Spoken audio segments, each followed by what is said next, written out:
Chapter 9:30. Shouting, didn't girl hit you? Lisa Schwan glanced at the bruises on Yin Shouning's arms and waist and asked. He had thought that the two of them were just quarrelsome lovers who would occasionally quarrel with each other. He didn't expect that domestic violence would be involved. This problem was a bit serious.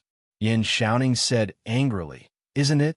Xiaoxian, don't be fooled by her harmless appearance. She's very vicious. I don't want to stay with her in Yanhuang College forever." Lisa Schwan wondered, "Don't you know how to fight back when she hits you?" Yin Shouning rolled his eyes and looked at Lisa Schwan as if he was looking at an idiot. "Do you think I don't want to? But this woman knows martial arts. I'm no match for her." Lisa Schwan suddenly understood.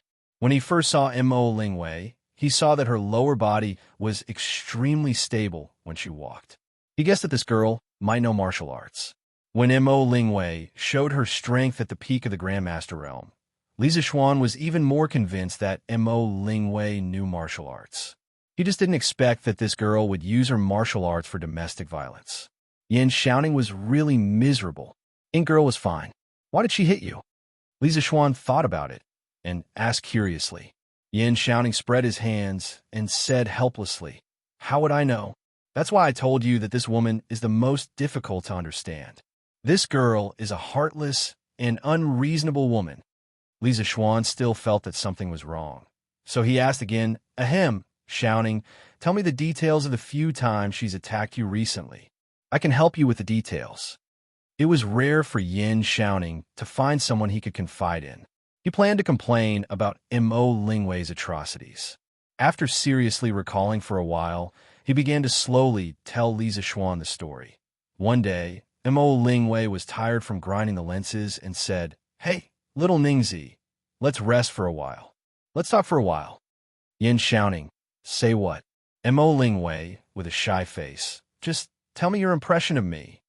Yin Shouning, deep in thought, his eyes lit up after a while. "Do you know? I used to have two hearts, one kind and one evil. But ever since I met you, I only have kindness left." Mo Lingwei, a little happy, but also a little shy. "Then why?" Yin Shouning, with his hands on his hips and laughing loudly, "Because I'm so disgusting." Mo Lingwei, That day, Yin Shouning's waist was twisted in 7 places, his arms were twisted in 5 places, and his butt was kicked 4 times. Another day, Mo Lingwei, "Little Ningzi, do you think what you did was right?" Yin Shouning, "Pitiful, no, I apologize. I apologize for what I did wrong. I have a stubbornness in my bones. I couldn't hold it back just now. I'm very sorry." Mo Lingwei, she raised her chin like a winner. "Then tell me, why are you apologizing? What did you do wrong?" Yin Shouning, with his head lowered, enduring the humiliation. "Sorry, I was stubborn." Mo Lingwei, furious, "Go to hell. Even if you buy me Beauty Shop's pomegranate jiao, I won't forgive you." Note, Beauty Shop is the biggest rouge shop in Chong, and pomegranate jiao is the most expensive rouge in Beauty Shop. Yin Shouning, waving hands, "All right, then I won't buy it, I won't buy it. Don't be angry." Mo Lingwei, That day, Yin Shouning's waist was twisted in 3 places, his arms were twisted in 5 places, and his right foot was stepped on twice. He walked with a limp and only recovered after 5 days. Another day, Yin Shouning, "Haha, I finished grinding a lens and clapping my hands happily. Let's go to Zuatian restaurant for lunch." Mo Lingwei, face full of joy, Okay. Then she touched her purse. Mo Lingwei, "But I didn't bring any money today." Yin Shouning, face full of joy, "Are you stupid? It's okay if you don't have money. I'll go alone." Mo Lingwei, angry, "Little Ningzi." That day, Yin Shouning's head was hit in 3 places, his arms were twisted in 5 places, and his abdomen was punched. Another day, night, Yin Shouning's office. Mo Lingwei, who was assembling the binoculars and suddenly shivered, "It's so cold." Yin Shouning, "I'm not cold. I told you to wear more clothes." Mo Lingwei, glaring at Yin Shouning with endless killing intent in her eyes. Yin Shouning, don't stare at me. I didn't mean it that way. I. After stuttering for a while, Yin Shouning took off his cloak. Mo Lingwei thought that this blockhead was finally enlightened. Who knew? Yin shouting threw his cloak on the table and said, "Ha, are you happy now? I'll be cold with you." Mo Lingwei didn't say anything. She picked up the iron rod in her hand, and that night, Yin Shouning's legs were bruised in no less than 5 places, and his was bruised in more than 10 places. After listening to Yin Shouning's story, Li Zexuan was stunned for a moment. He couldn't react at all. He sympathized with Yin Shouning before, but now, Yin Shouning lost control of his emotions after talking about so many sad past.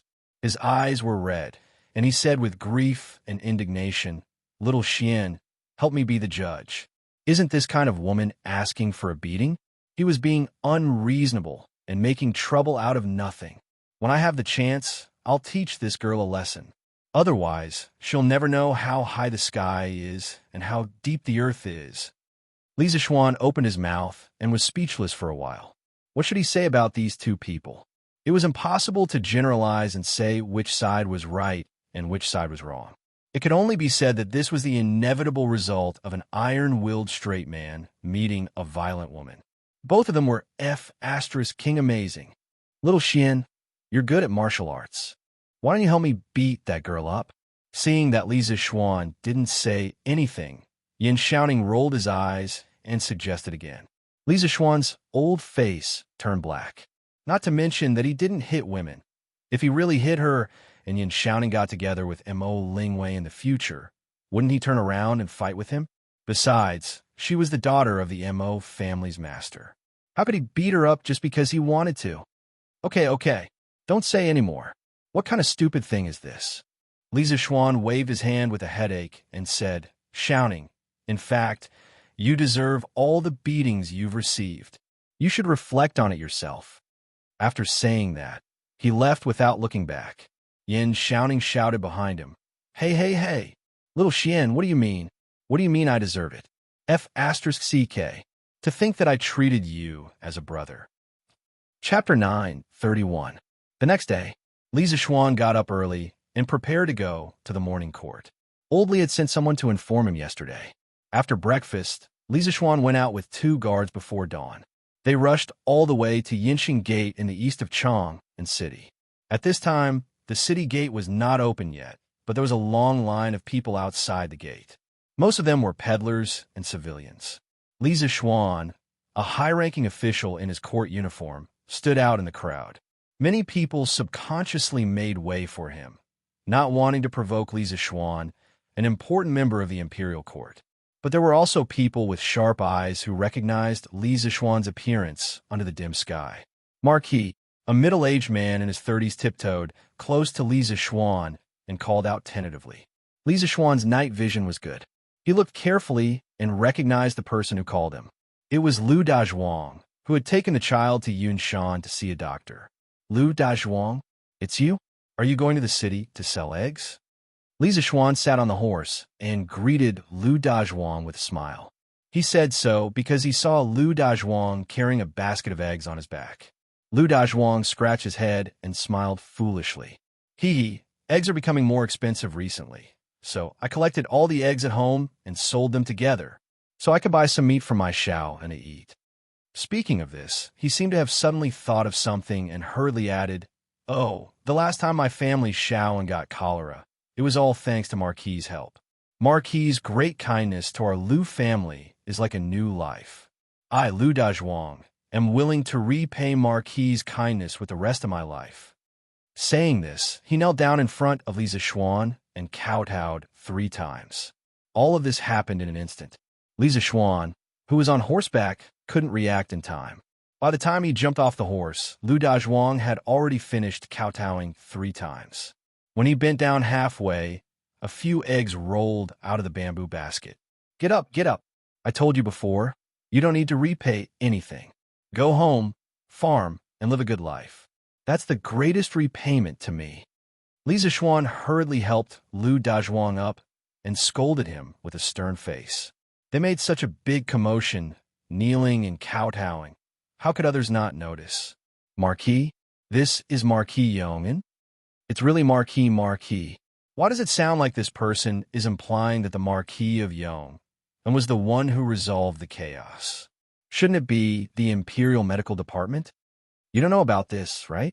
I heard that the reason why the imperial court was able to quell the cholera so quickly was mainly because Marquis Yong and contributed 3 prescriptions. Otherwise, too many people would have died. There's actually such a thing? How come I don't know about this? Nonsense. It's normal that you don't know. That's because Marquis keeps a low profile and doesn't like people to spread the news. If you ask around, you'll find out that the people who contracted cholera drank the exact same medicine as Lu Dazhuang's son. Second brother Yu is right. I've also heard about this. And it's said that when the Imperial Medical Department distributed the medicine, none of the 6 villages under Marquis Yong, Anne's rule, went to collect the medicine. This is because Marquis Yong and gave the sick villagers free medicine in advance. That means our Afu savior is Marquis Yong. After a round of discussion, more and more people found out the truth. Dozens of commoners started to surround Li Zishuan. Pang Feiji's right hand was on the hilt of his sword, as if he was facing a great enemy. He was afraid that an assassin would suddenly rush out from the crowd. Thank you, Marquis, for saving our Xiao Yu. Marquis, you're our savior. Please accept a bow from this old man. Marquis, please accept a bow from us. The assassin that Pang Feiji was guarding against did not appear. The dozens of commoners all bowed towards Li Zishuan in unison. When the rest saw this, they all followed suit. Although they didn't contract cholera before, it was inevitable that some of their relatives would contract it. When they heard that Li Zishuan was the savior of this cholera epidemic, they were grateful from the bottom of their hearts. Looking at the people in front of him who were bowing to him in unison, Li Zishuan felt a little touched. He didn't want to make the cholera prescription public, but it was still noticed by some attentive people. What a bunch of simple, hard-working people. Rise, all of you. The cholera epidemic wasn't caused by me alone. If it wasn't for His Majesty's love for the people and his constant concern for them, even if I had the antidote, I'm afraid I wouldn't have been able to prepare the antidote in such a short time and hand it to every cholera patient. So if you want to thank someone, you should thank His Majesty. Li Zishuan raised his hands and said loudly to the crowd. The cholera epidemic this time had infected more than 3,000 people, and these 3,000 people had close relatives that numbered in the tens of thousands. Li Zishuan felt a little pressure to be thanked by so many people, and also a little. In short, if his reputation was too high, he was worried that people would use this to make an issue out of it and badmouth him in front of Lier. His Majesty is wise. Marquis is wise. His Majesty is wise. Marquis is wise. The commoners shouted. Rumble. At this moment, the city gate was pushed open from the inside, and 2 city gate officers came out. Under Li Zishuan's persuasion, the commoners lined up again and began to undergo the security check. Yes, that's right, the city gate officers of this era were basically the same as the security guards of modern train stations and subway stations, but they didn't have high-tech equipment. After entering the city, Li Zishuan urged Bai to run a little faster. The 3 of them rode straight to the imperial city, and soon they saw the tall and majestic imperial palace. Li Zishuan left Bai in Pang Feiji's care and entered the imperial palace alone. After chatting with the officials of the imperial court for a while, a servant came out to inform everyone to enter the Taiji Palace for the morning court session. After listening to Old Li, Fang Xianling, Wei Zheng, and the others discuss national affairs for a long time, it was finally Li Zishuan's turn to take the stage. He heard Lier say in a deep voice, although the cholera epidemic has been quelled, we should still reward him according to his contributions. I'm sure all of you know that the epidemic situation was very critical. If it weren't for the Marquis of Yong and providing the prescription in time, the entire Chang and city would have experienced a large-scale outbreak of cholera. If that happened, the imperial court would have suffered a great loss. Now that the cholera epidemic has been completely quelled and not a single commoner has died from the disease, it's a miracle. I intend to reward the Marquis of Yong, and generously. How do you think I should reward him? As soon as Lier finished speaking, the imperial court instantly fell silent. The officials looked at each other. Reward? How else could they reward him?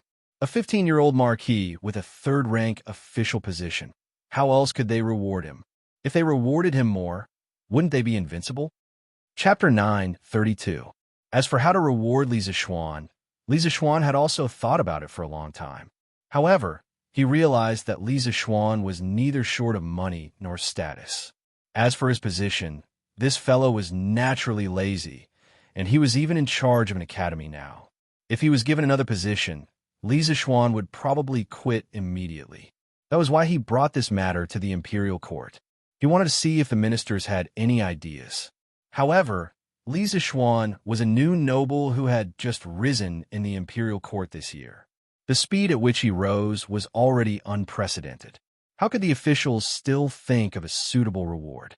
After waiting for a long time and seeing no one speak, Cheng Yaojin could not stand it anymore. Old Cheng took a step forward, cupped his fists, and said, "Your Majesty, it's not right for me to judge whether the Marquis of Yong and contributed to the cholera this time. However, if he didn't take action, my family's Chonyo might have died because of the cholera. Therefore, no matter how your Majesty rewards the Marquis of Yong, I am willing to take out 100 households of land and give it to him as a token of gratitude." Boom! The moment Cheng Yaojin's words came out, all the officials in the imperial court raised their eyebrows. In this era, not only did it mean an iron rice bowl, it also symbolized the glory of the family. This was especially true for people like Cheng Yaojin, who had been promoted to a duke. Normally, if people of their status had made military contributions, Li Er would not give them a promotion. Instead, he would give them an increase in their food. Therefore, to them, living in a fief was a military merit, and living in a fief was glory. Cheng Yaojin's repayment to Li Zixuan could not be said to be not generous. Of course, Old Cheng's move was far from as simple as it seemed on the surface. He was forcing the other officials in the imperial court, and also forcing Li Er at the same time. Li Zixuan saved my son, and I have already shown my sincerity. Do you still have a nerve to be indifferent? Moreover, Li Zixuan also saved your son. As the ruler of a country, don't you boast about being fair in rewards and punishments? If you don't show some sincerity now, how can you show that you are fair in rewards and punishments? As expected, Li Er's expression changed slightly, and he revealed a contemplative look. Cheng Yaojin stood up. How could Yuchi Jingda not have the nerve to come out? Without any hesitation, he stood beside Cheng Yaojin and cupped his fist towards Li Er. Your Majesty, the Marquis of Yong, and also save this old official's son. This old official is also willing to take out 100 households of land as thanks. Your Majesty, please allow it. The court gradually fell into silence. The ministers witnessed the most absurd scene in history. Two Grand Dukes actually took the initiative to transfer a portion of their territory to another person. How strange. When Sun Fujia and Zhang Sun Wuji saw this, they were about to walk out as well. However, Li Zixuan was one step ahead of them. He cupped his fists and said, "Many thanks to Uncle Cheng and Uncle Yuchi for your kind intentions. However, this nephew cannot accept this gift. Cheng Chumo and Yuchi Baolin are both my nephew's students. When my students are in trouble, as their teachers, I should help them. On a personal level, Chumo and Baolin are my nephew's good friends. How can I stand by and do nothing when they are seriously ill? Even if their illness can only be cured by the 1,000-year snow lotus on the heavenly mountain, I will still step onto the heavenly mountain and find it for them. Now that their illness is cured, how can I accept such a generous gift from my two uncles?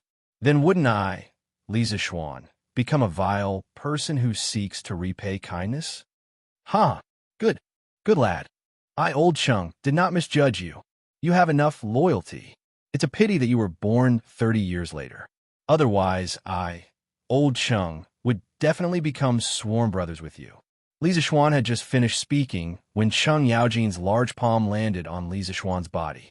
Following that, this old fellow's heroic laughter resounded throughout the entire Taiji Palace. The ministers in the palace were all speechless. They secretly thought that this old fellow was really shameless. Zhang Sun Wuji rolled his eyes. After a moment, he stepped forward and said, "Marquis Yong is righteous. However, you have saved my son. No matter what, this old man has to express my gratitude. If you have any requests, this old man will try his best to satisfy them." Li Zishuan's mouth twitched. He secretly thought that this old fox was really crafty and petty. What did he mean by "if I have any requests, I will try my best to satisfy them"? He had already boasted earlier. If he were to demand an exorbitant price from Zhongsun Wuji, wouldn't he be slapping his own face? "Lord Zhongsun is too courteous. Your son is also my student. Saving him is something that this junior ought to do." Li Zishuan cupped his hands towards Zhongsun Wuji and then said in an indifferent tone. Seeing that his ministers were going back and forth, Li Zishuan also couldn't sit still. Oh no, it should be that his face was a little embarrassed.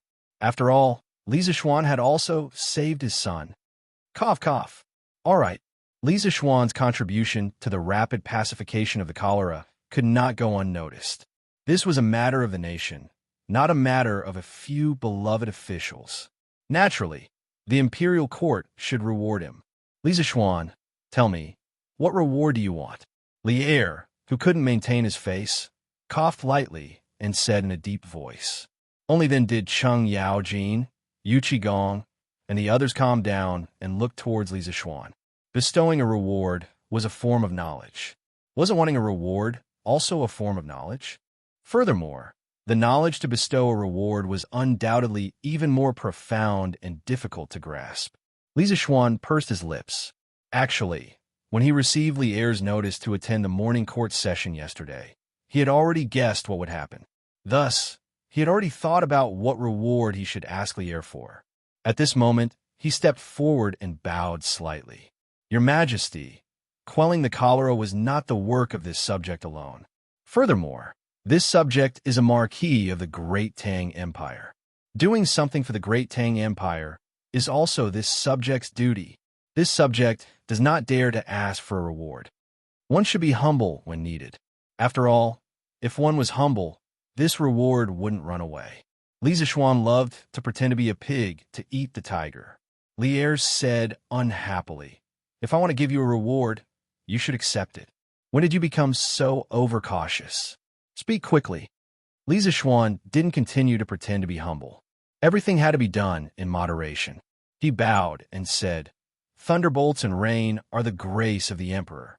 Logically speaking, this subject should accept whatever your Majesty gives me." Hearing this, Li Er frowned. He really wanted to kick this glib-tongued brat. However, he heard Li Zishuan continue. "However, this subject has something to ask of your Majesty. I would like to take the opportunity to say it today. I hope your Majesty will allow it." This brat had finally returned to his original appearance. Li Er said seriously, "Speak." Li Zishuan said, "This subject wishes to set up a medical school in Yanwang College. At that time, this subject will train medical students together with the Imperial Medical Department. When the time is ripe, this subject intends to open medical schools all over the Great Tang Empire to relieve the suffering of thousands of people. This subject will let the people of the Great Tang Empire be able to treat illnesses and afford medicine. I hope your Majesty will allow it." Silence. After Li Zishuan finished speaking, the court immediately fell into silence. No one, including Cheng Yaojin, expected Li Zishuan to make such a strange request. Wasn't he wasting the opportunity? Chapter 9:33. Inside the Taiji Palace. After Li Er heard Li Zishuan's words, he muttered in his heart. He thought to himself, why did this brat suddenly change his personality? He didn't even want to take the advantage that was sent to his mouth? Is this the only request? Li Er waited for a long time and didn't see Li Zishuan continue speaking. He asked uncertainly, "Your Majesty, I only have this one request. I hope that your Majesty will grant it." Li Zishuan said lightly, Xiao Xianyu." Cheng Yaojin anxiously glared at the side. He wanted to say something, but was pulled back by Qin Xiong. Li Er looked deeply at Li Zishuan and then nodded. He said in a deep voice, "Okay, I grant it." Among the officials in the palace, some let out a sigh of relief, while others sighed. "Thank you, your Majesty." No matter how others looked at him, Li Zishuan still had a calm and at ease look on his face. He had the demeanor of an expert who didn't care about material gains and didn't care about personal losses. Who knew that before Lier finished speaking, Lier changed the topic and said, I have always adhered to the principle that meritorious deeds should be rewarded and wrongdoings should be punished. Lisa Schwan, whether it is saving the 3,000 people from the cholera or establishing the medical school in the future, they're all acts of meritorious deeds for the country. They should be rewarded. Marquis Yong and Lisa Schwan, come forward and listen to the decree. Lisa Schwan secretly thought that old Li still had a conscience. His move of retreating in order to advance was not in vain. Putting away the messy thoughts in his mind, Lisa Schwan walked to the front under the stunned gazes of the officials. He solemnly bowed and cupped his fists, saying, This subject obeys the decree. Lier's eyes narrowed as he scanned the officials in the palace. He then said, Marquis Yong, and has meritorious deeds for quelling the cholera. With the strength of one person, you saved thousands of people from life and death. At the crucial moment, you didn't claim the credit and didn't become arrogant. You're still able to worry about the country. You're truly a role model for all officials. I have decided to grant you 400 households and 100,000 gold. I will also bestow upon your mother the title of Lady Yi and your wife the title of a Korean third-rank noble lady. Your father, Li Jingma, is a secondary 7th-rank winged cavalry officer. Are you satisfied? Previously, Chung Yaojin had jumped out and said that he wanted to give 100 households worth of land to Lisa Schwan. This gave Lier a little inspiration. Since he could not raise Lisa Schwan's title and position, and Lisa Schwan did not lack money, he might as well increase his land and land. At the same time, he could also reward his family members with some empty positions. If everything was calculated, the reward would be very generous. In addition to the 600 households that were given to Lisa Schwan when he was conferred the title of Marquis Yong, and Lisa Schwan now had a total of 1,000 households. What kind of concept was 1,000 households? One must know that the Duke of Lu Country, Chung Yaojin, only had 700 households. The Duke of Yi Country, Qin Xiong, also had 700 households. The Duke of Wei Country, Li Jing, only had 400 households.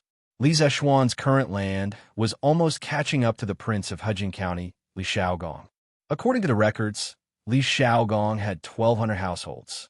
Li Zexuan was only a small marquis, but his land had already reached a shocking 1,000 households. It was truly inconceivable. Furthermore, 1,000 households' land meant that Li Zexuan was now in charge of the life and death of 400 to 500 people. This subject thanks your majesty for your great kindness.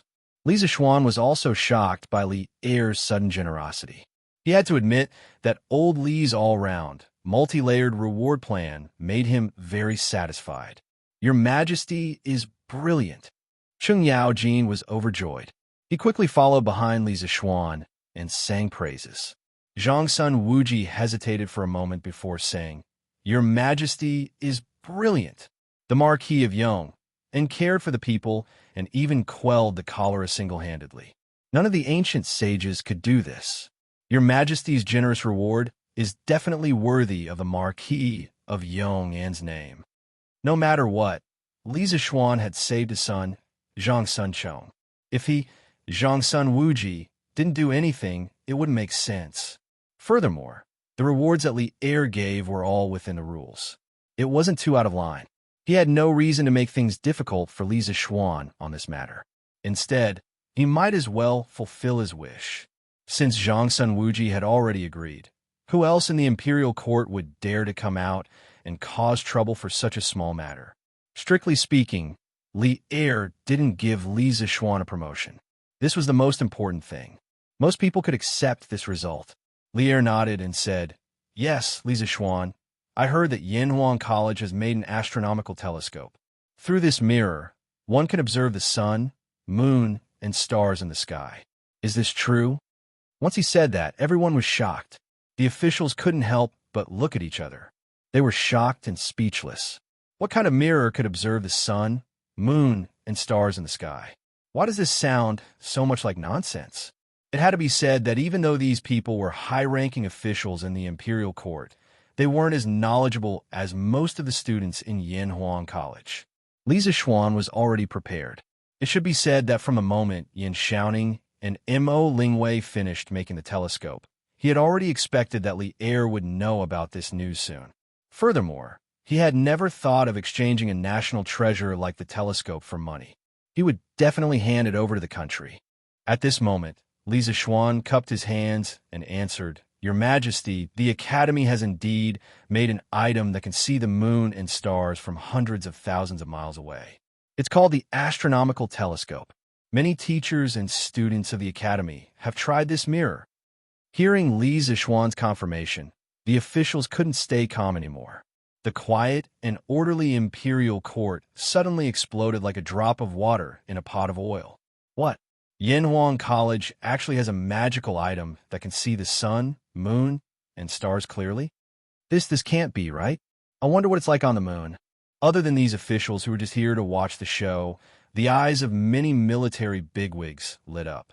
Pharmacist, since this astronomical telescope can see the sun, moon, and stars clearly from hundreds of thousands of miles away, can it also see enemies from tens or even hundreds of miles away?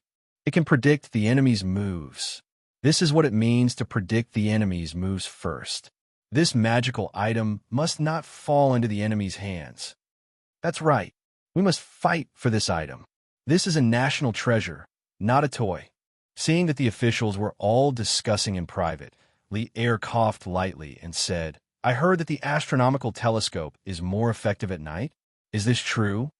"Hey, old Li's information is quite complete."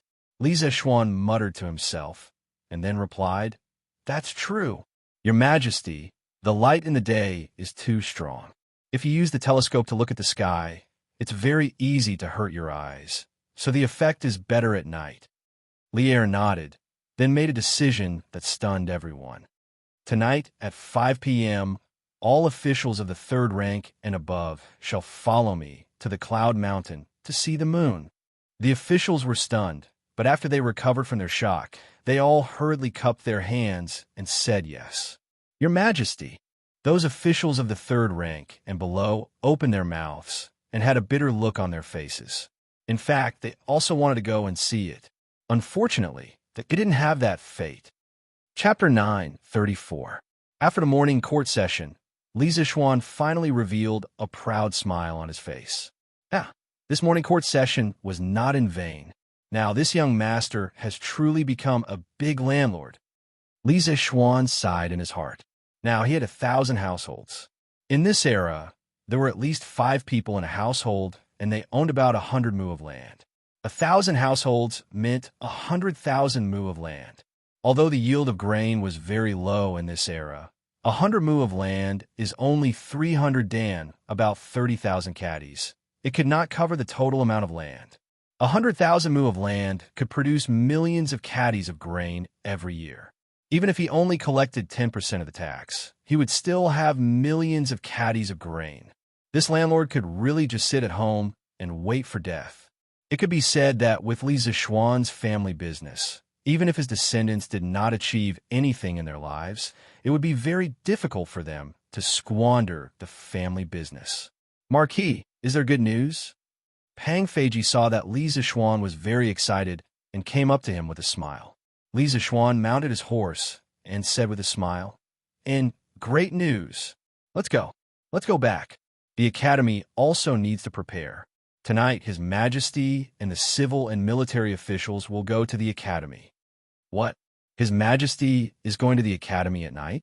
Pang Feiji's eyes widened in disbelief. Ever since the world was peaceful, the emperor had never left the city at night. It was not because of the curfew.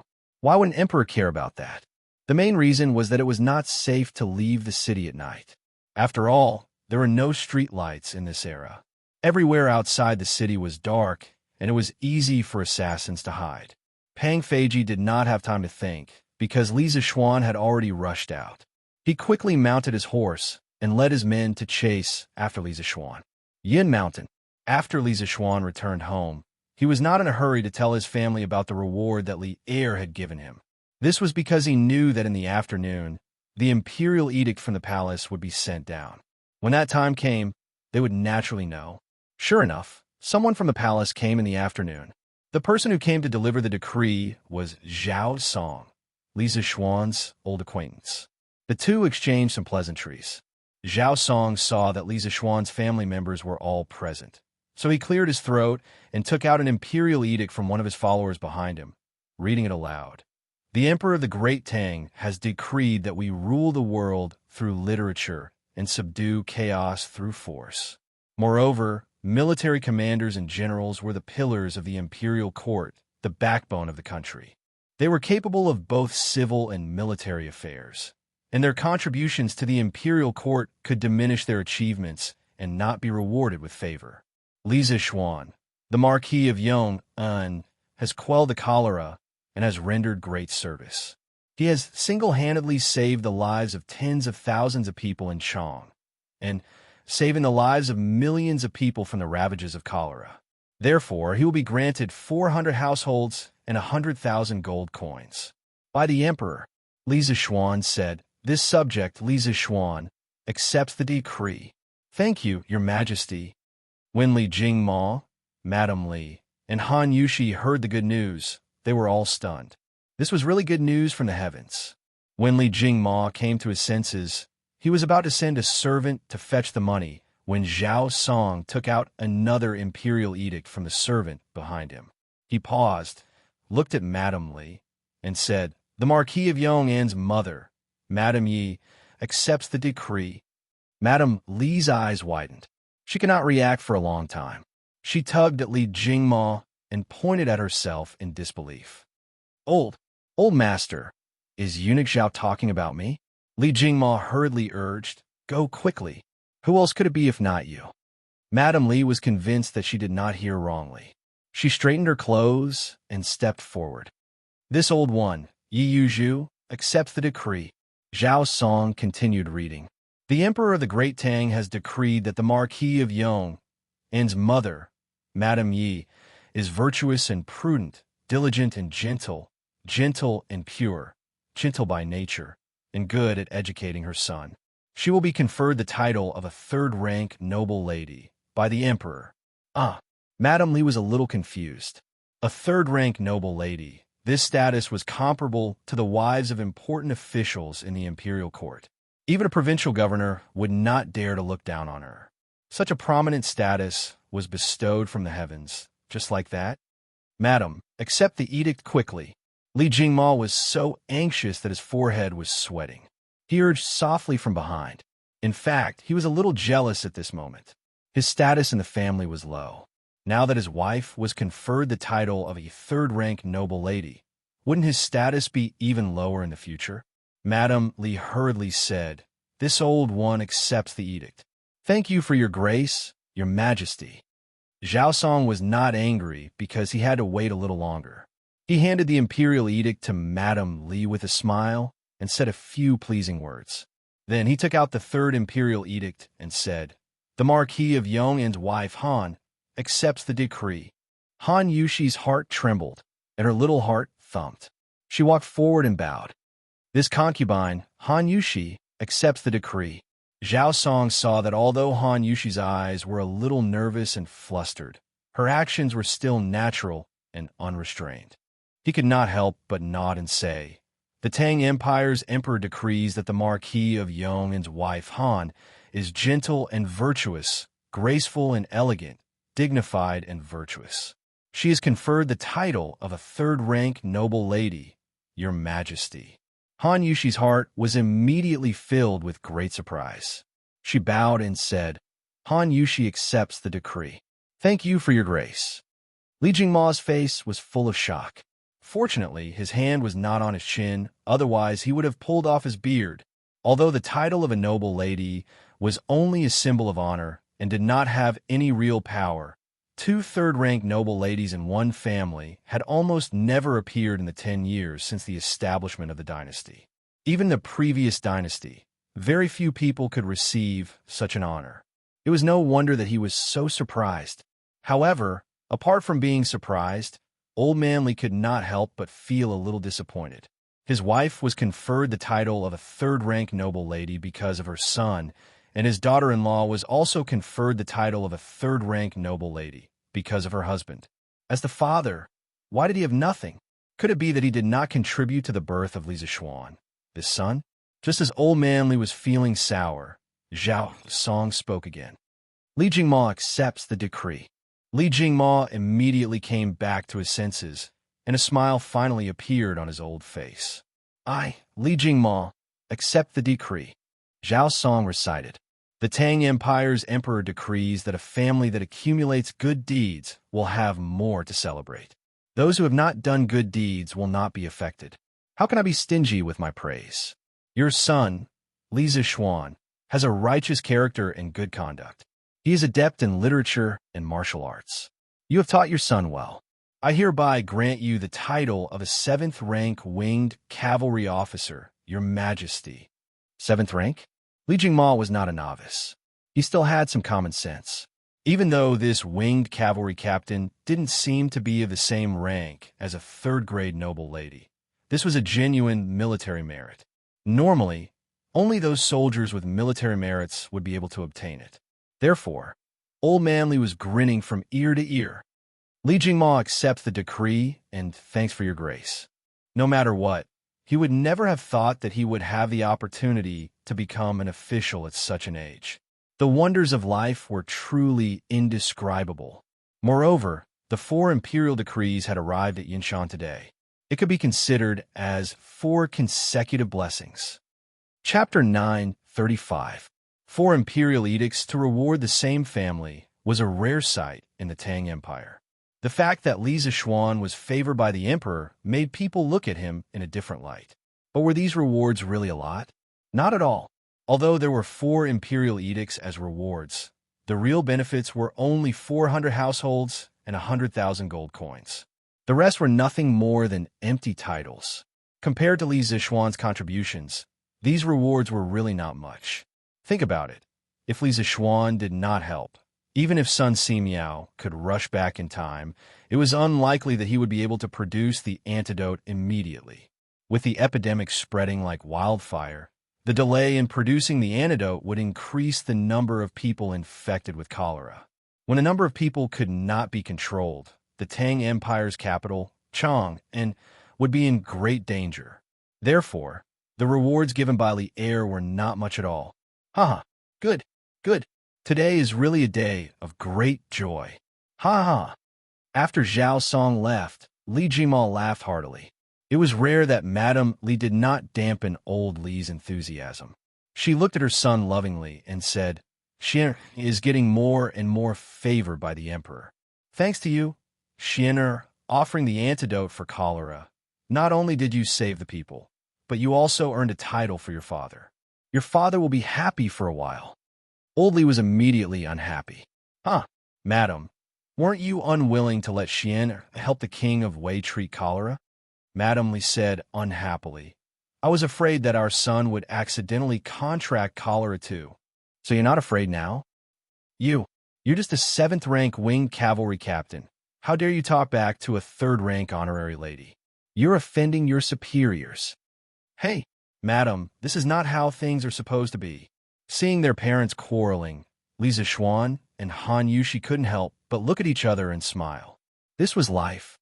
Brother, why are you all rewarded but not Lan? Lan is your sister. I also contributed. The little cutie tugged at Li Zixuan's arm and looked up at him. Overjoyed, Li Jingma and Mrs. Li discussed and decided to return to the Li mansion in Chang'an for a while. According to Li Jingma's father, such a joyous occasion should be celebrated with the servants in the mansion. Although it was comfortable to live in Yinshan, it was not as lively as Chang'an. Before leaving, Madame Li specially called Li Zixuan to the side and said, Xin and Yushi have been married for quite some time now. It's time for you to have a child. Mother and your father are going back to Chang'an to stay, and will bring Lan back as well. You and Yushi must hurry up. Mother is waiting to hold a grandson. Li Zixuan was suddenly enlightened. He finally understood why the old couple had suddenly clamored to return to Chang'an. It turned out that they wanted to create a couple's world for him and Han Yushi. Mother, we are still young. What's the hurry? Mrs. Li Zixuan couldn't help but slap Li Zixuan's arm. What's wrong with being young? Look at Mei Jun and Han Xiaoyan. Aren't they the same as you? Look at how adorable his Huaner is. You and Yushi should hurry up. Li Zixuan didn't want to disappoint his mother, so he didn't say much. He just vaguely agreed. Around 3 in the afternoon, Li Jingma and Madame Li brought Lan who also missed Chang'an. They dressed lightly and rode down Yinshan in a carriage. Rushing towards Chang, Li Zixuan asked Pang Feiji to bring a team of personal guards to follow behind them. He entrusted them to stay in Chang and protect his parents. As for himself, Li Zixuan felt that he didn't need protection at all. The academy had 3 great grandmasters guarding it, so it was very safe. After watching his parents leave, Li Zixuan didn't have time to spend some alone time with his wife. He was called over by Mo Zhong to Yanwan College. Li Gang heard that Li Zixuan was going to bring the civil and military officials to the academy to admire the moon with binoculars tonight. He wanted Li Zixuan to return to the academy in advance to take charge of the situation and make arrangements in advance to prevent any accidents. The old teacher had already treated the academy as his home. The students of the academy were his children. If something happened to Li Zixuan in the academy, the entire academy wouldn't have an easy time. Therefore, the old teacher was especially attentive. At 5:45 p.m., the sky gradually darkened. A full moon appeared in the sky, but it didn't look very bright.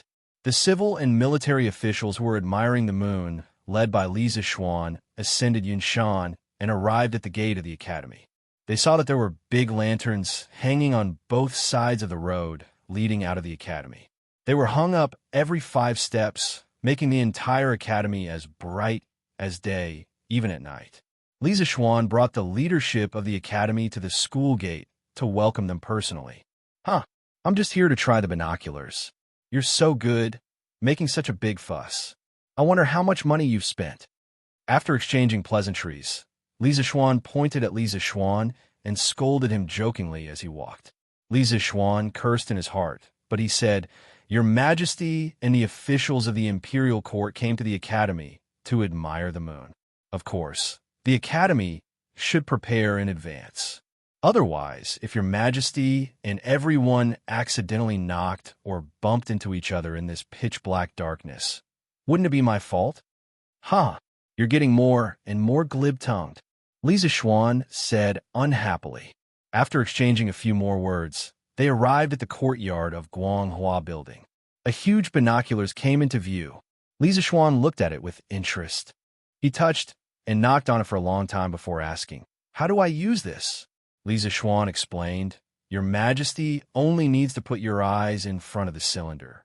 Then you'll see a whole new world." The angle of the binoculars had been adjusted in advance. There was no need for Li Zixuan to do anything. He just needed to look. Li Zixuan nodded.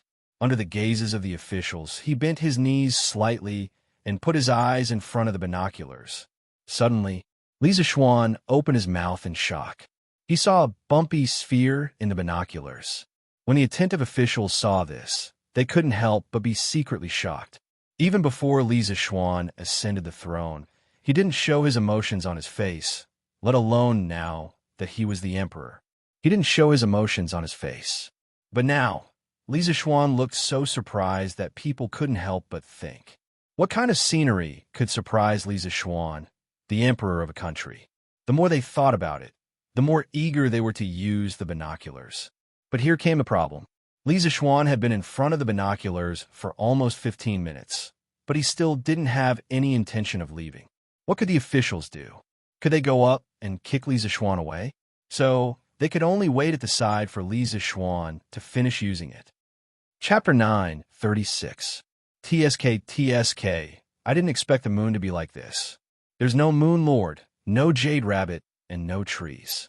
It looks like there's only barren mountains and dry rocks. The moon lord refers to Chang, and the moon star refers to the moon in the ancient language. The Book of Changes states that Tai Chi gives birth to Yin and Yang, and Yin and Yang give birth to the 4 symbols. Yin and Yang refers to Yin and Yang, and the 4 symbols refers to Tai Yang, Tai Yin, Xiao Yin, and Xiao Yang. After the Qin and Han dynasties, They gradually referred to the eastern god Azure Dragon, the western god White Tiger, the southern god Vermilion Bird, and the northern god Black Tortoise. Yinhuang College, Guanghua Building, Atrium. Lier looked at it for a long time and finally couldn't help but sigh. However, he still didn't have any intention of moving. It seemed like he hadn't seen enough. The ministers all sighed in their hearts. Encountering such a boss who liked to eat alone, they, as little brothers, felt very helpless. Lisa Schwan, can you point this telescope somewhere else? I want to see the Milky Way. Well, the origin of the word Milky Way is unknown, but there was the word Milky Way before the Sui dynasty. There were earlier names like Milky Way, and so on. Lier reluctantly moved his eyes away from the telescope and said to Lisa Schwan. All the officials were cursing in their hearts.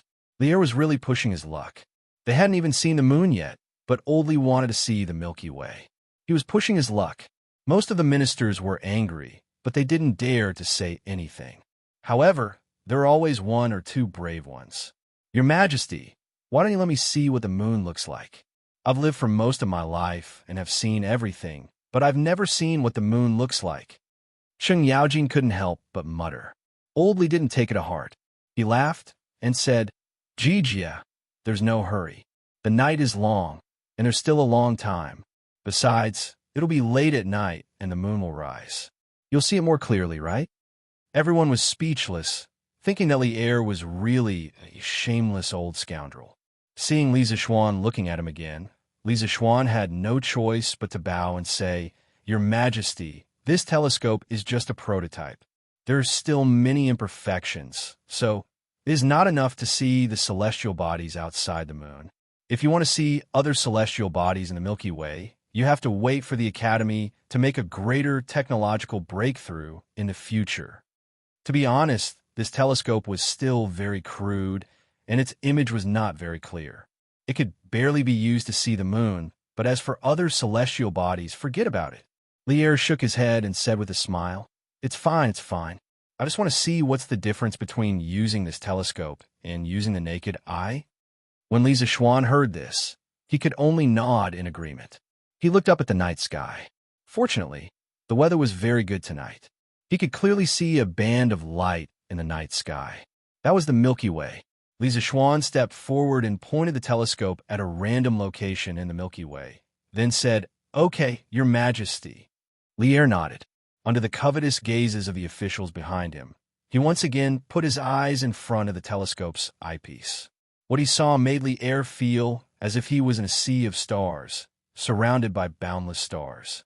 Further away, there were dreamy and magnificent nebulae and star clusters, giving people a strong visual impact. In a vast dark space, everything seemed so small. Emptiness, vastness, loneliness, shock, and all kinds of complicated emotions poured into Lier's heart in an instant, making him, the supreme ruler of the human world, a little confused at this moment. Seeing that Lier was silent for a long time, the officials couldn't help but look at each other. They didn't know what Lier had seen that made him silent for so long. Sheng Yaojin was so anxious that he scratched his ears and cheeks.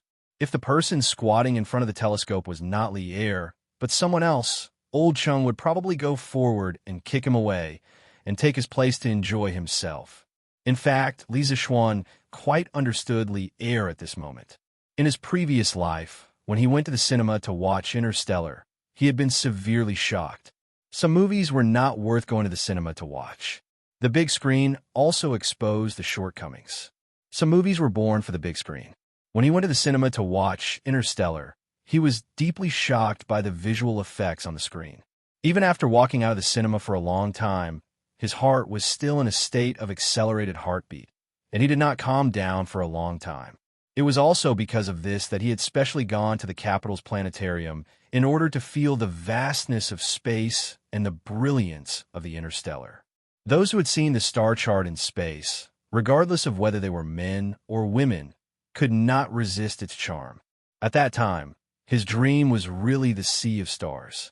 If a technology company wanted to recruit volunteers for interstellar travel, he really might have given it a try. However, this was just his unrealistic dream at that time. Later, His dream became a house, a car, and money, and he completely became a layman. As a modern person, he was so shocked when he saw space. How could Lier, an ancient person, be indifferent when he saw space for the first time? After about 15 minutes, perhaps he felt that his legs were a little tired from standing. Lier finally came back from space. His face was full of absent-mindedness.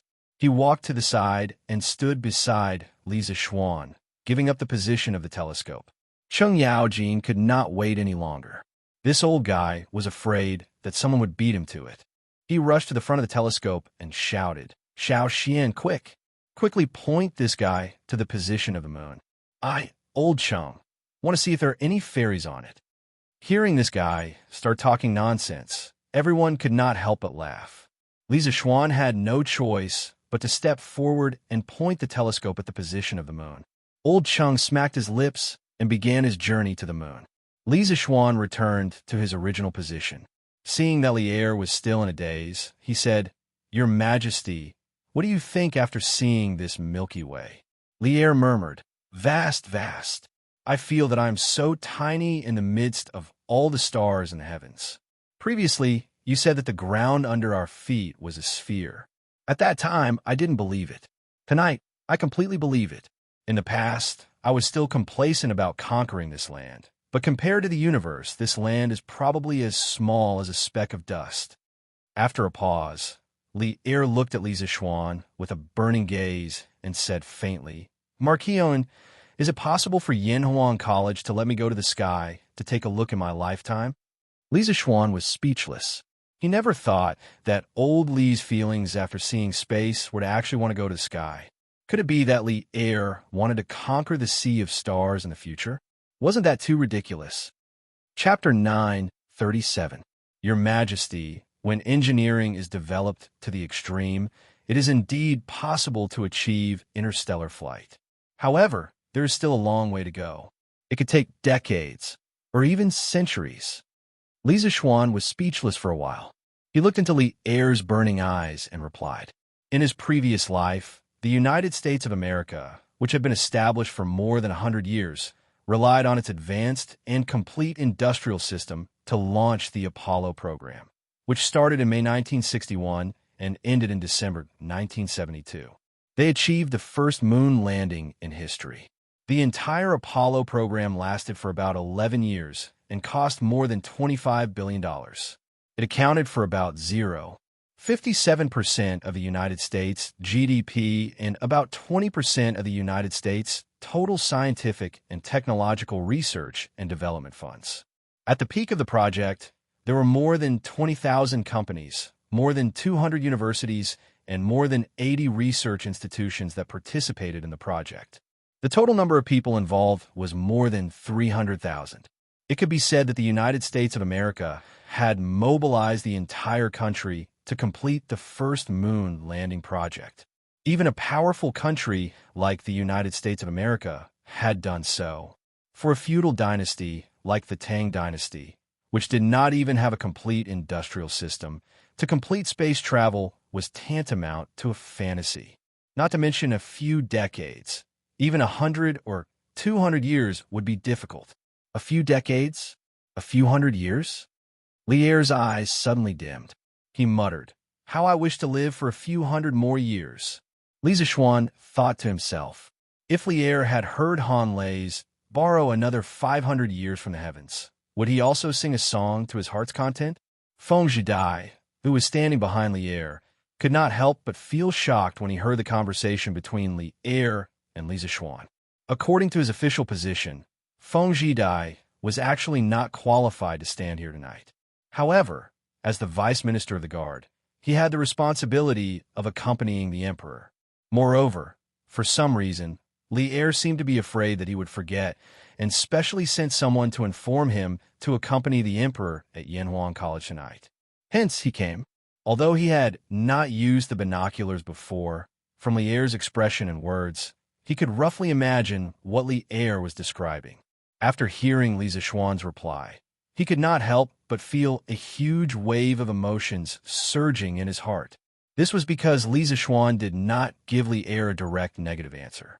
Instead, He said that it would take decades or centuries. This was a mission that seemed impossible to ordinary people, but Li Zixuan had turned it into a goal that could be achieved. This had completely overturned Feng Zhidai's understanding of the world. During his stay in Chang, and he had collected a lot of information about Li Zixuan. The more he read, the more surprised he became. He was even more confused about Li Zixuan. Tonight was the first time he came to Yanhuang College. The majestic college was like an immortal palace standing on the top of a mountain. However, Li Zixuan, a mortal younger than him, seemed to have the ability to surpass immortals. He could talk about interstellar flight, which completely broke his understanding. Feng Zhidai felt that Li Zixuan's ability was even more terrifying than the so-called martial arts of the Grandmaster realm. He could win in terms of individual bravery, but what could he use to fight against this kind of power that he couldn't understand? If he made an enemy of such a person, he wouldn't even know how he died. At this moment, Feng Zhidai was deeply grateful for his original decision. Li Zixuan was very difficult to defeat, and with the help of someone like Li Zixuan, Feng Zhidai felt that if the Feng family had the slightest disloyalty, they would definitely die a horrible death. At the same time, he also rejoiced for his father's wise decision. Earlier on, some of the tribes under the Feng family had tried to persuade Feng Ong to establish himself as the king, but Feng Ong had refused. Now it seemed that the older the ginger, the spicier it was. At this time, Cheng Yaojin had already come down from the platform where the telescope was placed. The other ministers went up to look at the moon according to their ranks and qualifications. Old Cheng kept muttering things like there are no fairies and no energy. He looked very disappointed. At this moment, Li Er had already recovered a little. He whispered to Li Zixuan earnestly, "Develop Yanhuang College well. Although I won't have the chance to go up and see it in my lifetime, I hope that one day my descendants can jump out of this land and go to other places to see it." Li Zixuan inexplicably felt a toothache. Old Li said it so lightly, but he didn't want to dampen Li Er's enthusiasm, so he replied, "Yes, Your Majesty. We will definitely not disappoint Your Majesty." Li Er nodded and looked up at the sky. He couldn't help but sigh when he thought of the vast starry sky he had seen earlier. That scene would probably stay in his mind for a long time, and he wouldn't be able to forget it. Before Panga died, he turned into the sun and moon. His left eye was the sun, and his right eye was the moon. The mountain and sea scripture. Western scripture of the Great Wilderness also states that Emperor Jun's wife, Changxi, gave birth to 2 moons. At this time, there were rabbits and toads in the moon. But for what I see, this moon seems to be barren. Sure enough, everything in this world is seen with your own eyes. In ancient legends, the sun and moon were transformed from the eyes of Pangu. The mountain and sea scripture also states that Emperor Jun's wife, Changxi, gave birth to 12 moons. Emperor Jun was a mythical figure in the Shang dynasty. After looking at the moon with a telescope, old Feng couldn't help but sigh. "Hey, I say, old Feng, if there are no fairies on the moon, then there are no fairies. You are complaining so much here. Aren't you afraid that sister-in-law will?" He.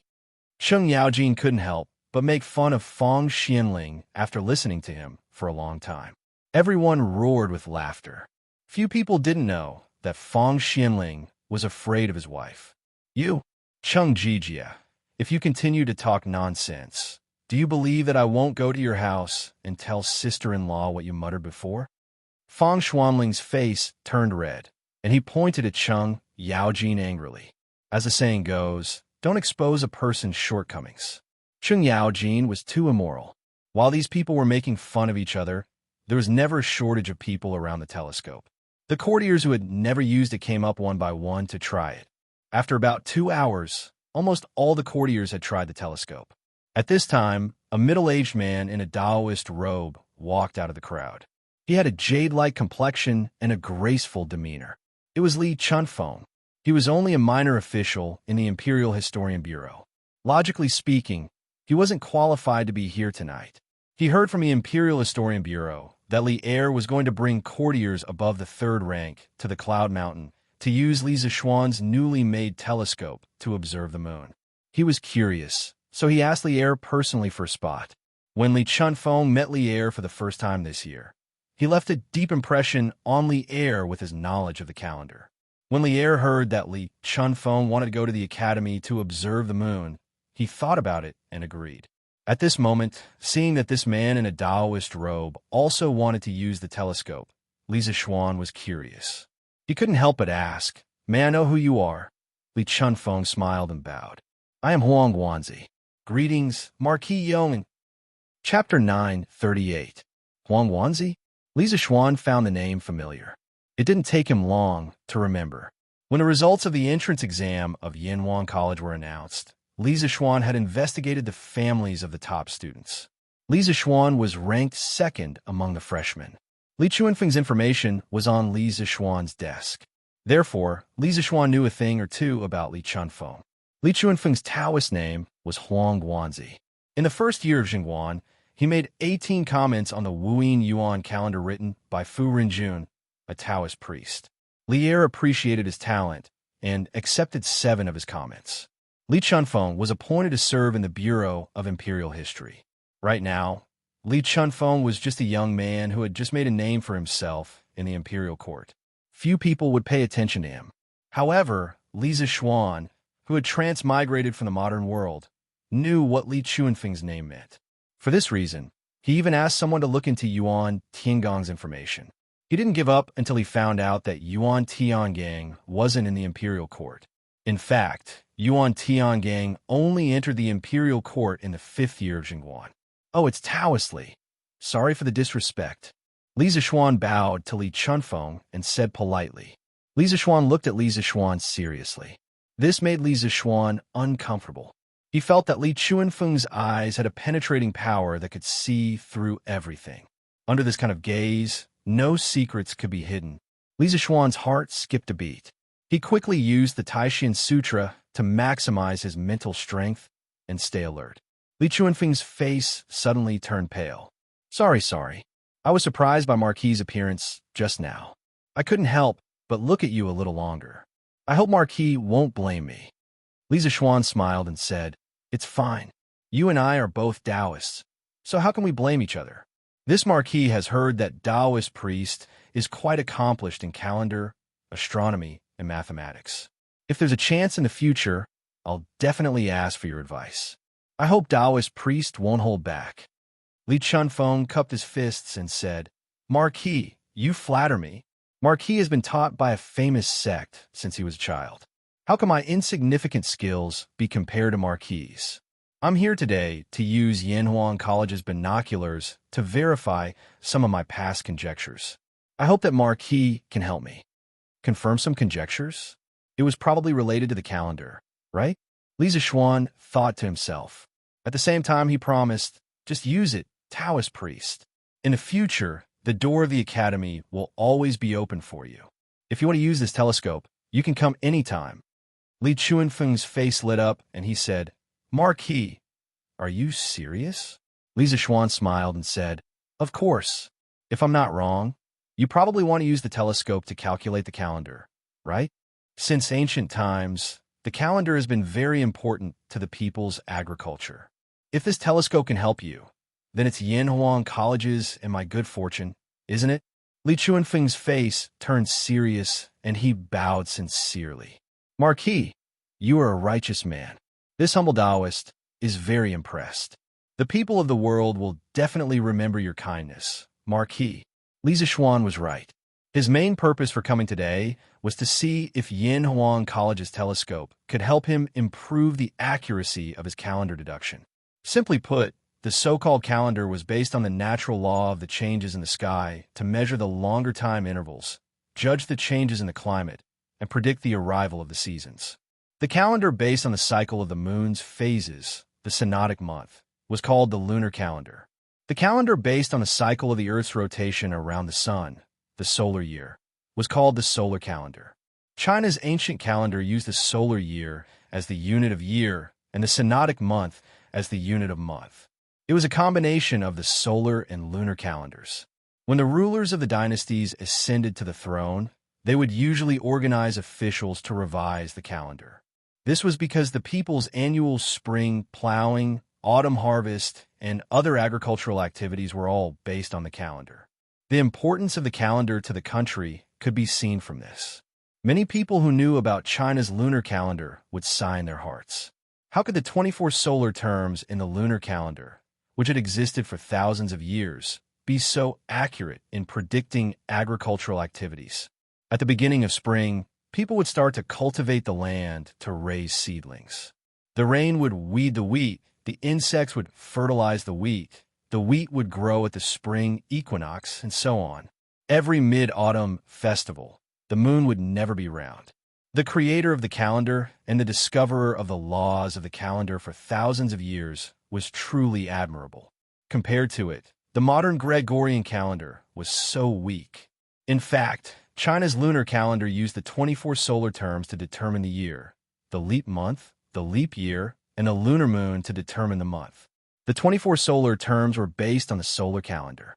Thus, it was very accurate in predicting the farming season. Thus, China's lunar calendar was based on the solar calendar. The 24 solar terms were based on the solar calendar. Its cycle was the same as the Earth's revolution. Observed from the Earth, the moment when the sun passed the spring equinox in the ecliptic was the beginning of a new year and the end of an old one. The ancient dynasties set up the imperial astronomer to observe and correct the equinox every year to ensure that the spring equinox was accurate and the farming season was accurate. Li Zixuan felt that giving the telescope to Li Chunfeng was like giving a sword to a hero. This way, Li Chunfeng might be able to perfect the calendar even more. This was something that would benefit the country and the people.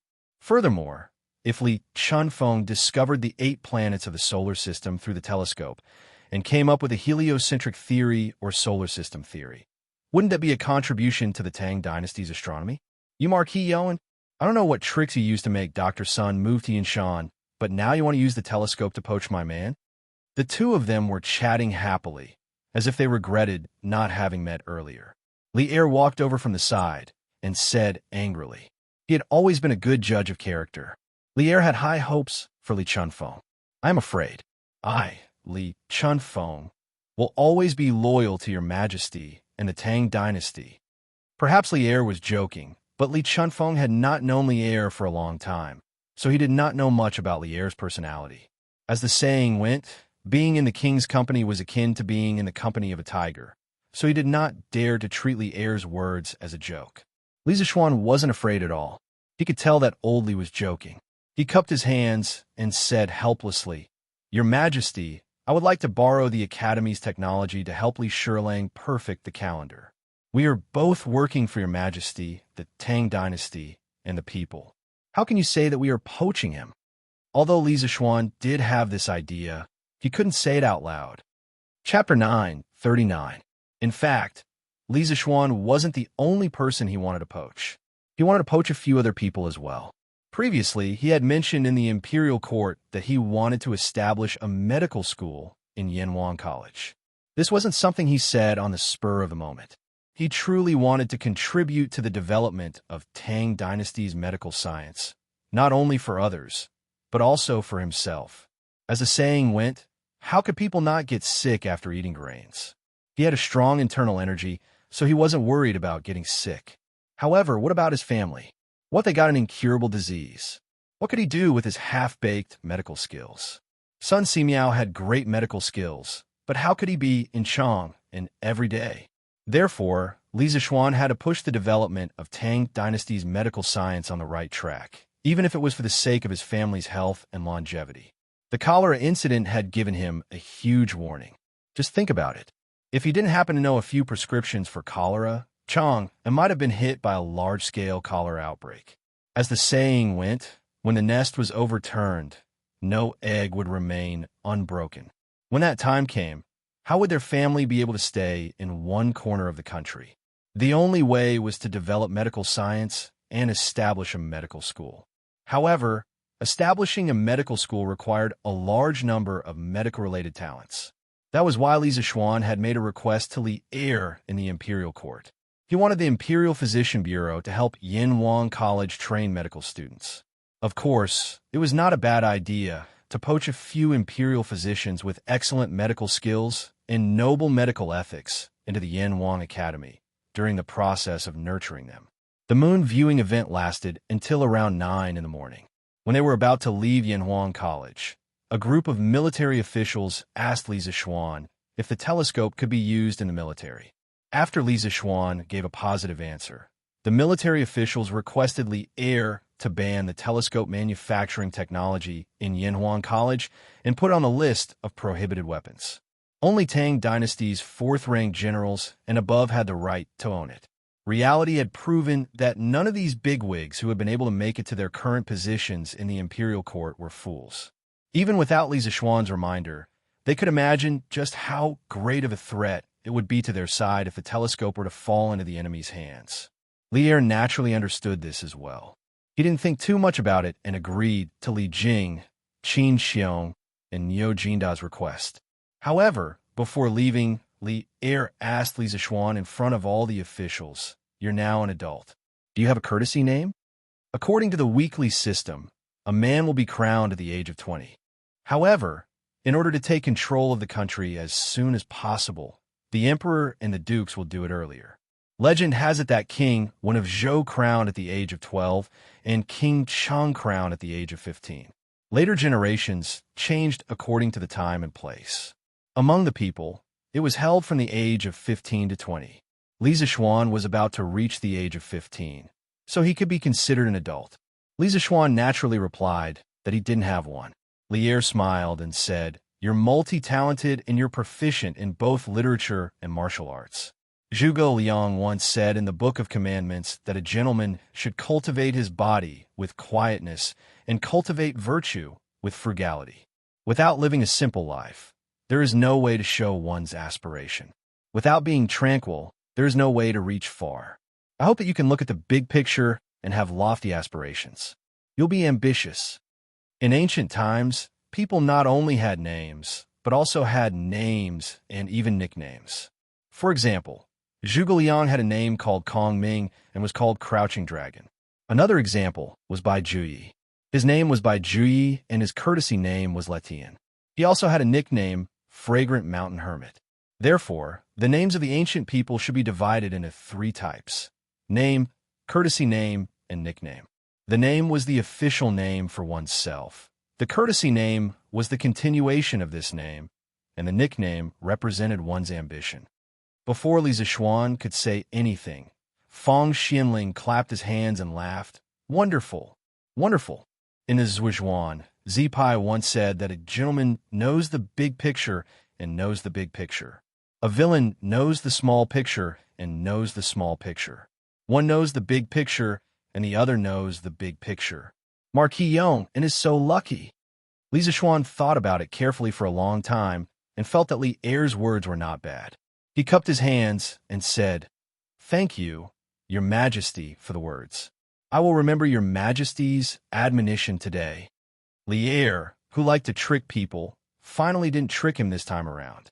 Li Er nodded his head in satisfaction. The rest of the officials looked at Li Zixuan with envy.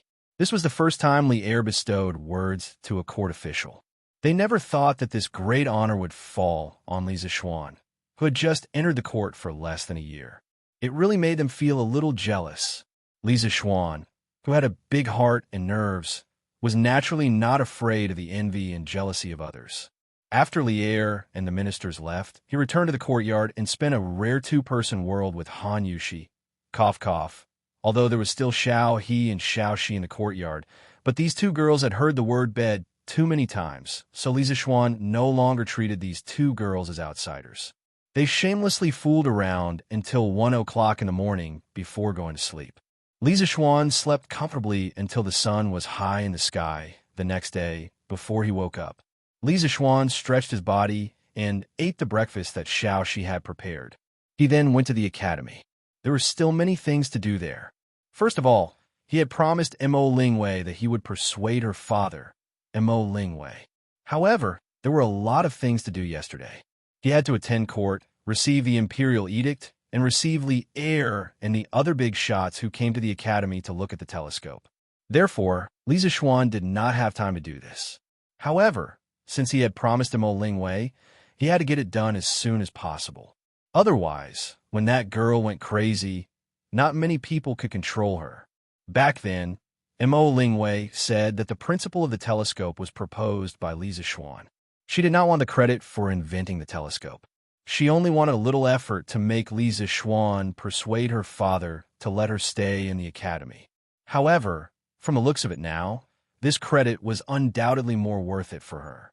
This was because Li Zixuan realized that it was very difficult for his current noble rank and official position to be promoted, unless he made a very significant military contribution, such as the war that destroyed the country. Lier would not let him be promoted. This could be seen from the reward given to him for the cholera incident. Therefore, it was better to use the credit of inventing the telescope to exchange for some substantial rewards for Mo Lingwei. This would force old man Mo to agree to let Mo Lingwei continue to stay in the academy. Hurry up and go back. I thought you were just fooling around in Yanwang College. I didn't expect you to want to stay in the academy for a long time. You're simply fooling around.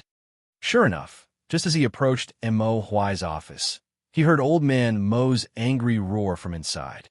Li Zixuan shook his head and quickly pushed the door open and walked in. Chapter 940. Father, why can't I study at Yanwang College? Don't you just dislike your daughter for being a girl? But back then, Grandmaster Liang not only became a general as a girl, but she also became the head of the Mo family. Why can't I come to the academy to study? Li Ying, the 42nd generation head of the Mo family, was also the first female head of the Mo family. She fought with the Northern Wei many times and once fought with the Erzhu family and defeated them. She commanded the cavalry and was one of the valiant generals of the Southern Dynasty. As soon as Li Zixuan entered, he heard Mo Lingwei arguing with Mo Huai. Mo Huai slammed the table and said angrily, "Bastard, how can the present be compared to the past?" At that time, the 5 barbarians were in chaos and the world was in turmoil. The Mo family was facing internal and external troubles, so Grandmaster Liang stepped forward. But now that the world is peaceful, the Mo family has no internal and external troubles. Why do you need a girl to show her face in public? Yamacho. Mo Huai only realized that Li Zixuan had pushed open the door and entered at the end of his sentence. Awkwardness immediately appeared on his old face. After all, this was a family scandal. Li Zixuan smiled and walked to a spot not far from Mo Huai. Then he said, "Haha, I was looking for Mr. Mo for some matters, but I accidentally came in without permission. I hope Mr. Mo won't blame me." Mo Huai waved his hands awkwardly and said, "It's fine, it's fine. It's my daughter who is naughty and has embarrassed herself in front of Yamacho." Li Zixuan shook his head and said, "Mr. Mo, you're wrong. Also, Mr. Mo said something wrong just now." Mo Huai asked, "Oh, may I ask what Yamacho is referring to?" Li Zixuan glanced at Mo Lingwei and gave her a look that said, "Leave it to me." Then he said to Mo Huai, "Mr. Mo just said that now that the world is at peace, the Mo family no longer has any internal or external troubles. Why would they need Ink Girl to show her face in public alone? In the past, Confucius, Li Zixuan said Confucius, not Confucius, in order to avoid provoking Mo Huai. After all, in the eyes of the followers of the school of Mo, there was only one saint, and that was Mozi said, only women and villains are difficult to raise. Later on, the Western Han Confucian Grandmaster Dong Zhongshu was given an important position by Emperor Wu of Han due to his 3 strategies for heaven and man. Emperor Wu then adopted Dong Zhongshu's theory of heaven and man interaction, the 3 cardinal principles and 5 constant principles, and officially proposed abolish the 100 schools of thought and respect Confucianism. The result of this was that men were superior to women, and women were inferior to each other. Originally, I thought that the concept of men being superior to women would only exist in Confucianism. Who would have thought that it would also exist in Moism? But Mr. Mo, don't forget that when the Mo family's divine ancestor was recruiting followers of the school of Mo and promoting Moism, did he mention anything about men being superior to women and women not being allowed to show their faces in public? Confucianism has changed a lot since then. I don't want and I believe that Mr. M.O. and the M.O. family's divine ancestor don't want Moism to follow in the footsteps of Confucianism, right? Women's rights. Although Li Zixuan wasn't a woman, he also felt that the excessive concept of men being superior to women was very detrimental to the development of society. Perhaps he could use the M.O. family and M.O. Lingwei to set an example for women's rights in this era. Moreover, if he let go of women's rights appropriately, it would also help to liberate society's productivity. Good, good, good. Yamacho, what you said is too good. Every word that Li Zixuan said was in M.O. Lingwei's heart. She also wanted to say these words, but she felt that they weren't as imposing as Li Zixuan's. As soon as Li Zixuan finished speaking, M.O. Lingwei excitedly clapped and cheered. At the same time, she couldn't help but sigh in her heart. To be able to say such words, it was obvious how much respect Li Zixuan usually had for Han Yushi. What an enviable couple. M.O. Lingwei was happy to hear this, but Li Zixuan's words were like a heavy hammer that smashed fiercely into M.O. Huai's chest.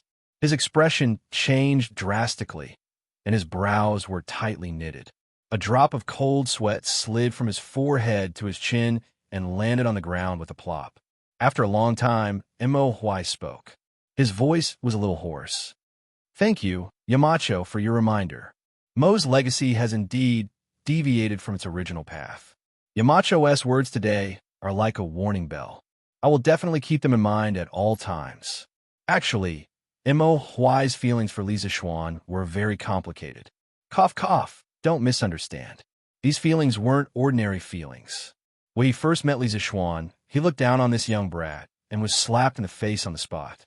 However, the way Li Zixuan slapped his face made him realize that Li Zixuan had too many similarities with the M.O. family's divine ancestor. He couldn't help but treat Li Zixuan as the reincarnation of the M.O. family's divine ancestor. Although Li Zixuan had explained that he wasn't, M.O. Huai still subconsciously treated Li Zixuan as the reincarnation of the M.O. family's divine ancestor.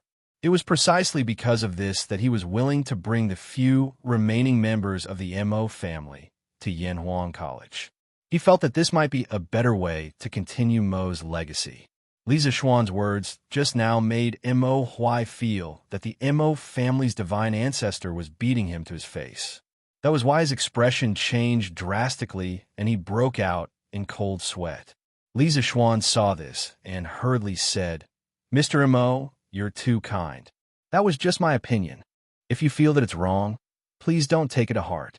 M.O. Huai said with shame, No, no, no. Yamacho is right. This old man brought the M.O. family's disciples into the world for several months. I didn't expect that they would be tainted with the vulgarity of the world. I really shouldn't have. Oh, by the way, Yamacho, didn't you say that you wanted to talk to this old man about something? Li Zixuan finally revealed his foxtail at this moment and said, Ahem, Mr. Mo, I'm sure you've seen the telescope upstairs. His Majesty is very satisfied with it. And this telescope was mainly completed by your daughter. I see that your daughter is very talented in this area, so I want to invite her to the academy as a specially appointed professor. What do you think? M.O. Huai frowned. Li Zixuan saw this and hurriedly said, Don't worry. Ink Girl will only be responsible for research after coming to the academy. She won't be responsible for teaching students. What do you think? Unexpectedly, M.O. Zhong waved his hand and said, Yamacho, you're mistaken. This old man isn't worried about that. This old man thinks that the identity of a professor in the academy is very noble. How can this girl be qualified with her little cleverness? Li Zixuan laughed and said, Mr. M.O., you don't have to worry about that. Ink Girl's knowledge and ability are obvious to everyone. As the saying goes, a hero doesn't care about his background. A person's ambition doesn't depend on his age. The academy needs to promote talent. Ink Girl is completely worthy of the title of a specially appointed professor. M.O. Huai couldn't help but feel happy when he heard Li Zixuan praise his daughter. After all, she was still his biological daughter. In that case, this old man has no objections. M.O. Huai glanced at his daughter and nodded. Wow, Dad, you finally agreed. That's great. You're so open-minded. Mo Lingwei, who had gone through a lot and finally got what she wanted, immediately flattered him without hesitation, causing Mo Huai to roll his eyes. Chapter 941. Hehe. Yamacho, thank you so much this time. If it weren't for you, I would have to stay at home and do needlework every day. Mo Lingwei followed Lisa Xuan out of Mo Huai's office. The girl caught up to Lisa Xuan and smiled sweetly. Lisa Xuan shook his head with a smile and said, "There's no need to thank me. This is what I promised you. I'm just fulfilling my promise." Yamacho, your business-like manner makes you very boring. Mo Lingwei complained. Lisa Xuan rolled his eyes. If I don't do business with you, do you want me to say some witty word to make you laugh and flirt with you? I can't bully my friend's wife. I won't do such a wicked thing. Ink Girl, I know why you want to stay in the academy so much. Don't worry, I'll think of a way to make Xiaoning stay in the academy too. Lisa Xuan changed the topic and said with a faint smile. Mo Lingwei's cheeks flushed red. She hurriedly said, Yamacho, what are you talking about? What does it have to do with me, whether Xiaoning is in the academy or not? Lisa Xuan saw that the girl was not saying what she meant and deliberately teased. Oh, since that's the case, then forget it. Xiaoning doesn't seem to be willing to continue staying in the academy anyway. Don't. Mo Lingwei immediately panicked and shouted subconsciously. Then, she saw Lisa Xuan's teasing face and knew that she had been fooled. She said angrily, Yamacho, you're playing with me again. Lisa Xuan couldn't help but laugh and said, All right, I won't tease you anymore. But Ink Girl, seeing that the two of you are progressing so slowly, there's something I have to say in my heart. Mo Lingwei asked curiously, What is it? Lisa Xuan looked at the girl seriously and said in a deep voice, Since you love him, then teach him well. Time waits for no one, and neither does love. Faced with such straightforward words, Mo Lingwei couldn't help blushing no matter how shrewish she was. However, the meaning of Lisa Xuan's words aroused her curiosity and anticipation, making her unable to care about her embarrassment. Train? Yamacho, what is training? Seeing that Mo Lingwei had taken a bait, Lisa Xuan's lips curled into an inexplicable smile. He said, Well, for example, you have a dog and you play with it all day long. You comb and bathe the dog carefully. When the dog makes a fuss, you play with it. When the dog lies down and doesn't speak, it looks at you. You look at the dog and stroke its head. Everything is going well, but the only thing that makes you feel awkward is that the dog doesn't go to the designated place to pee. It always pees here and there, leaving behind either a wet mark or a small pile of dog poop. Tell me, what should you do? Mo Lingwei stared at him and said with a disgusted expression, If it were me, I would beat it until it doesn't dare to pee anywhere. Lisa Xuan shook his head and said, This is the problem I want to talk to you about today. Sometimes violence, oh no, force, sometimes blindly using force can't solve the problem. Take this dog, for example. If you blindly beat it, it might not do as you wish. I have another method here.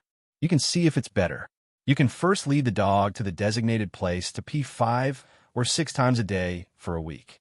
After a week, you can start doing something. When you find the dog peeing at the designated place, you should try to gently hug its neck and stroke its head.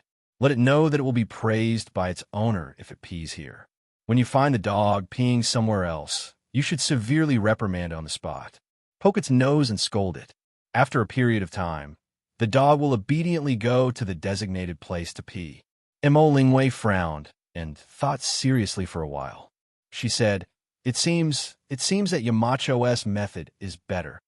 Lisa Xuan smiled and said, Of course. In fact, this process is training. Training is a reward and punishment. The purpose of training is also very direct. It is to make the other party obedient. Obedient is the so-called obedience. Dogs need to be trained, but some people also need to be trained. If you blindly use force on Yin Xiaoning, it will only make him more afraid of you. In this way, the distance between you and him will naturally increase. I believe that you don't want to see this result, right? Mo Lingwei's little face was a bit pale. She was probably frightened by Li Zixuan's analysis.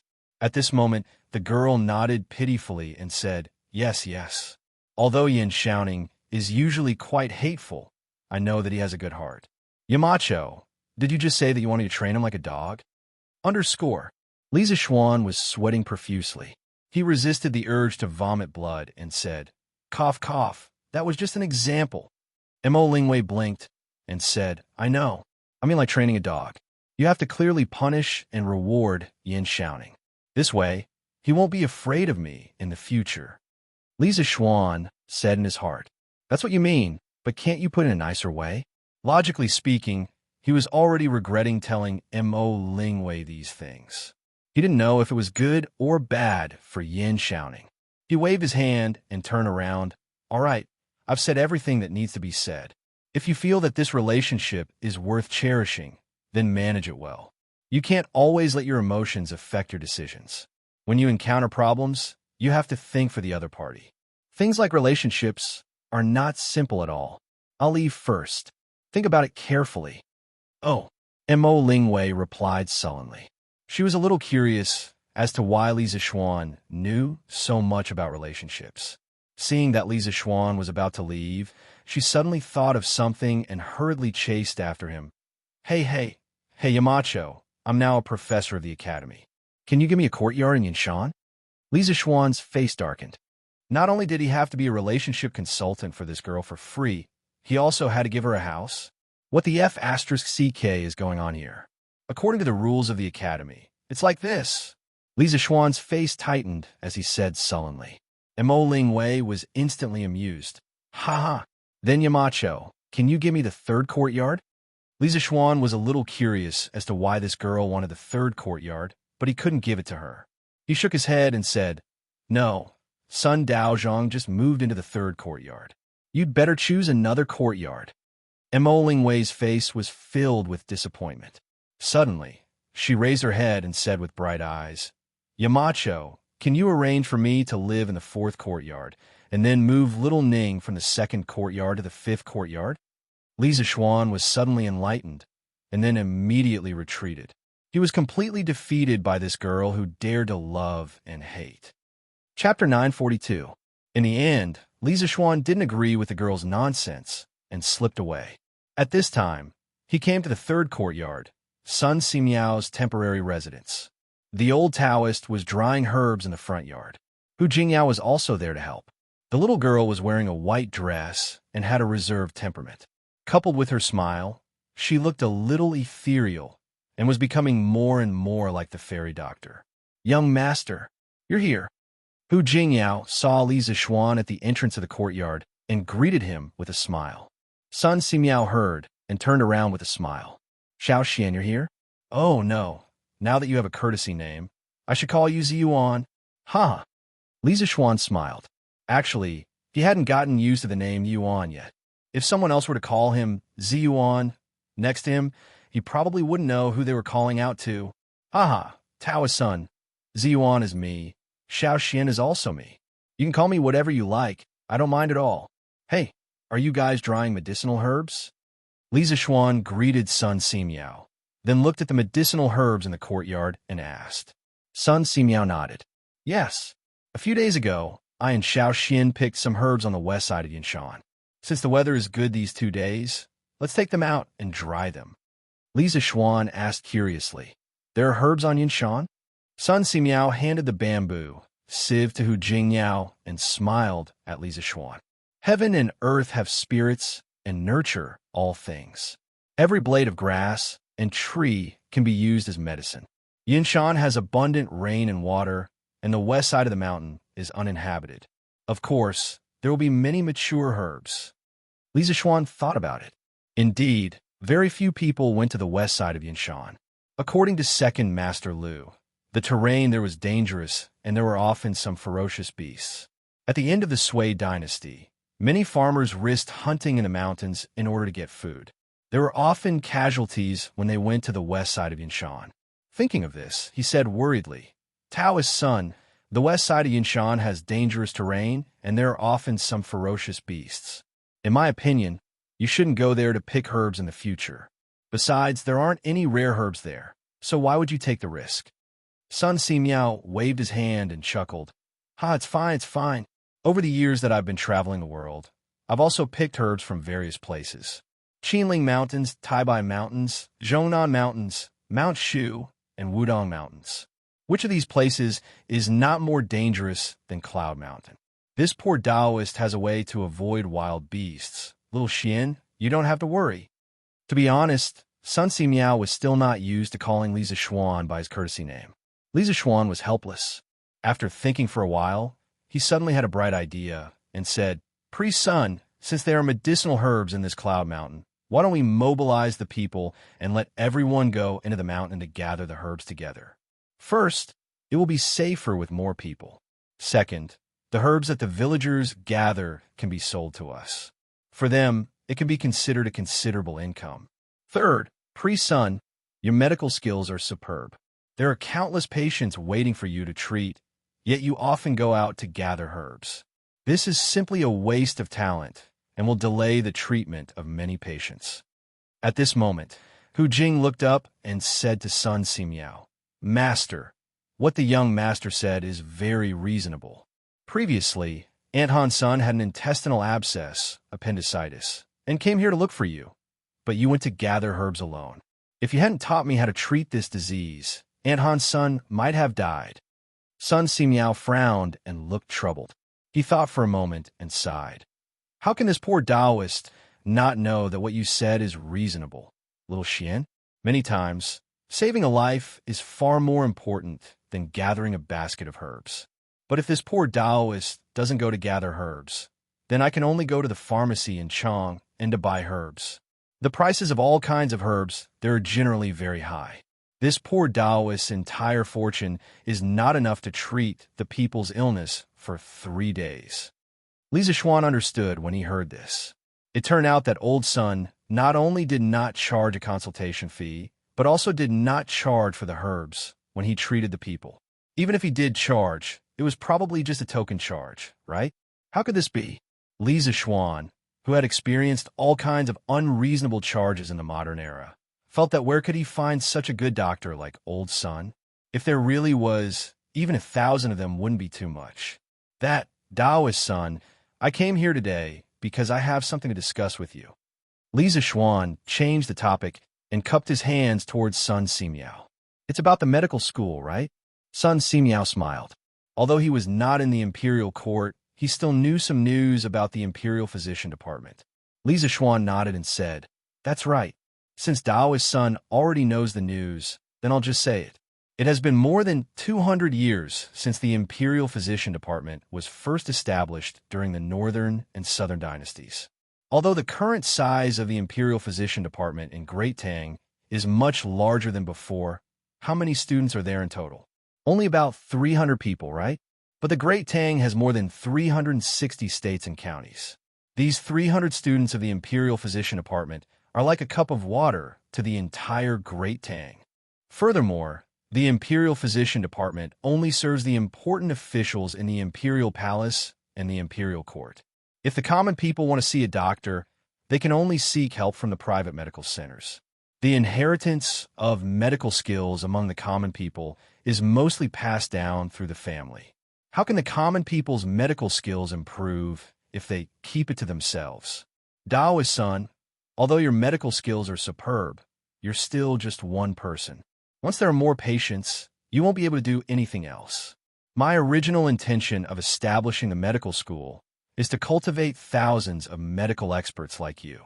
Then, I'll set up joint hospitals in the various states of the Great Tang, also known as joint medical centers. In this way, not only will the problem of the inheritance of medical skills be solved, but it will also allow the common people to be treated. Dao's son, won't your wish come true? Sun Si Miao originally thought that Li Zixuan only wanted to imitate the talent cultivation method of the imperial physician department, cultivate a group of medical students, and then set up a medical center.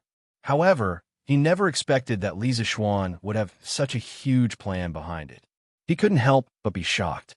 If he really followed this plan, perhaps all the common people would really be able to be treated. Sun Si Miao started his medical career at a young age and painstakingly studied medical skills for more than 40 years. Didn't he travel to hundreds of states and counties all for this dream? Little Xian, are you serious about what you said? You have to know that opening medical centers in all the states and counties of the Great Tang will cost tens of millions. Don't tell me you want to earn back this money from the patient's fees? That won't do. Sun Simiao was excited at first, but then he thought of a realistic problem and quickly shook his head. Li Zishuan said seriously, Daoist son, do you think I'm that kind of person? You have a kind heart. Although I'm not as good as you, I'm not evil. Hearing his witty words, who couldn't help but burst into laughter. Li Zishuan glanced at the little girl and said, Daoist son, don't worry. I'll find a way to get the money for the establishment of the joint hospital. The purpose of this joint hospital is definitely not to make money. When the time comes, the consultation fees will definitely be cheaper than ordinary medical centers. Sun Simiao saw that Li Zishuan was speaking so confidently. Moreover, based on his understanding of Li Zishuan, he really wasn't a greedy person, so he was relieved. That's good. Little Xian, if you really want to set up this joint hospital, I'll definitely give you a hand. You don't have to worry about the medical center. Since His Majesty has agreed, the doctors of the Imperial Physician Department will definitely help you set up the medical center. I'm afraid there won't be enough time to enroll students this year. Wait until next spring to enroll students. At that time, if I'm free, I can also help teach the students. Li Zishuan said happily, Thank you, Daoist son. Chapter 943. Li Zishuan did not have much confidence in getting Sun Simiao to join them. Now that the results were out of his expectations, he left the third courtyard with satisfaction. Then he prepared to go down the mountain to find his father-in-law, Han Tianhu, to discuss the matter of organizing the villagers to go into the mountains to collect herbs. Recently, he had planned to set up a school hospital department in Yanwang College. When the time came, he would need to buy a batch of herbs. It would be better to buy them from the villagers. As for the herbs that Yinshan did not have, he would buy them from the pharmacies in Chang'an. After all, Yanwang College was a highly ranked institution. If it did not even have a school hospital, wouldn't it be lacking in style? As for the doctors in the school hospital, Li Zishuan had also thought about it. He wanted to poach some old imperial physicians who were about to retire from the Imperial Medical Department. For doctors, the older they were, the more diseases they had seen and the more experience they had. When the time came, the old imperial physicians would bring in a group of apprentices. Wouldn't the problem of inheriting talents in the school hospital be solved? Marquis, Master, and Madam want you to go back to Chang'an. Li Zishuan had just reached the mountain gate when he saw Pang Feiji walking quickly towards him and saying such a strange sentence. My parents wanted to go back to Chang'an? For what? Li Zishuan stopped in his tracks and asked with a strange expression. Pang Feiji's face showed a trace of difficulty. Under Li Zishuan's gaze, he finally answered, Marquis, it's your grandfather, grandmother, and uncle who have come to Chang'an. They are in a mansion now. Li Zishuan opened his mouth and took a long time to recover. What the F***CK? I have a grandfather and grandmother? It was no wonder that he was surprised. In the memories of his predecessor, there was not a single bit of information about his mother's family. After transmigrating for so long, he sometimes wondered why his mother's parents and brothers never came to visit him. It was impossible to say that they were too far away. After all, he was his mother's precious son and had finally returned from Mount Longhu with great difficulty. His body had also fully recovered. No matter how far away his mother's family was, they would still have to come and visit, right? Although he had many questions in his mind, he had never asked them in his long time in the Great Tang, because he was afraid that he would be exposed. What if the previous owner of the body knew about this, but the fusion of memories wasn't complete? Wouldn't that be exposed? Now, that Li Zishuan suddenly heard that his maternal grandparents had come to Chang'an, he was a little dumbfounded. Hearing Li Zishuan's strange words, Pang Feiji's face twitched a few times and said, Marquis, everyone has a maternal grandfather and maternal grandmother. Li Zishuan came back to his senses, and his expression returned to normal. He waved his hand and said, That's not what I meant. I was asking where my maternal grandparents came from. Cough, cough. When I left home to go to Mount Longhu, I was still young, so I don't remember some things clearly. This last sentence was purely to deceive others and prevent them from being exposed. Pang Feiji didn't have such thoughts. Besides, he was just a guard. Even if he was beaten to death, he would never think that Li Zixuan in front of him was an outsider who had transmigrated from more than 1,000 years in the future. At this time, when he heard Li Zixuan's question, he bowed and answered, "Marquis, your maternal grandparents came from Nanyang. Madam used to be for Nanyang." Nanyang?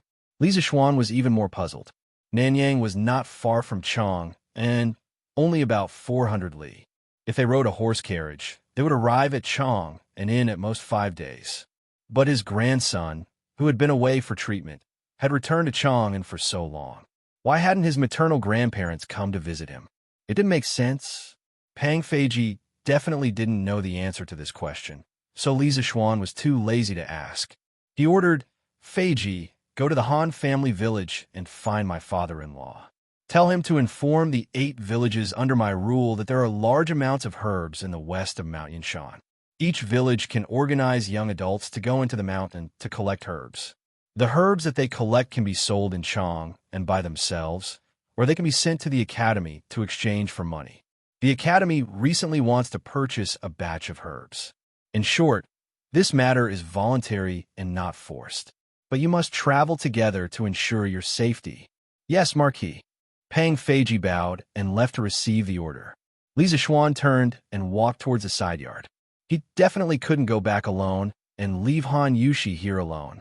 When he returned to the side yard, he explained the situation to Han Yushi. The husband and wife took the 2 young maidservants and boarded the horse carriage back to Chang'an. On the way, Han Yushi seemed to be very uneasy. Li Zixuan saw this and couldn't help but laugh. "Wife, don't be nervous. You're just going to see the 2 elders. They won't eat you."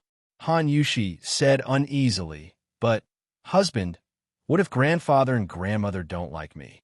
Li Zixuan rolled his eyes and said, "My wife is so beautiful. How could they not like her? Besides, we are officially married under the orders of our parents and the words of the matchmaker. Even if they don't like her, what can they do? You're living with me, not with them." Husband, don't say such nonsense. If grandfather and grandmother don't like me, then it must be my fault. How can we say that the elders are wrong? If others hear this, I'm afraid it will be detrimental to your reputation." Han Yushi said hurriedly. In this era, filial piety was greater than heaven. Unfilial people would be despised wherever they went, and it was extremely detrimental to their official career. If someone used this as an excuse to impeach them, they would basically be demoted. Li Zixuan said carelessly, "Filial piety lies in one's heart, not in one's mouth. Besides, grandfather, grandmother, and wife have never met before. How could they not like you for no reason? Wife, don't think too much." Han Yushi nodded and felt a little relieved. In the midst of their conversation, the horse carriage rolled towards Chang and city. It didn't take long for them to enter Chang and city. Around noon, the horse carriage entered Yong'an Lane. Looking at the familiar streets and neighborhoods outside the window, Li Zixuan couldn't help but sigh. He hadn't been back for a long time. Ever since he built Yinhuan College in Yinshan, he spent most of his time in Yinshan and rarely came back here. If this continued, he would probably forget that he was from Chang'an City. It was quite funny when he thought about it. He was born and raised in the capital. Instead of being a rich second generation in the capital, he insisted on running to the suburbs of the capital to start a business. If this happened now, he would probably be called a fool. "Young master? Young master, you're back." While his thoughts were running wild, the horse carriage had already arrived in front of the Lord Protector's mansion. When San Bao saw the horse carriage, she hurriedly ran out and greeted him. Li Zixuan nodded and asked, "Where are my parents?" "Young master, old master, and madam are in the front hall. You should go quickly." Chapter 944. Yong'an Lane, House of Marquis. Li Zixuan held Han Yushi's hand and walked toward the main hall. However, he felt that the atmosphere in the house was a little strange. If he had to describe it, it would be that it was oppressive. The house was not like this in the past. With doubts in his heart, the couple came to the front hall. He saw an old man with a dignified face and a slightly plump figure sitting on the left side of the main hall. The old man was wearing a black robe and a hat similar to a Taoist crown on his head. Next to him sat a kind-looking old lady in her 60s. Mrs. Lee sat below the old lady and was whispering something to the old lady. Below the old man was a middle-aged man in his 40s who wore a Taoist robe. He had a stern face and a stern look on his face. He looked very serious. Old Man Lee sat next to the middle-aged man, holding a cup of tea in his hand. His face revealed a trace of an awkward fawning smile. Below Li Jingma sat a handsome young man in a white robe with his hair tied up. The young man looked to be no more than 12 or 13 years old. From his appearance, he looked very young and inexperienced. At this moment, he was sitting upright on the special armchair of the Marquis estate. His eyes were slightly closed, and his appearance was solemn and dignified. There was a kind of calmness and sage-like aura that did not match his age. Li Zixuan had just stepped in the main hall with Han Yushi when he saw this scene. At the same time, he also felt the oppressive atmosphere in the house. "Father, mother, your son is back." Li Zixuan's expression did not change as he entered the house and shouted to his parents. As for the other people's expressions, he did not have the time to care. Freud. Mrs. Lee got up and was about to greet her son when she heard a cold snort from the seat above. It was the old man. "Your grandfather and grandmother are here. Why don't you greet them first?" Mrs. Lee's expression changed as she hurriedly said, "Father, when you came to Chang'an, Xian'er was still young." "Mother, please sit down." Li Zixuan frowned as if he understood something. He stepped forward and interrupted his mother. Then he looked straight at the old man and said, "So, you are my grandfather. So you're my grandfather. Pardon my rudeness. Grandson left home when he was young and followed master to Mount Longhu to treat his illness. After cultivating for 8 years, there are many things that I don't remember clearly. I hope grandfather won't blame me. After all, I haven't seen you for so many years, and you don't have the label of grandfather on you. Grandson can't possibly call everyone grandfather every time he meets, right?" When the old man heard the first half of Li Zixuan's words, he felt quite comfortable in his heart. However, when he heard the second half, his face suddenly changed, and he said angrily, "How dare you? One eloquent tongue. Jay Bamboo. Did you hear that? Is this how you talk to your elders? Is this how you and Li Jingma teach your children? Humph. I've already told you more than 10 years ago that the two of you aren't suited to be together, but you refused to listen. In the end, you gave birth to such an unfilial son who's plagued with misfortune." When Li Jingma heard this, he couldn't help but tighten his grip on his teacup. Madame Li reprimanded her son. "Xian'er, don't be rude." Then she hurriedly said to the old man, "Father, Xian'er doesn't mean any harm. Please don't blame him." The old woman sitting to the right of the old man finally spoke. "Old man, don't be so picky. Let bygones be bygones. Xian has already grown up, and Jay Bamboo and Jingma are also living happily. Why do you have to bring up the past again?" The old man's face flushed red. He wanted to say something, but in the end, all he could say was a sigh. The old woman looked at Li Zixuan and said lovingly, "Xian, come, let grandmother take a look at you. I haven't seen you for more than 10 years. I missed you so much." Li Zixuan stopped in his tracks and looked hesitant.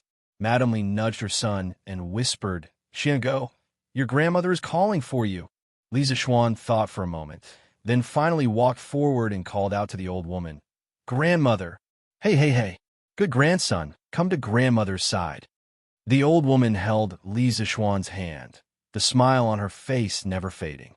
"The last time grandmother saw you, you weren't even a month old. There was one time when grandmother hugged you, and you even peed on grandmother's body. It's been almost 15 years since we last met, and in the blink of an eye, you're even taller than grandmother. You're also in the imperial court, and you're valued by the current emperor. Grandmother can even hear news about you from Nanyang. Grandmother only found out that you've returned to Chang and from Mount Longhu when she heard that you've been conferred title. Thinking that your body has recovered, grandmother happily ate 3 big bowls of rice that night. After that, I heard that you created some kind of newspaper, so I asked your uncle, Hui Ming, to buy a copy for me every day. There were all kinds of interesting things in the newspaper. Every time I read the newspaper, I would think, is my good grandson happy now? Is he healthy? Is he well? In July, grandmother heard that had founded an academy and was recruiting students from all over the Great Tang Empire. Grandmother originally wanted to send your cousin, Fa Shan, to add to your popularity, but this child's ambitions were not there, so she gave up. Then, grandmother heard that had been conferred a title of Marquis, and she was so happy. Good child. Sigh. It's all your grandfather's fault. Otherwise, grandmother wouldn't have worried about you every day and not come a chong to see you. If you blame grandmother in your heart, grandmother will accept it. To be able to see my good grandson today, grandmother is satisfied. Perhaps it was because she was old that she spoke more than usual. The old woman rambled on for a long time, and by the end of it, her eyes were filled with tears. Beside her, Madame Li was already sobbing. Mother, don't say that. Won't blame you, right? Come here and tell grandmother. Madame Li held Li Zixuan's other hand and cried. Li Zixuan had never seen his mother like this, and the hostility in his heart dissipated by half. Moreover, the old woman's love for him came from the bottom of her heart, and it touched him. At this moment, he pursed his lips and said, Grandmother, grandson has never blamed you. The sadness on the old woman's face disappeared without a trace, and she revealed a smile that came from the bottom of her heart. She held Li Zixuan's hand tightly and said emotionally, Good grandson, you really are grandmother's good grandson. Don't blame your grandfather, okay? There are some things that you didn't know back then, but your grandfather did it for your mother's sake. Now that we're finally reunited, let's forget about the past. The old woman sighed and said suddenly. When the old man next to him heard this, he snorted softly. He did not think much of it. Sitting below, Li Jingma's face was a little pale. When Li Zixuan heard this, he secretly thought that there were many secrets that he didn't know. He frowned and asked, Grandmother, what happened back then? Can you tell me? Chapter 945. Ahem. Come out with me. I have something to tell you. In the main hall, Li Jingma, who had been silent for a long time, suddenly coughed and said. Li Zixuan nodded and was about to move when he heard the old man sitting at the top snort. What can't you say here? If you don't want to say it, I will say it for you. Li Jingma turned around and said helplessly, Father-in-law, it's not that I don't want to move. You don't need to say more. After so many years, your nature of wanting to save face still hasn't changed. Let me say it for you. The old man mercilessly interrupted Li Jingma again. Then he looked at Li Zixuan and said, You were sick when you were young and followed spiritual master Ling Su to Mount Longhu to recuperate. There are many things you don't remember. I don't blame you, but you don't have a right to blame me. Speaking of this, the old man stood up and walked to Li Zixuan's side and continued, I am Yi Guozhong, and this is your uncle, Yi Huiming. The Yi family has cultivated for 4 generations and is also a prominent family in Nanyang. Although I didn't have much opinion about family background, I also hoped that my only pearl could find a good husband to entrust her life to.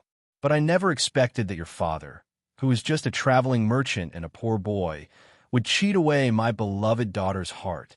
Being poor is nothing. Although the Yi family is not a wealthy family, we still have some money to spare. As long as your father is someone who is worthy of being entrusted with her life, seeing that both of them are in love with each other is not a big deal, even if this old man marries my daughter to him. But when I first saw your father, I noticed that your father's middle was flat, and there was a deep vertical line between his eyebrows. I have cultivated for decades. Although I'm not as good as your master, spiritual master Ling Su, I know that your father's face is the child-killing sword in the study of physiognomy. It's hard for someone with this face to have a son. Even if he does have a son, he won't have a good ending and will most likely die prematurely. At that time, it will be another tragedy of a white-haired person sending off a black-haired person. I only have one daughter, your mother. How can I marry her to someone like your father, who curses children? Even if your father's family is rich and powerful, this old man will never marry my daughter to him. But at that time, your mother was already deeply in love with him and was unable to extricate herself. Even though your grandmother and I tried to stop her, your mother still tried to find a way to secretly meet your father. With no other choice, this old man locked your mother up and arranged another marriage for her. The other party was the son of the Nanyang County chief. He had a dignified appearance and was quite talented. When your mother found out, she resisted with her life. She didn't eat or drink for 6 days and 6 nights. In the end, she fainted in her room. When your father heard the news, he tried to break into the mansion several times, but he was beaten out of the mansion by the servants of this old man. Later, the doctor woke your mother up, but your mother still refused to eat, drink, or take medicine. Seeing that your mother's eyes were gloomy, I was afraid that she was about to die. Your grandmother's heart softened, and she begged me to agree to this marriage. How could this old man agree? But if this old man didn't agree, your mother definitely wouldn't have lived for more than 3 days. In the end, this old man's heart softened. But because of this, your mother was expelled from the family by the elders. This old man was also angry at that time, so I broke off my father-daughter relationship with your mother. We agreed that we would never meet again. But because of this matter, the Yi family also thoroughly offended the local chief. Both sides had constant friction. The Yi family sacrificed a lot of benefits, and their vitality was greatly damaged. However, in exchange for temporary peace. Fortunately, not long after, Emperor Yang was killed in Jiangdu, and the Great Sui dynasty collapsed. The heroes of the world rose in revolt, and the Central Plains fell into the flames of war. The chief of Nanyang County died in the hands of a group of bandits. The Yi family accumulated virtue and did good deeds. They built roads and bridges, and had a good reputation in the Nanyang area. That was why they were able to survive in this chaotic world and gradually recover. Your mother gave birth to you many years after your father and your mother got married. At that time, your mother remembered that this old man once said that your father was a jinx. She was worried, so she came to Nanyang with your father and asked to see this old man. She wanted this old man to take a look at your face and examine your body. But because your mother and father eloped that year, it brought great losses to the Yi family. Many people in the Yi family hated your mother, and no matter what, they wouldn't let your father and mother take half a step into the Yi family. Later, your grandmother couldn't bear it and secretly went out by herself. She met your mother and you at the inn. After your grandmother returned, she begged this old man again and again, saying that this old man must see you no matter what. This old man couldn't persuade her, so I also went to the inn. But after looking at your face and taking your pulse, this old man only said 2 words, 6 years, and then left. From then on, this old man never saw you, your father, or your mother again. This old man also didn't let your grandmother go to Chong. And because this old man knew that you definitely wouldn't live past 6 years old, why should I let her go? If she saw too much, when the time came and you died, wouldn't your grandmother be even more sad? Besides, all of this was caused by your father. This old man doesn't want to see him for the rest of his life. Later, I heard that after you grew a little older, you often fell ill and your health deteriorated. Your father and mother began to take you everywhere to find a doctor, but all of this was already predestined. Your illness was congenital, so how could ordinary doctors in the world cure you? The facts prove that this old man wasn't wrong back then. Your father shouldn't have been with your mother at all. But later, even this old man didn't expect that spiritual master Ling Su would take a fancy to you and bring you back to Mount Longhu. But even so, this old man still didn't think that your illness could be cured, so I didn't tell this news to your grandmother. It was better to let her treat you as a dead person, so that she wouldn't be happy about it. But this old man still underestimated spiritual master Ling Su's ability. He could actually help you go against the heavens and change your fate. Now, your face is already your physiognomy. At this point, Yi Guozhong subconsciously looked at Li Zishuan's face. With this look, Yi Guozhong's face suddenly changed. There was shock and even more disbelief. Seeing this, Mrs. Li immediately panicked. She walked over and asked anxiously, "Father, what's wrong? Is there something wrong with Xian Er's face?" Li Zishuan also looked at Yi Guozhong curiously. His predecessor had cultivated for 8 years. Although he wasn't very proficient in the five Taoist metaphysics, mountain, medicine, fate, physiognomy, and divination, he had dabbled in all of them. As an atheist from the 21st century, Li Zixuan didn't believe in these things at first. But after merging with the memories of his predecessor, he started to believe. A few days ago, Li Zixuan also stared at his face for a long time, but he was interrupted. Now, Yi Chongyang's expression made Li Zixuan curious. What's wrong with my face? Why does this old man have such a reaction? Chapter 946. Marquis Mansion, Main Hall. Yi Guozhong was shocked for a long time before he recovered. He shook his head and sighed. The problem isn't his physiognomy, but that I can't see his physiognomy clearly. Could this be the person of destiny? If this old man came from the modern world, he would definitely scold. Why the F***CK is your face covered in mosaic? Yes, Li Zixuan's face is indeed covered in mosaic. Ordinary people can't see it, but if a physiognomist looks, they will find that his face is gray, as if he is in a fog, making it difficult for people to see through. Mrs. Li didn't understand and hurriedly asked, "Father, what do you mean? What is the destined person? Is this physiognomy good or bad?" Yi Guozhong looked at Li Zixuan with a complicated expression.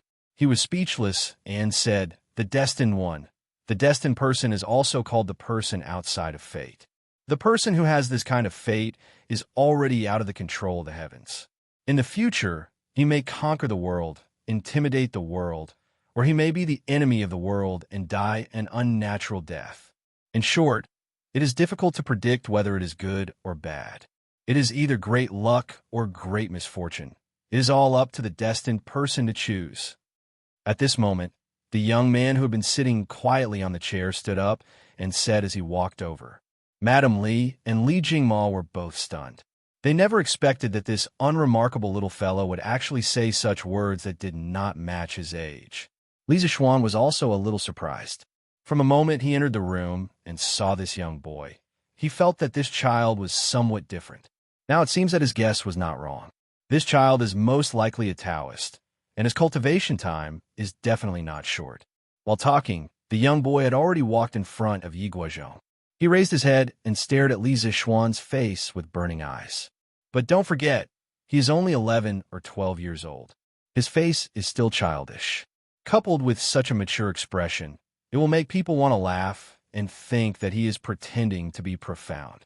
Yi Guozhong's face didn't show any surprise. He was probably used to his grandson's behavior. At this moment, he put his hand on the boy's head with a comforted look on his face. A trace of kindness flashed across his solemn face. At this time, the old lady also stood up and walked over. She took the boy's hand with a smile and said to Li Zixuan, "Xiaoxian, this is your cousin, Xiaoshan. Since he was 4 years old, he liked to go to your uncle's study to read books about Taoist cultivation methods and talisman seal scripts. He is always mysterious and always likes to wander. This time, I brought him here to let him see the world in Chang'an. Xiaoxian, you are familiar with Chang'an. Take your cousin out for a walk when you have time." After listening to Yi Guozhong's narration, Li Zixuan didn't have much resentment towards his maternal grandmother. Instead, he had a lot of respect for her. It was said that in a big family, there were all disgusting and filthy fights for power. It was already not easy for his maternal grandmother to help his mother time and time again. At this moment, he nodded in response. "Well, grandmother, don't worry. I will often take Xiaoshan out for a walk." Then, in order to show the care of an elder brother to his younger brother, he reached out and patted the boy's head.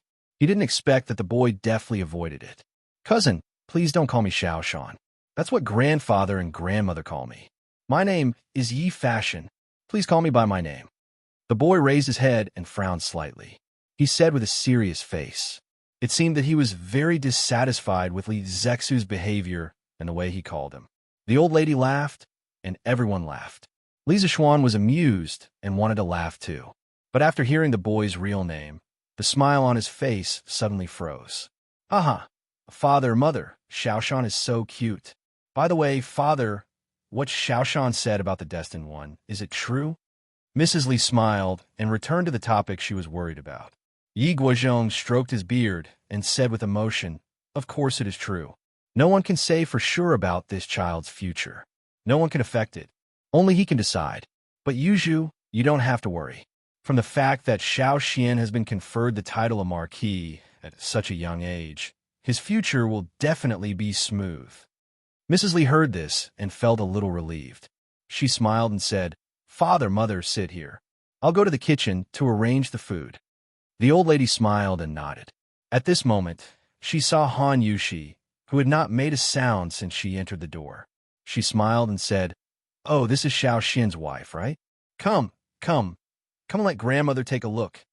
A trace of panic flashed across Han Yushi's face. Mrs. Li saw this and came over to pat her on the shoulder. She smiled and said, "Yushi, go and talk to your grandmother for a while. Mother will go to the kitchen to arrange lunch." "Yes, Mother." Han Yushi nodded reluctantly. Then, she walked to the old lady's side and bowed. She shouted, "Yushi greets grandmother, grandfather, and uncle." The old lady held Han Yushi's hand and smiled from ear to ear. "Yushi, right? Your name is nice, and you're really handsome. You and my good grandson are really a match made in heaven." Yi Guozhong did not show any expression this time. Instead, he nodded at Han Yushi rather kindly. Yi Huiming, who was sitting on the chair, also stood up and nodded in greeting. The old lady of the Yi family looked Han Yushi up and down. The more she looked, the more satisfied and happy she was. She pulled Han Yushi to the side and sat down. She rolled up her sleeves and took off the bracelet on her wrist. She smiled kindly and said, Come. Grandmother came in a hurry this time and didn't prepare a gift. This bracelet has accompanied grandmother for most of her life. Today, I'll give it to you as a greeting gift. I hope that you and Xian Heir can give birth to a great-grandson for grandmother as soon as possible. He. Mother. Yi Huiming was shocked when she saw this. Just as she was about to say something, the old lady glared at her. The expected difficulties did not appear. Han Yushi could not help but heave a sigh of relief in her heart. Facing the bracelet that the old lady had worn for her entire life, how could she dare to accept it? She hurriedly said, Grandmother, Yushi appreciates your kindness, but this bracelet is too precious. What's so precious about it? It's just a dead object. Come. Grandmother will help you put it on. The old lady grabbed Han Yushi's hand without any explanation. Then, she put the bracelet that had accompanied her for decades on Han Yushi's fair and slender wrist. The old lady sighed and said, Beautiful jade matches a beauty. Grandmother is old. This jade bracelet is just right for you to wear. The old lady's eyes inadvertently revealed a hint of reluctance. It happened to be seen by the attentive Han Yushi. She was moved and said, Thank you, Grandmother. Grandmother, you're not old. You look very energetic. Chapter 9:47. You are Yi Fashion? Seeing that his wife was fine, Li Zixuan looked at his cousin again. He paused and asked in a low voice. Yes. The young man nodded. His words were as precious as gold. Li Zixuan swallowed his saliva and asked again, Which Dharma is it? Which is good? The young man looked at Li Zixuan strangely and paused for a while before answering. The Dharma is not passed on to others. The best is like water. Water benefits all things and does not compete for the goodness. Li Zixuan was finally shocked. He took 2 steps back and looked at the young man in front of him in horror. He muttered to himself, Yi Fashion, you are really Yi Fashion. Previously, Li Zixuan still had a trace of luck, thinking that it was possible that they had the same pronunciation but different characters. At this moment, his heart really grasped the grass. He never thought that his cousin was actually Yi Fashion. Yi Fashion, in the Tang dynasty, other than Li Chunfeng and Yuan Tiangang, the most famous Taoist priest was Yi Fashion. His disciples were rare in the history of Taoism. According to historical records, Yi Fashion had the skills of nourishment and divination. He was good at writing talismans. He lived in Gaozong, Wuzetian, and Zhongzong for 50 years. He often went to the mountains and was summoned to the palace. In the Gaozong dynasty, Yi Fashion completely became the leader of Taoism in the world. Not only did he win the respect of the world, including the emperor, but he also actively participated in politics. He made a great contribution by helping Li Dan to ascend the throne and Li Longji to rise to the throne. He was once titled as the National Celestial Master and Duke of Yu. The status of the Yi family of Nanyang also reached the peak because of this. In the 10th year of Emperor Minghuang's Kaiyuan, Yi Fashion, who was 107 years old, died without any illness. It was said that the courtyard he lived in at that time was full of fragrance and celestial music. It was even more confirmed that Yi Fashion had ascended to immortality. 19 years after Yi Fashion's death, Emperor Xuanzong of the Tang dynasty wrote the inscriptions of Honored Master Yi, describing in great detail Yi Fashion's diving into the water palace, flying into the fire room, cutting open the stomach and cleaning the intestines, cutting open the eyes and selecting the membranes, conscripting the ghosts, running away from the gods, and other mystical techniques. Gradually, Yi Fashion became the god worshipped by the Yu-Lu believers. In the official history, Yi Fashion was a human, a noble and virtuous person. But in the folklore, he was a god, a Tao immortal with remarkable abilities. Such an awesome national heavenly master and immortal of the mortal world had become his cousin. At this moment, Li Zishuan's brain couldn't wrap itself around the situation. At this time, he couldn't help but feel that his mother was really awesome. She was actually born in such a big family, and she even had such an awesome nephew. Yi Guizhong also noticed the commotion. He walked over and frowned.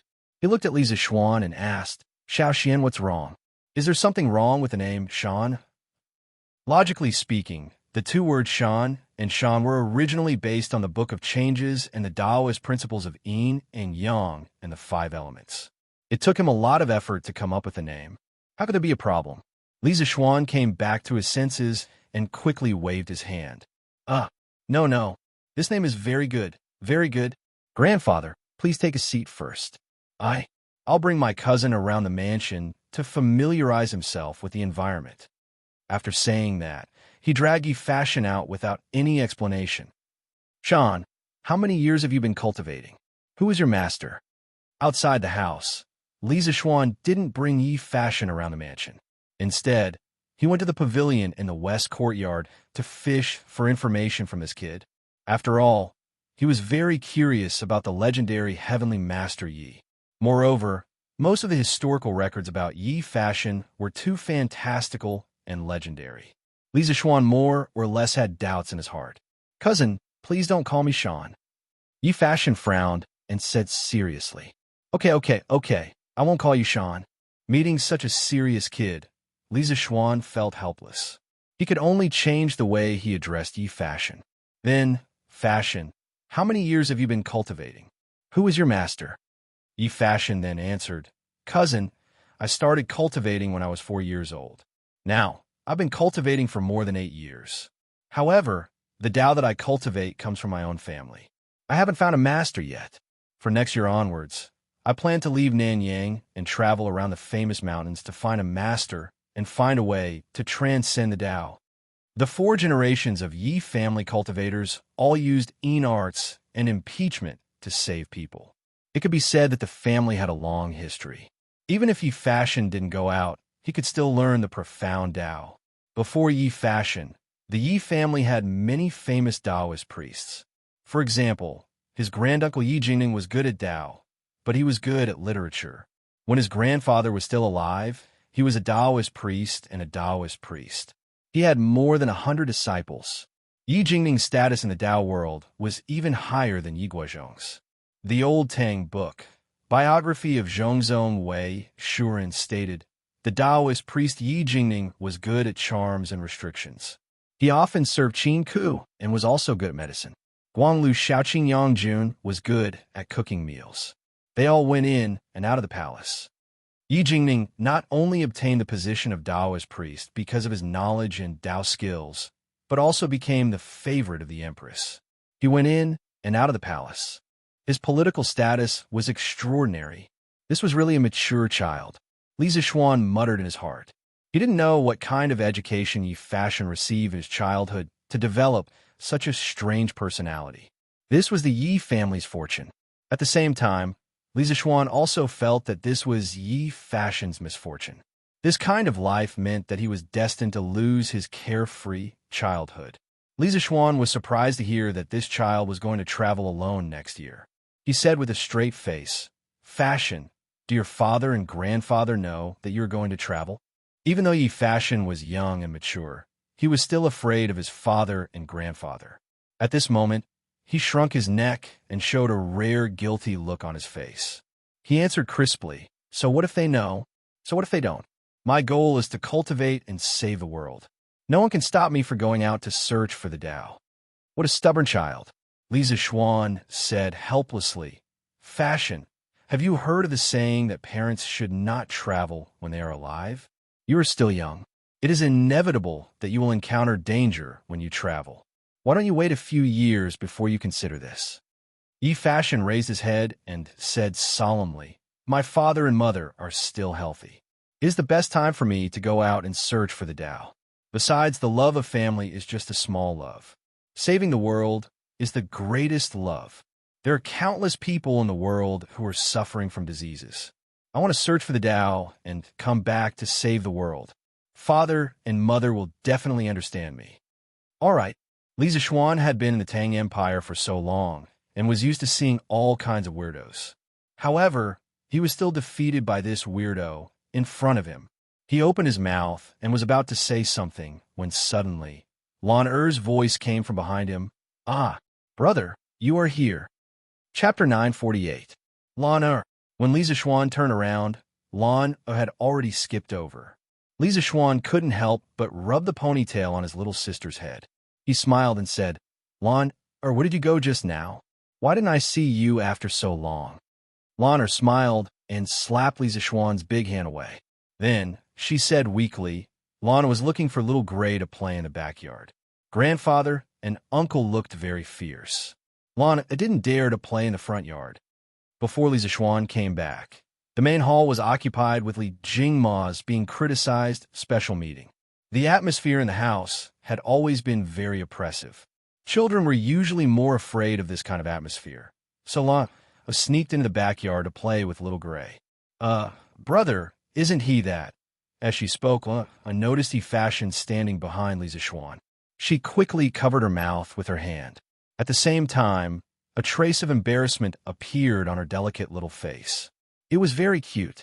After all, she was bad-mouthing someone's father and grandfather in front of them. How could she not be embarrassed?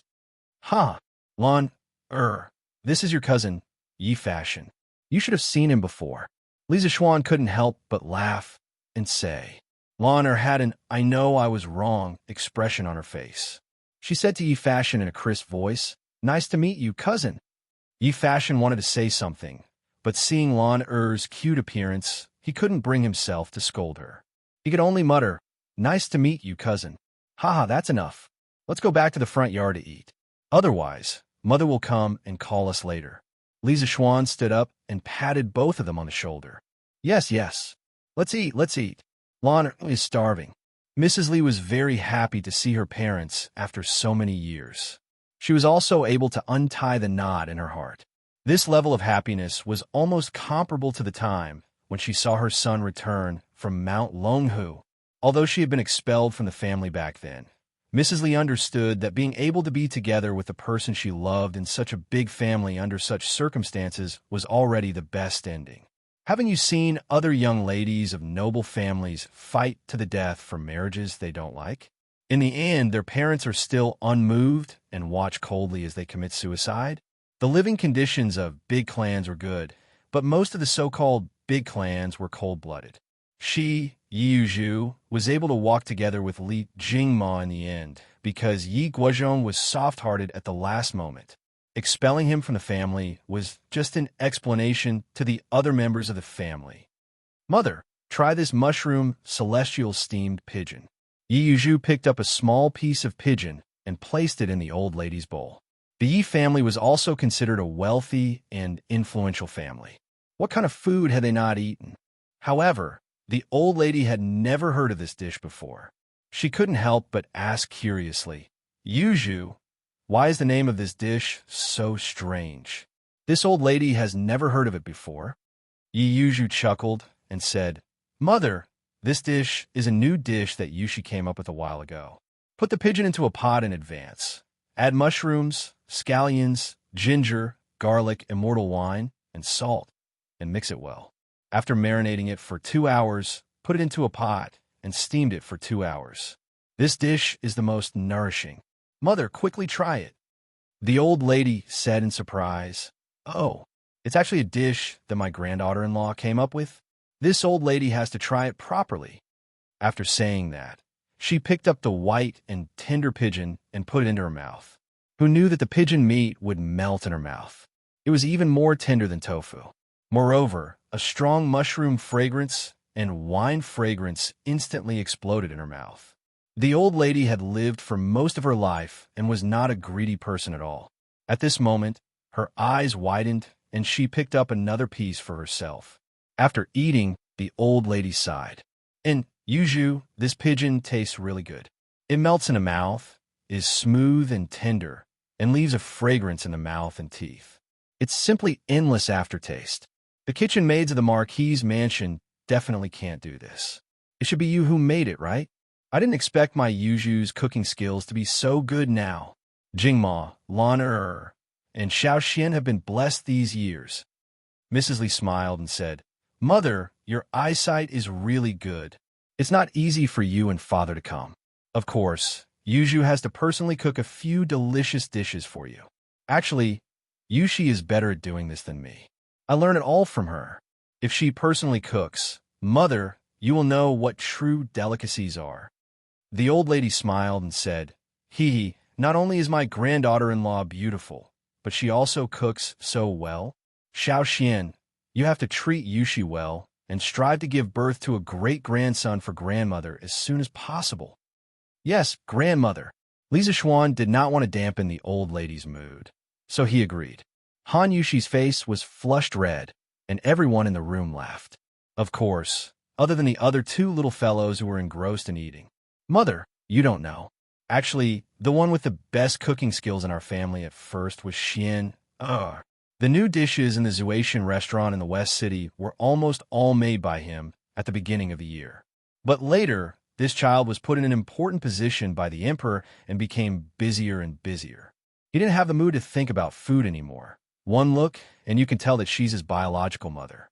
She can say that her son is lazy so tactfully, naturally, and in a dignified manner.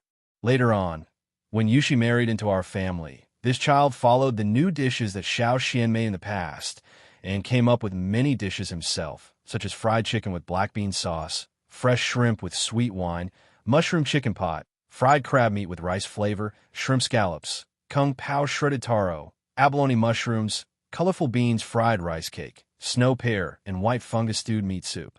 All right. Yuzu, stop talking. If you continue, your mother's saliva will flow out." The old lady narrowed her eyes and quickly interrupted Yi Yuzu's words.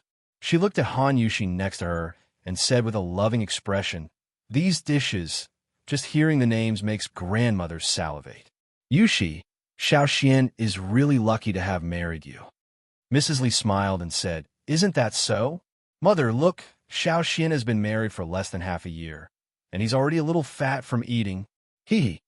The old lady smiled and said, "It's good to be fat. It's good to be fat. Xiaoxian is still too thin. He should eat more.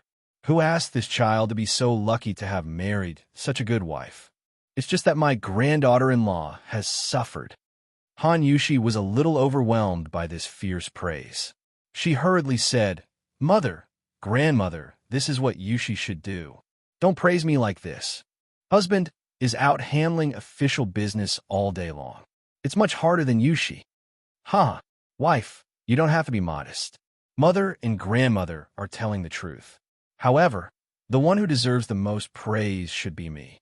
Who asked me to have such a good, to choose you as my wife and marry no one else but you?" At this moment, Li Zishuan, who had silently made a fortune, suddenly began to boast shamelessly and shamelessly. There was a hint of humor in his voice, but it was more of his gratitude to his wife. As soon as he finished speaking, everyone at the dining table laughed. Han Yushi covered her mouth, and her heart was filled with sweetness. At this moment, she felt that all the previous hardships were worth it. Yi Guizhong frowned. He wanted to say that it was not polite to laugh while eating, but then he remembered that this was not his home, so he gave up. In fact, ever since he entered the Li family, he felt that this place was very different. As for what exactly was different, he couldn't quite pinpoint it. If he had to pinpoint it, it was probably happiness. Everyone here, including the servants, was happy. It was the kind of happiness that came from the heart, not a forced smile. He had cultivated for decades and had his own way of seeing through people's hearts. Mother, it's not easy for you and father to come here. Stay in Chang, and for a few more days. It will be the end of the year in a little more than a month. How about you spend the new year in Chang'an? It will be very lively here during the new year. After laughing for a while, Mrs. Li looked at the old lady and said, Han Yushi also said yes. Grandmother, it's getting colder and colder, and the road will be difficult to walk. Why don't you and grandfather stay in Chang, and for a few more days? I could take this time to be filial. Husband, what do you say? The old lady patted Han Yushi's shoulder and narrowed her eyes. Yi Guizhong also looked at Li Zixuan. Han Yushi's last sentence seemed ordinary, but it was actually a question. She was asking if Li Zixuan had forgiven the Yi family for driving Mrs. Li out of the family back then. Now, anyone with a discerning eye could see that Li Zixuan was in charge of the Li family now, not Li Jingma. Yi Guizhong also wanted to take this opportunity to see Li Zixuan's attitude towards the Yi family. From a father's point of view, what Yi Guizhong did back then was not wrong, and he had never regretted it over the years. But how could the things in the world be measured by a simple right or wrong? As Yi Yuzhu's son, Li Zixuan certainly had a reason to take revenge for his mother's past. And now, Li Zixuan also had the ability to do so. Although the Yi family had a good reputation in Nanyang, they were not qualified to go head-to-head with Li Zixuan, the marquis of the Great Tang Empire who was favored by the emperor. But if Li Zixuan really shed all pretense of cordiality, he would also be cursed for being unfilial. In this era, if anyone was labeled as unfilial, then that person's future was basically over. Therefore, it could be seen that the Yi and Li families were in a delicate situation where both sides would benefit if they cooperated, and both sides would lose if they fought. Although Yi Guizhong looked indifferent on the surface, as the former head of the Yi family, how could he really not care? Li Zixuan's choice was directly related to the fate of the Yi family. The atmosphere suddenly became heavy. Seeing that most people were looking at him, Li Zixuan also put down his chopsticks. He was not wise, so naturally, he could understand the key points. There was no doubt that he had resentment towards the Yi family in his heart, not to mention how well his mother usually treated him. Even if she did not treat him well, he should be grateful to his mother, because if it were not for his mother's insistence, there would not be a person like Li Zixuan in the Tang Empire, and there would not be a story of spiritual master Lingshu accepting a disciple. Then, as a person who had transmigrated from the modern era, he might have transmigrated into someone else's body. Anyway, no matter who he transmigrated into, Li Zixuan felt that his identity would not be as perfect as his current one. A rich second generation, a martial artist, and a disciple of a hidden expert. It was really difficult to have such a perfect identity. Therefore, not only was Mrs. Li a good person, but she was also Li Zixuan's great benefactor. In the end, he did not expect that his mother had been expelled from the family many years ago, and his father had been beaten by the Yi family's servants with sticks. How could Li Zixuan not be angry? To be honest, when he first heard about this kind of thing, he even had the thought of burning down the Yi family. But seeing that his mother looked at him with a trace of pleading in her eyes, Li Zixuan's heart suddenly softened. It seemed that even though his mother had been hurt by the Yi family, she still had a lot of feelings for the Yi family. Also, as the saying goes, blood is thicker than water. His mother, Yi Guizhong, and the old lady of the Yi family were connected by blood. How could it be broken just like that? Forget it, forget it. Li Zixuan sighed silently and said with a smile, My wife is right. Grandmother, you should stay in Chang and for a few more days. Yushi knows how to cook a lot of dishes. She can take advantage of these days to cook one by one to show filial piety to you. The heavy atmosphere in the house suddenly disappeared without a trace as Lisa Schwann's voice fell. The old lady laughed heartily and said, "Okay, since my good grandson and granddaughter-in-law like me so much, then I will stay in Chang and for a few more days to enjoy my life and try my granddaughter-in-law's cooking while I'm at it. Hee hee. Okay. Grandmother, don't worry. Yushi guarantees that you won't eat the same dishes every month, and all of them will be delicious." Han Yushi breathed a sigh of relief. She actually understood Lisa Schwann's current situation better than anyone else. She was afraid that Lisa Schwann would let his emotions affect his decisions. For the sake of the resentment in his heart, he would disregard everything and do the unfilial act of putting righteousness before family. At that time, he would be spurned by the world. Fortunately, Lisa Schwann made a wise choice and did not let his emotions affect his decisions. Yo, there won't be the same dishes every month? What you're saying makes your grandmother want to stay here forever, the old lady said half-jokingly. Mother, what do you mean by staying here? If you like it here, what's the harm in staying here forever? Yuju can fulfill her filial piety by your side. Mrs. Li heard and hurriedly said, Good. Old master, what do you think? The old lady replied with a smile and then asked Yi Guozhong. Yi Guozhong coughed twice and said reservedly, I think there's nothing going on in the family recently. There's no harm in going back a few days later. However, as the current head of the Yi family, Huiming can't stay outside for too long. After 3 days, Huiming, you'll return to Nanyang. As for Shan stay in Chang and to accompany me. Logically speaking, although he did not like Li Jingma and had made things difficult for Li Jingma many times in the past, now that Lisa Schwann had given him a way out, wouldn't he be too insensible if he still put on the airs of an elder? It seemed that Yi Huiming respected Yi Guozhong very much. She quickly put down her chopsticks, stood up, and said solemnly, Yes, father. When you and mother want to go back, please send someone to inform me in advance so that I can come and pick you up personally. Lisa Schwann interrupted, Uncle, there's no need. When the time comes, I will send guards to escort grandfather and grandmother. Chapter 949. Cousin, after your master passed away, why didn't you stay at Mount Longhu to continue your cultivation?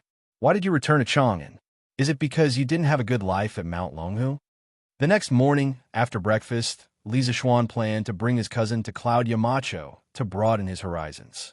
On the way, Yi Fashion asked. From his point of view, Mount Longhu was the holy land of cultivation for all the Taoists in the world. Lisa Schwann had been cultivating for 8 years, but he suddenly left to return to Chang'an. This was something that Yi Fashion, who was determined to use his Taoist skills to save the world, could not understand. When Lisa Schwann heard this question, he subconsciously thought to himself, if the original Lisa Schwann had really stayed at Mount Longhu to cultivate, how would I have the chance to transmigrate here? I might have already been reported to the King of Hell. Although this was what he thought, he could not say it out loud. He smiled and said, No, the head of Mount Longhu and Junior Marshal Uncle are very good to me. The reason why I returned to Chang is because my parents are getting old. If I don't return to fulfill my filial piety to them, how different would I be from a beast? Yi Fashion's expression was a little unnatural.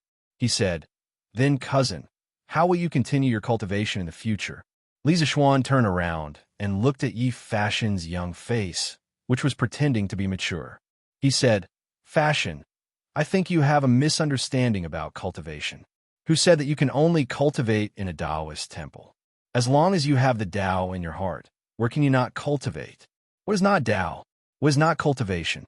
The heavenly Tao is not kind-hearted, it is always with good people. The level of a cultivator depends on the depth of their use of Tao. Tao is not the private property of any immortal, God, or true saint. Why should we care about where we cultivate? Yi Fashion was stunned. After a long while, he bowed to one side and put his hands together in front of his stomach. He bowed from bottom to top and said, Cousin, you are wise. Fashion has learned a lot. Lisa Schwann's expression changed. Yi Fashion's etiquette was very particular. Taoists had 3 etiquettes, and 3 kowtows. Towards mortals, they would bow and kowtow. Towards gods, immortals, and immortals, they would bow and kowtow. Yi Fashion's etiquette was the standard Taoist kowtow. This was usually done towards the elders of the sect. From this, it could be seen that Yi Fashion was really touched by the words just now. Li Zixuan returned the etiquette by cupping his hands and said, "Monk, everyone has their own Tao. Cousin's Tao is the Tao of the mortal world. In the world of mortals, treat your family well and help those around you that you can. Of course, I also hope that you can be a Taoist of the mortal world in the future and not hide in the mountains to cultivate. You don't have to sit and watch the change of dynasties and not think about the people of the world." Yi Fashion bowed again and said, "Cousin, don't worry. Fashion wants to learn the profound Tao and walk the world to save the people of the world. I will not be a blind Taoist who only knows how to cultivate in seclusion." Li Zixuan smiled and nodded. He brought Yi Fashion and continued walking toward the Cloud Mountain. Yes, they were walking. He didn't know what was wrong with this cheap cousin of his.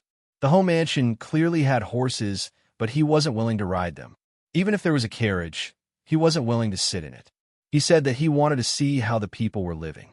Although Li Zixuan didn't want to, he couldn't just tie this kid up on a horse, right? Even though he had only spent a day with Yi Fashion, Li Zixuan already knew that when his cousin was stubborn, even 8 horses wouldn't be able to pull him back. Therefore, he might as well accompany this unlucky kid and walk together. Bang, bang, bang. Use more strength. The soil is still loose. How can you do it? Han Xiaodong, didn't you eat? Second Master Lu, I won't hide it from you. I really didn't eat this morning. Hey, you little rascal. You only know how to talk nonsense with me. Mother asterisk Kerr, work harder. The weather is getting colder. If we can't fix it by the time it freezes, we will delay Marquis's important matter. Look at the construction team of the 4th Regiment. How fast are they progressing? After they left the city, they walked through a section of the official road and arrived at the small path leading to the Cloud Mountain. They walked forward for about 2 or 3 miles. Then, they heard a series of loud, crashing sounds as well as the noise of some people. Yi Fashion looked over curiously. In the end, he was blocked by a small hill. He asked, "Cousin, what's going on over there? Why is it so lively?" Li Zixuan smiled and said, "The construction team of the academy and the villagers are repairing the road. We will see it after we turn this corner." Repairing the road? Yi Fashion thought to himself, how could there be such a big movement when they were repairing the road? However, even though he was doubtful, he still lowered his head and quickened his pace. After a while, the two of them had circled around the mountaintop. What entered their eyes was a dense mass of people. Some were hammering the ground with large hammers. Some were shoveling soil to fill holes. Some were pushing carts to dump sand and stones, and some were dumping mud onto the flat road. However, the mud was greenish-gray in color, which made Yi Fashion feel surprised. "Cousin, what is that slurry thing in the carriage?" Li Zixuan looked in the direction of his finger and replied, "That is cement. In the beginning, it can be shaped like mud. However, it will solidify after a period of time. Once solidified, it will be as hard as a rock. Even if it is raining, it will remain in its original state." Oh, there is such a magical thing in this world. Why have I never heard of it before? Yi Fashion could not help but feel that the capital was indeed different. A small place like Nanyang could not be compared to it. Li Zixuan smiled and said, "Cement has only been around for half a year. It has not spread to Nanyang yet. It is normal that you have not seen it before." While they were talking, the two of them had already approached the road construction site. A hale and hearty old man with white hair and a white beard walked towards them. It was Master Lu. "Yo, Marquis, you are here? Why did you not ride a horse today?" "And this is..." Li Zixuan smiled and replied, "I wanted to train my legs, so I did not ride a horse today." "All right, Master Lu, this is my cousin. He just arrived in Chang'an yesterday. He wants to visit the academy today." Yi Fashion saw that when Li Zixuan spoke to the old man in front of him, he did not put on any airs like Marquis. His tone was also not arrogant and condescending. Instead, there was some respect for an elder. Yi Fashion was surprised, but did not show it on his face. He saluted Master Lu and said, "Greetings, Master Lu." Master Lu was flattered and said, "Hey, Little Lang Jun, you are too courteous. Since you are Marquis's relative, I should be the one greeting you. Li Zishuan smiled and said, What are you saying, Master Lu? You are my elder. All right, Master Lu, this road looks like it is almost finished, right? Master Lu wiped his sweat and said, Hey, Marquis, it is almost over, almost over. There are only about 3 miles of road left to be repaired. It will take about 10 days to completely repair it. It is just that I'm ashamed to say that we farmers are not very good at repairing this kind of cement road. We are dragging Regiment Commander Gong and the others down. When Li Zishuan first divided the construction corps, he set up 5 regimental commanders. They were Hu Hanyin, Master Lu, Chao Xiaofu, Gong Minyong, and Ni Taifeng. Later, in order to repair the cement road and the academy's project was almost completed, Li Zishuan disbanded 2 construction regiments, with a total of nearly 5,000 people. One was the 2nd Regiment of 2nd Master Lu, and the other was the 4th Regiment of Gong Minyong. Master Lu's prestige in this area was still very high. Later, the farmers who came to help repair the road were also under his command.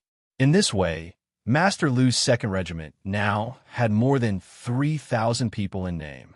However, these farmers who came to help had not experienced the big project of Yanhuang College. Naturally, they lacked experience. As a result, although Master Lu's 2nd Regiment had more people, the overall progress was not much different from Master Lu's 4th Regiment. Li Zishuan smiled and said, It's okay, there is no rush. Don't let the villagers be too tired. By the way, Master Lu, I asked my father-in-law to inform everyone to go into the mountains to pick herbs. Do you all know? It was out of good intentions that the farmers were willing to help with the road repairs. At first, Li Zishuan wanted to pay the workers who came to help, but the farmers refused to accept it no matter what. It was only after he changed the wages to a bucket of rice that the farmers reluctantly accepted. The price of a bucket of rice was much lower than the wages of the construction site. Facing such a group of kind-hearted farmers, what else could he complain about? Master Lu heard Li Zishuan's question and grinned. Marquis, we all know.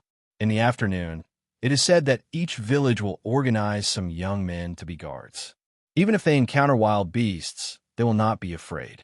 Then, each family will send one person to go into the mountains to pick herbs. Heh, it is a pity that I am not free now. Otherwise, I would also go into the mountains to hunt wild beasts and let the kids in the village see Master Lu's archery skills. Li Zishuan could not help but laugh and said, Ha ha, other people's treasured swords are not old, but Master Lu's divine arrows are not old. Ha! Master Lu said proudly. Of course. Back then, the villagers were hungry and wanted to go to the west of Yanshan to hunt. Master Lu, went as well. I met a big tiger with white forehead. Master Lu began to explain the heroic deeds of the past to the two of them. Li Zishuan was also happy to rest at the side.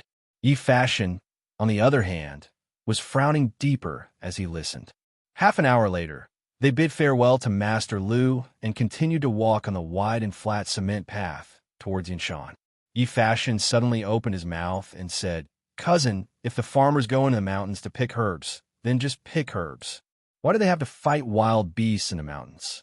Everything in the world has spirituality. Wild beasts are also living creatures. That mountain forest originally belonged to them. Let's not talk about the farmers taking over the magpie's nest. Why do they have to search and exterminate them? Cousin, as a Taoist, not only did you not stop them, but you even secretly encouraged them? When it came to killing, many people would think of benevolence like sweeping the floor for fear of harming the lives of ants and covering the lamp with gauze to protect the moths. However, some Taoist priests did eat meat. The Taoist doctrine did not support killing, but it did not forbid it either. Li Zishuan was inexplicably stunned. He did not expect Yi Fashion to ask such a question. After thinking for a while, he said in a deep voice, Fashion, you are not wrong. Everything that is bloody has spirituality. That is to say, they have Taoism. There are early and late stages of enlightenment, and there are also differences in the speed of cultivation. Wild beasts are also living creatures. Logically speaking, they should not be killed easily, but sometimes killing is to protect them. When a wild beast wants to attack a person, what should you do? Kill, or use your Taoism to influence it. The people are just mortals. They only care about food, clothing, and taking care of the old and young. Everything they do is for survival. Is there anything wrong with that? Li Zixuan remembered that during the War of Resistance against Japan in his previous life, Taoists held guns in one hand and incense in the other.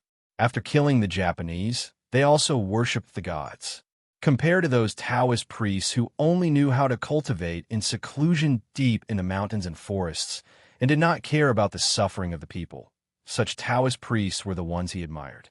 Killing is to protect them? Yi Fashion muttered under his breath and fell into deep thought. When the sun was about to reach the top of their heads, the two finally reached the top of the cloud mountain. When they stepped through the mountain gate and saw the tall and majestic Yinhuang College building, Yi Fashion was still greatly shocked, even though he had mentally prepared himself. That small face of his that liked to pretend to be mature was now filled with shock and astonishment. How is it? Fashion? Cousin, this college is not bad, right? Li Zixuan saw that Yi Fashion finally showed a rare look of shock and was somewhat proud of himself. Gulp. Yes, it is not bad. Yi Fashion swallowed his saliva and said, this was more than just not bad. It could be called a celestial palace. Li Zixuan laughed and said, haha, let's go. I'll show you around the college. After that, he led Yi Fashion into the college. They visited the red building, the auditorium, the sports field, the cafeteria, the student dormitory, the laboratory building, and so on. Finally, the two returned to Guanghua Building and went to the courtyard where the telescope was placed. He did not expect to meet Li Chunfeng here. Oh, Taoist Li is here too? Li Zixuan walked up to him and said with a smile. Marquis. Li Chunfeng was focused on fiddling with the telescope. When he heard the voice, he quickly turned around. When he saw that it was Li Zixuan, he heaved a sigh of relief and said, Marquis, please don't blame me. I discovered a few celestial bodies recently, so I've been using this telescope more frequently. Li Zixuan waved his hand and said, it's okay. Isn't this thing made for humans to use? Use it as you please. Oh, the light is so strong now. Aren't you afraid that it'll hurt your eyes? Li Chunfeng shook his head and said, I can't use it now. I could use it when the sun was just rising. Oh, who is this little friend? It was then that he noticed Yi Fashion behind Li Zixuan. Li Zixuan introduced him. This is my cousin, Yi Fashion, from the Yi family of Nanyang. He has been cultivating for more than 8 years. Fashion, this is Taoist Li Chunfeng, currently working in the Taisha Bureau. He's an expert in Taoism and has a noble character. Yi Fashion walked up and saluted. Greetings, Taoist Li. Li Chunfeng returned the salute and said in surprise, the Yi family of Nanyang? Are you the Yi family of Sanzhou? Who is Yi Jing to you? Yi Fashion answered, yes, the Yi family of Sanzhou. The person you're talking about is my granduncle. Li Chunfeng mumbled, granduncle? You're the descendant of Elder Yi. What a coincidence. Chapter 950. The Yi clan of Nanyang had a long history. They were the descendants of Yi Wang, the founder of a Yi clan of Jiangnan. Yi Wang was originally from Yi County of Nanyang Commandery, now part of Henan. He was once the governor of Yinmen and became the Guanglu minister at the end of the Han dynasty. In the second year of Jianan, he came from Qingzhou to Jiangnan and lived in Danyang Zhurong, now Zhurong, Jiangsu. He was the founder of a Yi clan. Yi Ju was the governor of Qiantang, now Hangzhou, Zhejiang. He loved the people like his own children and was known as Father Yi. Yi Ju settled down in Qiantang under the persuasion of the people and became a prominent family there. After Yi Ju passed away, he was buried on the right side of Mao Mountain in Songyang of Kuo Prefecture. He was known as the founder of the Yi clan of Kuo Prefecture or Mao Mountain. Yi Ju had 4 sons. The second son, Yi Jianshi, was promoted to General Zhichong and stayed in Songyang. Yi Jian's descendants lived on the right side of Mao Mountain. Because of the long history of the temple, they were known as the Yi clan of Mao Mountain. Yi Fashion was Yi Ju's 19th descendant. Therefore, it was not wrong to say that Yi Fashion was from the Yi clan of Kuo Prefecture. Taoist master, You know my granduncle? Yi Fashion heard Li Chuanfeng's mumbling and was confused. His granduncle Yi Jingning was in his 70s. Li Chunfeng looked like he was in his 20s or 30s at most. Logically speaking, he should not have any connection with his granduncle. When your granduncle was still the chancellor of the Imperial College, I had a relationship with him. However, your granduncle might not remember it clearly. Li Chunfeng smiled, but did not want to go into details. Yi Fashion did not want to force him. The two Taoists who had left a deep mark in the history of the Tang dynasty talked for another hour. Seeing that it was almost noon, Li Zishuan invited the two to Yanhuang College's cafeteria. Li Chunfeng could not help but sigh at the grandeur of Yanhuang College when he saw the clean and luxurious cafeteria.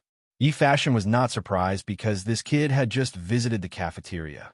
The students were still in school, and there were no students who dared to skip classes to eat in advance. So the cafeteria was not crowded. Only a few teachers who did not have classes in the morning. When they saw Li Zishuan, they hurriedly greeted him. Li Zishuan greeted them with a smile and did not say much. The three of them ordered a few dishes and a pot of wine. They found a seat by the window and began to drink. Daoistly, my cousin plans to travel the world to seek Tao next year. You are his elder in this regard. You should teach him well. Li Zishuan took a sip of wine and a bite of soaring success. Then, he looked at Li Chunfeng and started talking about serious matters. He had only known Yi Fashion for a little more than a day. Logically speaking, they weren't close enough to worry about him, but he couldn't help but worry. Perhaps he, who had transmigrated from the modern world, knew that Yi Fashion was destined to be extraordinary, so he couldn't help but worry. Haha, Marquis, you are worried that your younger brother will be in danger when he goes out, right? Li Chunfeng took a sip of wine and looked at Li Zishuan as if he could see through the world. He smiled and said, Actually, Marquis, you don't have to worry. When I was 9 years old, I left home to travel the world. I went to the Calm Cloud Temple in Nantou Mountain to learn Tao. I didn't meet any bad people along the way. Moreover, your younger brother's forehead is high, his eyebrows are raised, and his forehead is full. These are the signs of wealth and wealth. He won't encounter any accidents in a short period of time. Li Zishuan realized that this Taoist priest in front of him was even more powerful. He started to travel the world when he was 9 years old. He couldn't help but think to himself, are all the people in the ancient times so powerful? Thank you for your kind words. Li Zishuan felt a little relieved. At the same time, he felt a little enlightened. If Li Chunfeng could see Yi Fashion's face, how could Yi Guozhong not see it? No wonder that old man was not worried at all. Everything was probably under his control. Haha, I should be the one thanking Marquis. I'm afraid that my son has caused trouble for Marquis in Yanhuang College. Li Chunfeng said politely. Li Zishuan shook his head and said, You must be joking. Your son has always been one of the top students in the college. How could he cause any trouble? The college would like to thank you for your good upbringing. Cultivators were also humans. Even though Li Chuanfeng's heart was as calm as still water, he couldn't help but smile when someone praised his son. He raised his wine glass and said with a smile, Haha, it's boring to keep thanking me. Let me toast to Marquis to thank you for your hospitality today. Li Zishuan nodded and drank his glass with a smile. Suddenly, Li Chunfeng said, Marquis, I found a celestial body that is very close to us. Although it's a little farther than the moon, it's much closer than the stars in the night sky. But what I find strange is that this celestial body can only be observed in the morning. It's impossible to find it at night, and there's a circle of light around this celestial body. It's very beautiful. I've looked through all the astrological maps left behind by our ancestors, but I couldn't find any record of this celestial body. It's really strange. Astrological maps were not the patent of modern people. The ancient people of China had been observing the heavens for a long time. They had made many achievements that modern China was proud of. They invented astronomical tools such as the celestial sphere, and many others. During the Sui and Tang dynasties, people combined astrology and numerology, and the astrological theory was born. It was based on the idea of heaven and man as one, and used the changes of the stars to predict the good and bad luck of people. By observing the changes of the stars in the sky, people could predict the good and bad luck of people.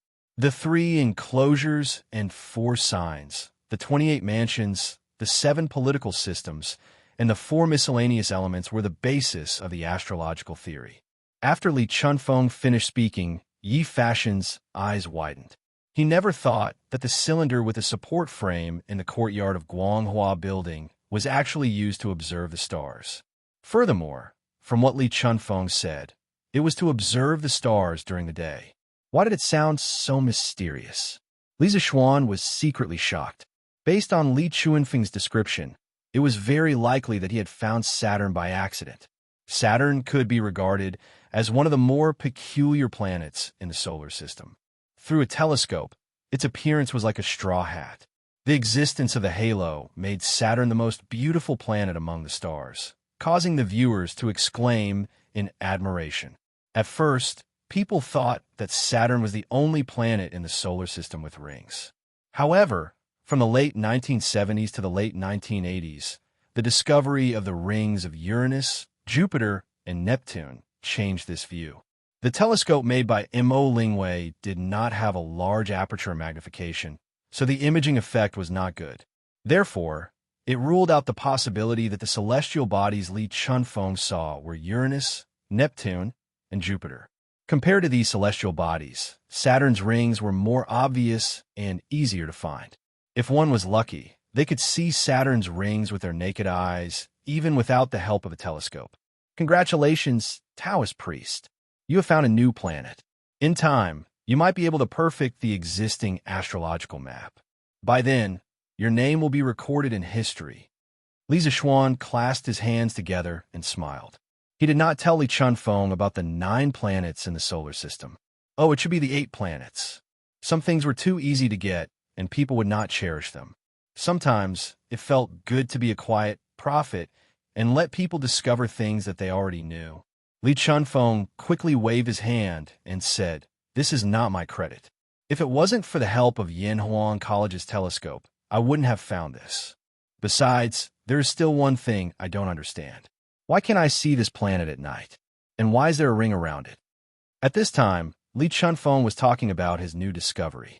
He forgot about the rule of not talking when eating and sleeping. Although Li Zixuan had never shown any talent in astronomy, Li Chunfeng's intuition told him that Li Zixuan must know something. Li Zixuan thought for a while and said, "Taoist priest, you can think about it. Why can't you see the moon during the day, but only at night? The principle of the celestial body that can only be seen during the day might be similar to the moon. The angular distance between Saturn and the Sun was smaller than that of Mercury. Saturn basically rose and set with the Sun. Therefore, when the Sun rose in the morning, as long as the weather was clear and the air visibility was high enough, Saturn's rings could be clearly seen with ordinary telescopes. This was how Galileo discovered Saturn in the past with his self-made telescope. As for the ring around the planet, as long as you understand why the moon shines, you will know what the ring is. Saturn's ring was formed by the debris of comets and asteroids colliding with a larger moon Saturn. The ring could contain a lot of water. It was made of ice and snowballs with diameters ranging from a few centimeters to a few meters. Under the sunlight, these substances formed the light belt that people saw through the reflection of the sun. Li Chunfeng fell in a deep thought. After a while, he cupped his fists and said, "Marquis, you're really knowledgeable. I've learned a lot. You're too kind. When the telescope is improved in the future, I believe that you will be able to find more planets. We will celebrate for you then." Mo Lingwei and Yin Xiaoning were rushing to produce a batch of military telescopes for the military. Therefore, the improvement of the astronomical telescope was temporarily put on hold. However, Li Zixuan believed that as the telescope technology in the workshop became more mature, the telescopes produced would be more advanced. By then, Li Chunfeng might be able to find all the planets in the solar system with the help of the telescope. In that case, Li Chunfeng might bring up the heliocentric theory. However, he did not know if he would be seen as an outlier. After all, when the theory was first brought up in the West, many people suffered because of it. Yi Fashion was stunned as he listened to their conversation. In the past, he was proud of his knowledge. Of course, he had heard a lot about Li Zishuan. He thought that his cousin was quite capable since he was able to reach such a high position with his own efforts. However, he did not expect him to be so knowledgeable. There were many things that he had never heard of, but Li Zishuan was able to talk with his cousin. This was the difference between them. At this moment, Yi Fashion was even more determined to go out and seek Taoism. If he did not step out of the house, he would be a frog at the bottom of the well for the rest of his life. The lunch lasted for almost an hour. When the students were about to leave school, the three of them finally left. After lunch, Li Zishuan went back to the Yinshan residence to rest for a while Yi Fashion meditated in the backyard. In the afternoon, Li Zishuan prepared to return to Chang, and with Yi Fashion, who had gone out to collect wind and had a bountiful harvest. Originally, he wanted to bring his cousin to the west of Yinshan to see if the farmers would encounter any beasts when they were gathering herbs. However, Yi Fashion could not bear to see the beasts killed, so he gave up on the idea. When they came to Chang, and Li Zishuan did not want to continue walking. He felt that it was a waste of time, so he borrowed 2 horses from the guards of the academy. Each of them rode 1 horse and rushed back to Chang. All the horses of Li Zishuan's guards were equipped with horseshoes. When they walked on the hard and flat cement road, the sound of the horses' hooves hitting the ground was particularly clear. Not only did people like to walk on the cement road, horses also liked to walk on it. Once they were on the cement road, they could clearly feel that the horses were running faster. At this speed, it didn't take long for them to reach the end of the cement road. After another quarter of an hour, they finally left the small path and walked onto the main road. Who would have thought that they would be greeted by a large group of soldiers? It was a grandiose group of about a few thousand people. Whoa! When Li Zishuan saw the leader of the group, he hurriedly stopped his warhorse and jumped off to greet him. "Your Highness, are you leading the soldiers to the south?" Li Zishuan asked. Yes, the person was Li Xiaogong. There were dozens of officials behind him. When Li Xiaogong saw that the person who had come was Li Zishuan, he had the army move forward slowly first. He would catch up with the officials in a while.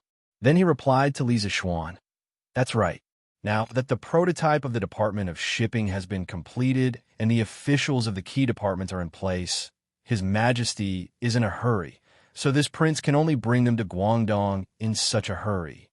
It was obvious that Li Xiaogong did not want to go to the south at this time. After all, it would be the new year in a month.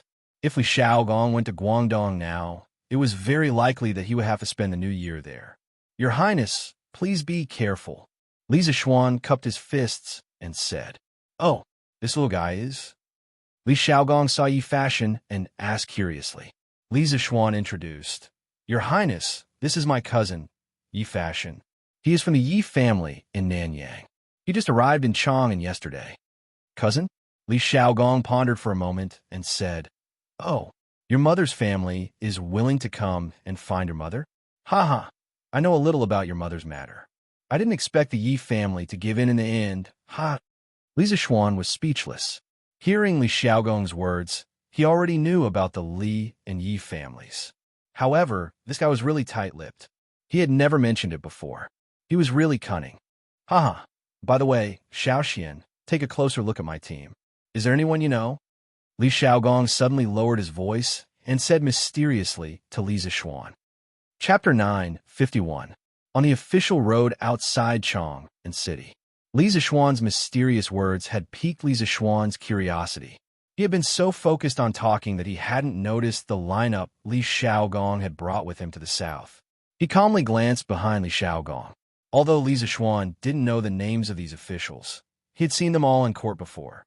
There were officials from the Ministry of Civil Affairs, the Ministry of Works, the Ministry of Rights, and the Ministry of Appointments. When he saw the gloomy-faced official at the back of the line, Li Zishuan almost laughed out loud. Who else could it be other than Cui Shanfu? Speaking of which, Li Zishuan hadn't even had the time to take revenge on the old fellow when Cui Shanfu had urged the diplomatic corps to go to Yanhuan College to watch the military training exercise. He hadn't expected Li Xiaogong to be so supportive, silently bringing this old fellow to Lingnan. Let's see how this old fellow can jump around once he's there. Yo, isn't this Minister Chui? You've been promoted. Congratulations. When dealing with villains, one had to beat them while they were down. Li Zixuan wasn't willing to give up such an opportunity. He walked over to Chui Shanfu and cupped his hand with a smile. The officials turned to look in Li Zixuan's direction and saw Chui Shanfu's old face as black as the bottom of a pot. The Marquis of Yong, and is taking pleasure in other people's misfortune. I'm afraid you've lost your status as a marquis. At this point, Chui Shanfu felt that there was no need to pretend to be nice, so he snorted coldly at Li Zixuan. Li Zixuan was surprised and said, taking pleasure in other people's misfortune? Why would Minister Chui say that? This marquis was clearly congratulating you on your promotion and wealth. All my colleagues here can testify for me. How can you slander me? Assistant Minister Wang, please be the judge. Was this marquis taking pleasure in other people's misfortune? Li Zixuan pulled over an assistant minister from the Ministry of Rights and asked. That assistant minister of the Ministry of Rights had originally been doing well as an official in the capital. Inexplicably, he had been pulled in by Li Xiaogong. However, this fellow was also a smart person. He knew that on this trip to Lingnan, their fates were completely in Li Xiaogong's control. Furthermore, Li Xiaogong's relationship with Li Zixuan was probably known to everyone in Chang'an. How could he stand on the wrong side at this time? Chui Shanfu, Chui family, 5 surnames, and 7 hopes? No matter how big it was, could it be bigger than his own future? Assistant Minister Wang opened his mouth and pretended to be stunned. With an exaggerated expression, he said, Ayaya, Minister Chui, the Marquis of Yong, and is clearly congratulating you with good intentions. How can you not recognize his good intentions? As His Majesty's subjects, we have to share His Majesty's burdens. Although Lingnan is a barren land, if His Majesty wants us to go there, we have to serve His Majesty without hesitation. Being able to serve His Majesty is a blessing for us subjects. Therefore, we have indeed been promoted. Your attitude isn't right. My fellow colleagues, don't you think what I said is right? That's right. Going to Lingnan this time, we're serving His Majesty. Is indeed the same as being promoted. That's right, that's right. Minister Chui, what you said is wrong. What do you mean by gloating? We are going to Lingnan to serve His Majesty. Where's the talk of calamity? Assistant Minister Wang's words had just landed when the surrounding officials instantly began to denounce Chui Shanfu. This kind of matter was related to political standing. If they didn't know how to choose, then they had really lived for so many years in vain. Chui Shanfu's face instantly turned even darker. Shameless. Extremely shameless. A bunch of vile people who invert black and white. This old man disdains to be associated with you. Saying that, Chui Shanfu flung his sleeves and walked to the other side of the road. AI, Minister Chui, what you said is wrong. How are we shameless? That's right. That's right.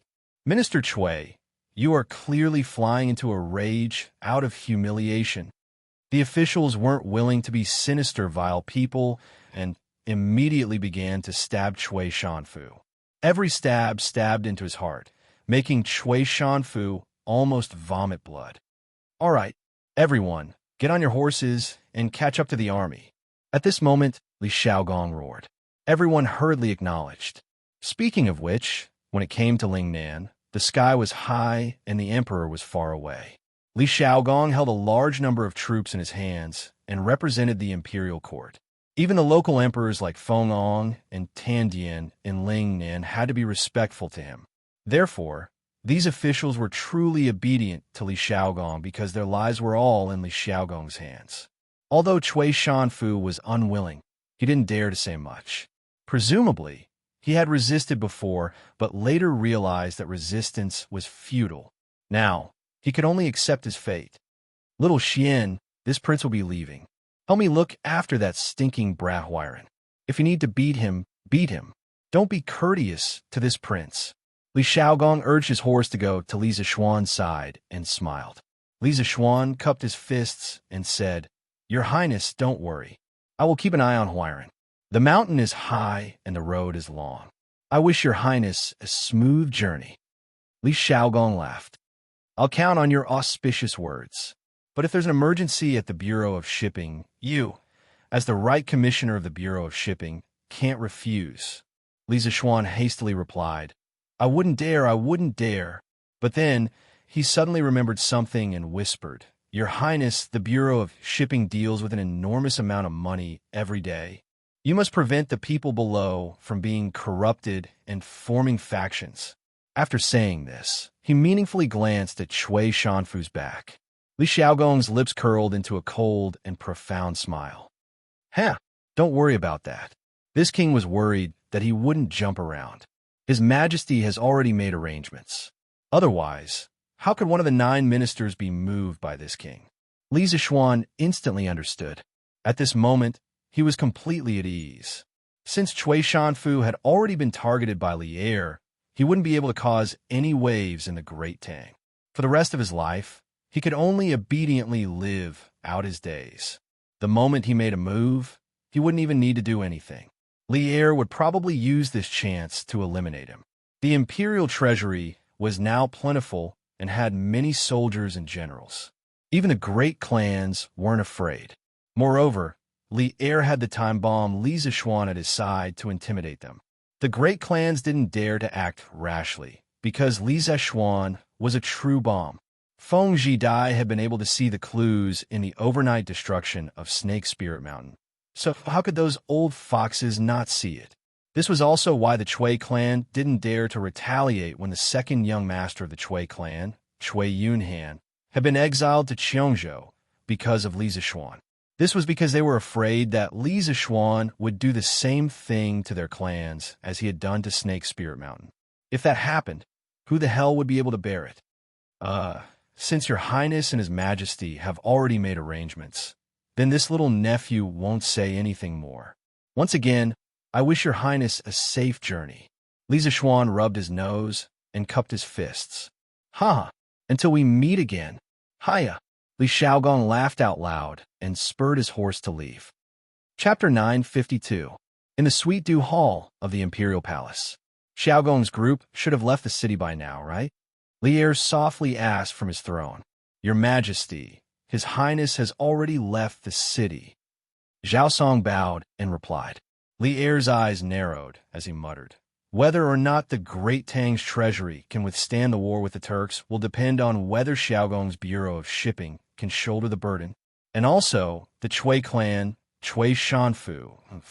Earlier, when Prime Minister Aoyuo Nazhan of the Jianri dynasty wanted to marry the Great Tang Princess for King Jianri, Li Er was naturally unwilling.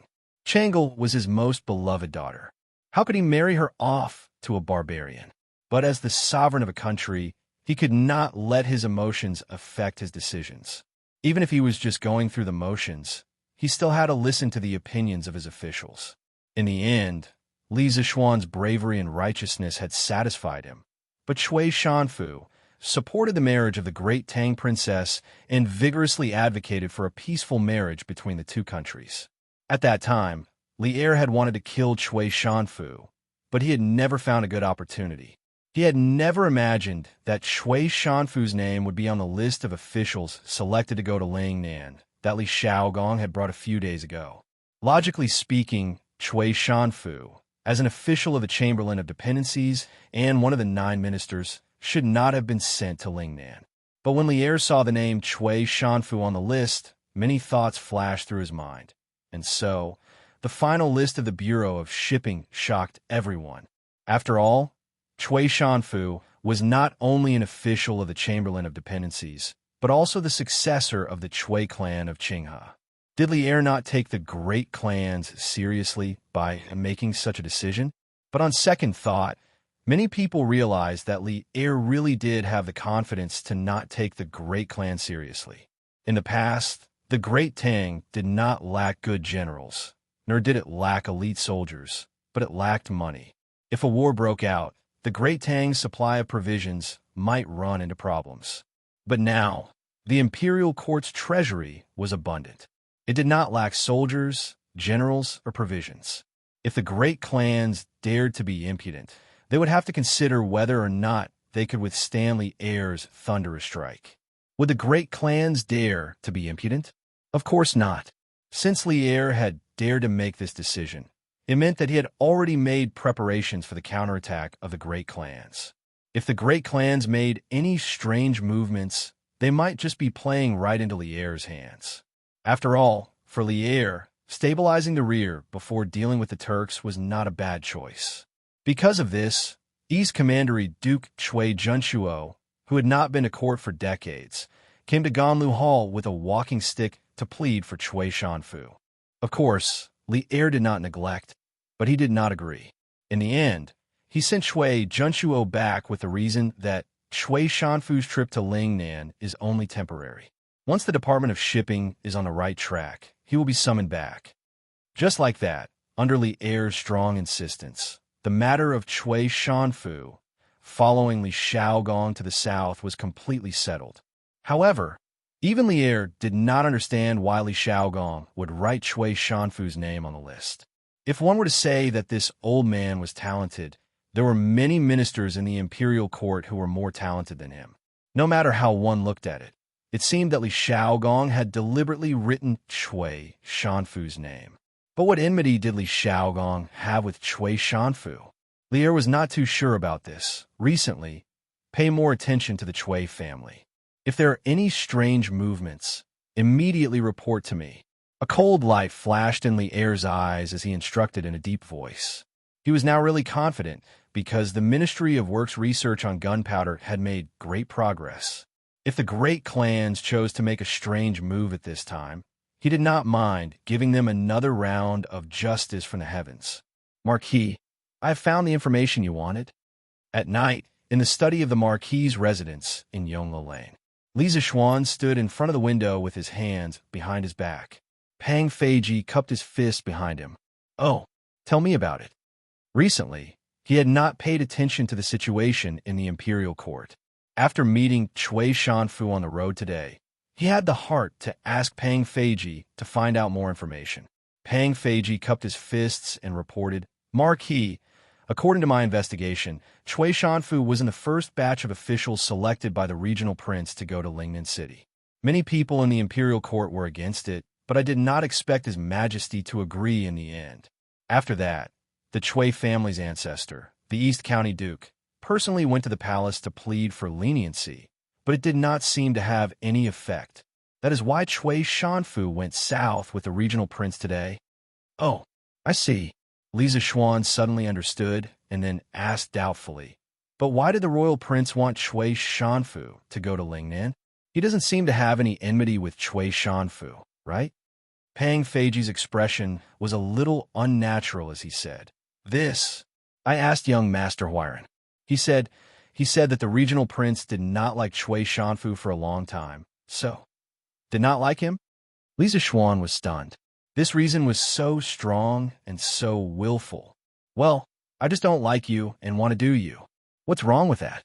People from the royal family are really awesome. In fact, Li Shaogong's dislike of Chui Shanfu mainly came from the time when the prime minister of the Jianri dynasty proposed marriage for King Jianri. When he saw Chui Shanfu shamelessly insist on marrying the Tang princess to a distant country, Li Shaogong felt as if his heart had been stabbed by a knife. He did not know why, but when he saw Chui Shanfu's face later, he felt that this old man wanted to marry his daughter to another country. Perhaps this is the fate of the heavens. In history, Li Shaogong's daughter, Li Shuyan, was married to Tubo thousands of miles away because of a political marriage. Although she left behind the beautiful story of Princess Wensheng came to Tubo, who knows the pain of the separation of father and daughter and the inability to see each other again. Marquis, I inadvertently found out a piece of news about young Master Huiran. Pang Feiji glanced at Li Zishuan cautiously and said in a low voice, Oh, what news? Tell me. Li Zishuan's interest was piqued, and he quickly asked. Pang Feiji said, According to the news I found out, young Master Huiran was very famous in the Nanyang area since he was young. He was even called the Fairy Child. Seeing that Li Zishuan was very interested, Pang Feiji continued, It is said that young Master Huiran's mother had a dream during the day. She dreamed that a meteor entered her mouth and swallowed it. When she woke up, She was pregnant and gave birth to young Master Huiran 15 months later. This has become a legend in the area. When young Master Huiran was 7 years old, he accidentally drowned in the river and disappeared inexplicably. His uncle only found young Master Huiran's clothes by the riverbank. 3 years later, young Master Huiran returned home. His uncle asked him where he had been all these years, but young Master Huiran said, "The fairy child led me to drink the cloud juice, so I did not leave any ears." Marquis, do you think this is amazing? Young Master Biao must have met a boy by the side of a deity. The more Li Zishuan listened, the deeper his frown became. In the end, he said with a straight face, "Don't talk about strange things. Just some hearsay, and you're scared to this extent. The monk is just a mortal. Don't talk nonsense. Get lost and go to sleep." Yes, yes, yes. I will take my leave. Chapter 953. Your Majesty, this is the first batch of military binoculars developed by the Academy. Would you like to try it? On the afternoon of the second day, Mo Lingwei and Yin Xiaoning were personally escorted by Mo Zhong and Mo Yun. They brought the binoculars to the home mansion and handed them to Li Zishuan. Since there was nothing to do in the afternoon, Li Zishuan brought the binoculars to the imperial palace. Li Er, who was in front of the dragon desk, was immediately energized. He quickly walked down and said, "So fast? Let me see." As soon as he finished speaking, he was already in front of Li Zishuan. Li Zishuan handed the binoculars to Li Er. Li Er took it and said in surprise, "So small? Can you see it clearly? Brat, are you cutting corners for me again?" He had personally played with the telescope in the academy before, but the one in his hand was only a little bigger than his palm. Compared to the big one in the academy, it was completely dwarfed. Li Zishuan said helplessly, "Your Majesty, you have wronged me. This kind of military binoculars is specially designed to spy on the enemy during war. Of course, it has to be portable. If it's too big, how can it be brought to the battlefield? Don't be fooled by its small size. Its ability is not much different from the Academy's telescope." Is it? Li Er did not believe it. He looked at the binoculars in his hand and said, "Follow me upstairs to take a look." After that, he took the lead and walked outside. Taiji Palace was the main palace of the Tang Empire, so it was also called the Inner Palace. It was usually the place where officials gathered. Of course, it was also Li Er's office. Taiji Palace occupied a large area, including Taiji Palace, Yin and Yang Palace, and Ganlu Palace. Taiji Palace was not a group of palaces on the first floor, it had a second floor. Li Zishuan and Zhao Song followed behind Li Er and came to the corridor on the second floor of the Taiji Palace. At this time, the sun had already set halfway down the mountain. Standing at their position, they could see the gorgeous red clouds on the horizon. The sky was dyed a deep red by the sunset glow, like a magnificent Red Sea. It was very spectacular. It was really, such a scene should only exist in the heavens. How many times can one see it in the human world? Li Er narrowed his eyes and looked at the magnificent sunset for a while. Then he picked up the binoculars and held the binoculars in front of his eyes. In order to protect the lens, Mo Lingwei added rubber to the edge of the lens. Compared to the hard and cold iron frame, the soft rubber was undoubtedly more comfortable for the eyes. Li Er raised the lens and looked at the front. Suddenly, a head wearing armor appeared in his field of vision. He could even see the hair on the person's face clearly. Although Li Er had killed many people in his life, he couldn't help but be startled by the sudden appearance of a head. Li Zishuan could clearly see Li Er's wrist tremble slightly before returning to normal. "Your Majesty, how is it? The effect of this military binoculars isn't bad, right?" Li Zishuan laughed secretly, but asked softly, It's okay." After adapting to the ultra-long vision provided by the binoculars, Li Er was now using the binoculars to look for other sceneries. How could he have the time to comment on Li Zishuan? Therefore, he only gave a short reply and went back to playing. In fact, the effect of the binoculars was not only okay, it was simply too good. When Li Er was playing with the astronomical binoculars, he could see the moon and stars hundreds of thousands of miles away. Those stars were originally far away, so he didn't have much of an intuitive feeling about the magnification effect of the binoculars. But now it was different. Standing here, he could even see the appearance and clothing of the people on Vermilion Bird Avenue outside the Imperial City. It was exactly the same as the scene he couldn't see when he stood next to those people. This kind of intuitive visual impact shocked Lier. For a moment, he was addicted to playing with it. Ahem, Your Majesty, it's getting cold, you. After a full quarter of an hour, Lisa Schwann estimated that Lier should have seen everything that could be seen from this angle. At this moment, a gust of cold wind blew from the west. Zhao Song could not help but let out 2 dry coughs. Lier reluctantly put down the binoculars and said, "Let's go back to the Ganlu Palace." After a while, the 3 of them returned to the Ganlu Palace. Lier looked at Lisa Schwann with a face full of smiles and said, I'm very satisfied with this binoculars. Just based on this, my full support for you to establish Yanhuan College was not in vain. This binoculars was produced by the Chitu Pavilion Workshop, right? Lisa Schwann replied, Your Majesty, this binoculars was made by Yin Xiaoning and Mr. Mo's beloved daughter, Mo Lingwei. The workshop can now mass-produce them based on the technology they provided. Mo Lingwei?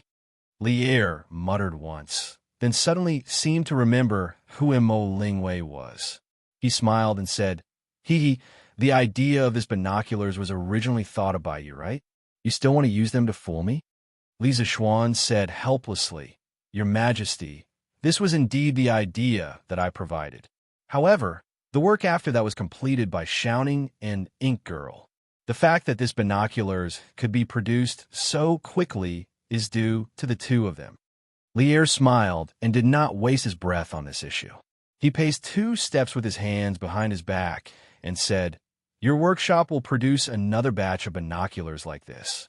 Medicine Master and Jijia have mentioned this to me more than once. Lisa Schwann nodded and said, Your Majesty, Your Majesty. However, how much does Your Majesty want? After all, the production of this thing is extremely complicated and the materials are also extremely expensive. Lier said with a toothache, You brat, don't try to fool me. How would I not know that the most important part of this binoculars is the 4 pieces of colored glass? As for the colored glass in your workshop, it is all made from sand. Lisa Schwann never expected Old Li to know so much. He quickly coughed dryly and said, Your Majesty, don't think that the materials are cheap. However, the process is complicated. To turn a bag of sand into colored glass, it requires dozens of processes.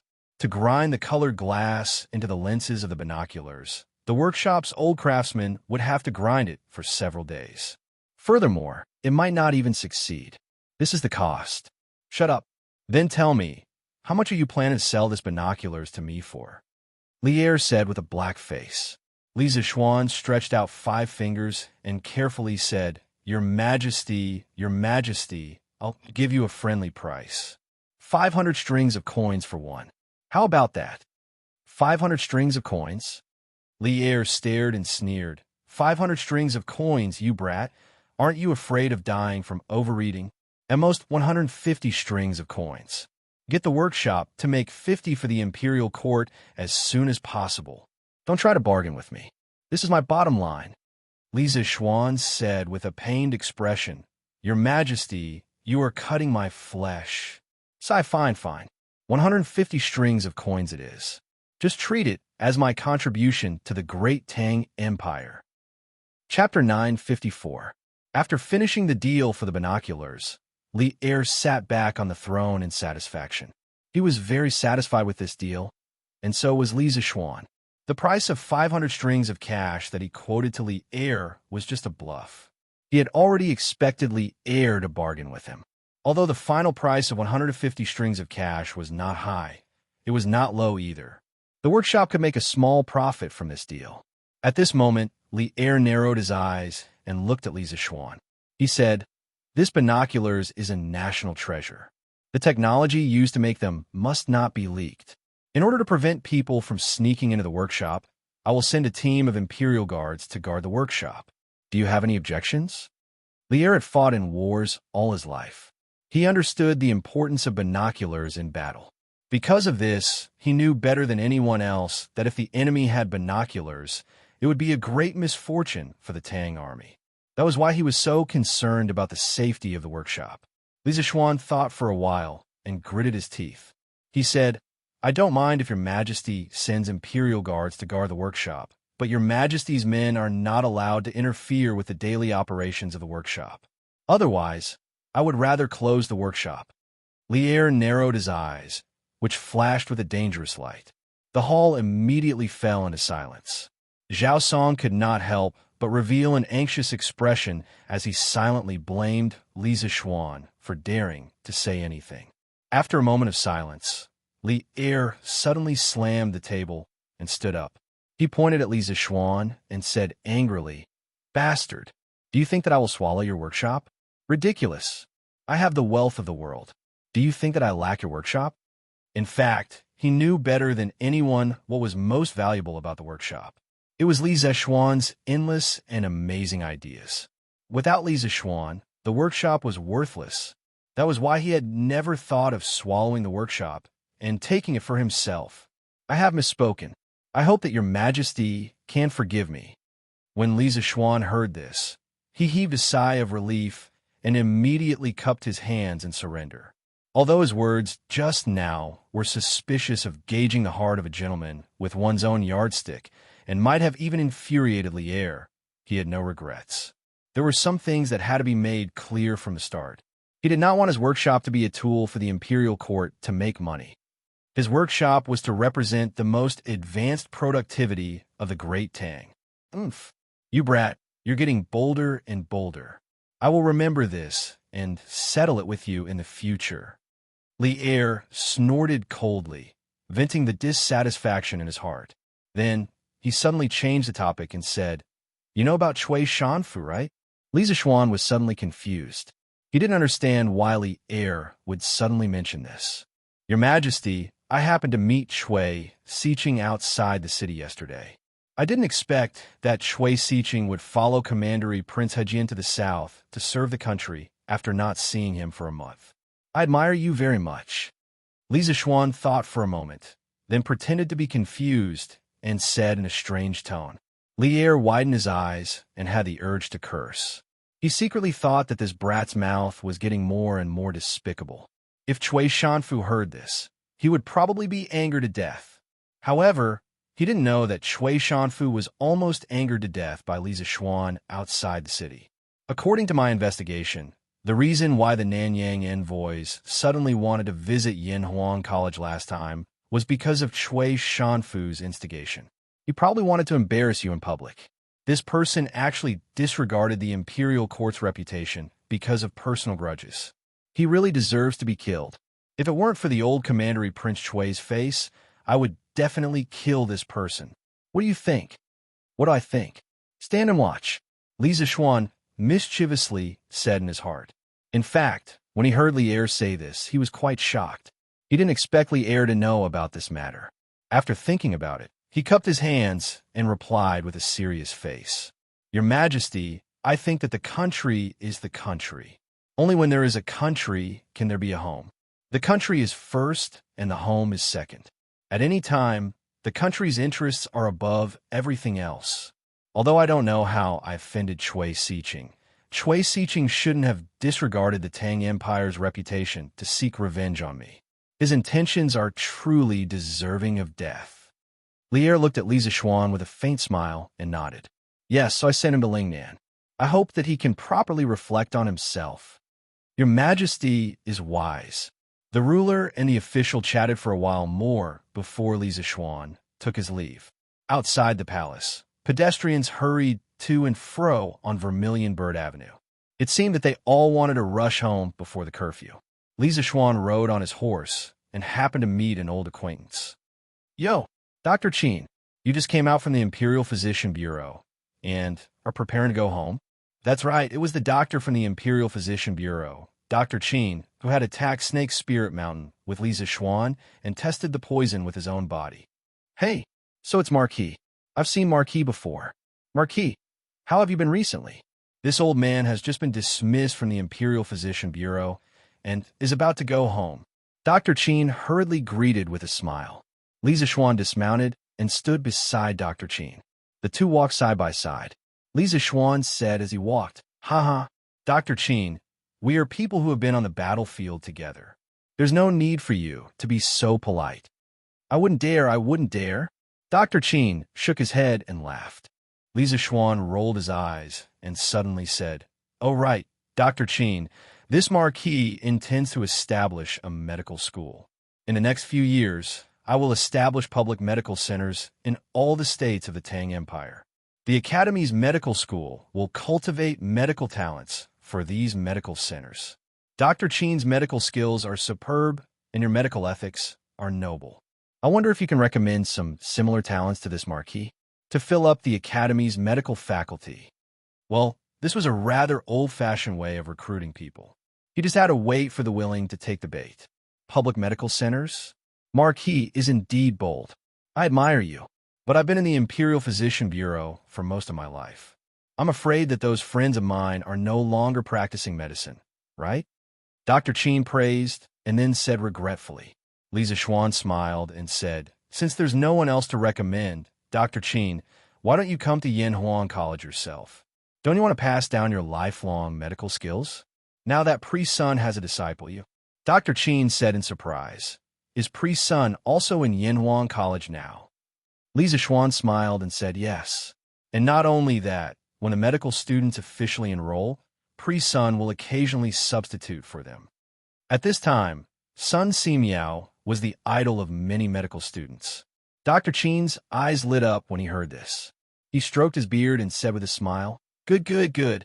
Since Priest Sun has already entered Yanhuang College, what's there for me to hesitate? Just as well, I'm getting old, and I'm planning to resign from the Ministry of Personnel in a few days. When the time comes, don't look down on my old bones." Li Zixuan smiled and said, "Haha, why would I? The Academy's doors will always be open to Dr. Qin." Chapter 955. Oh, I'm a little tired of eating fish and meat every day. I'll get the kitchen to buy more vegetables and fruits for a change of taste.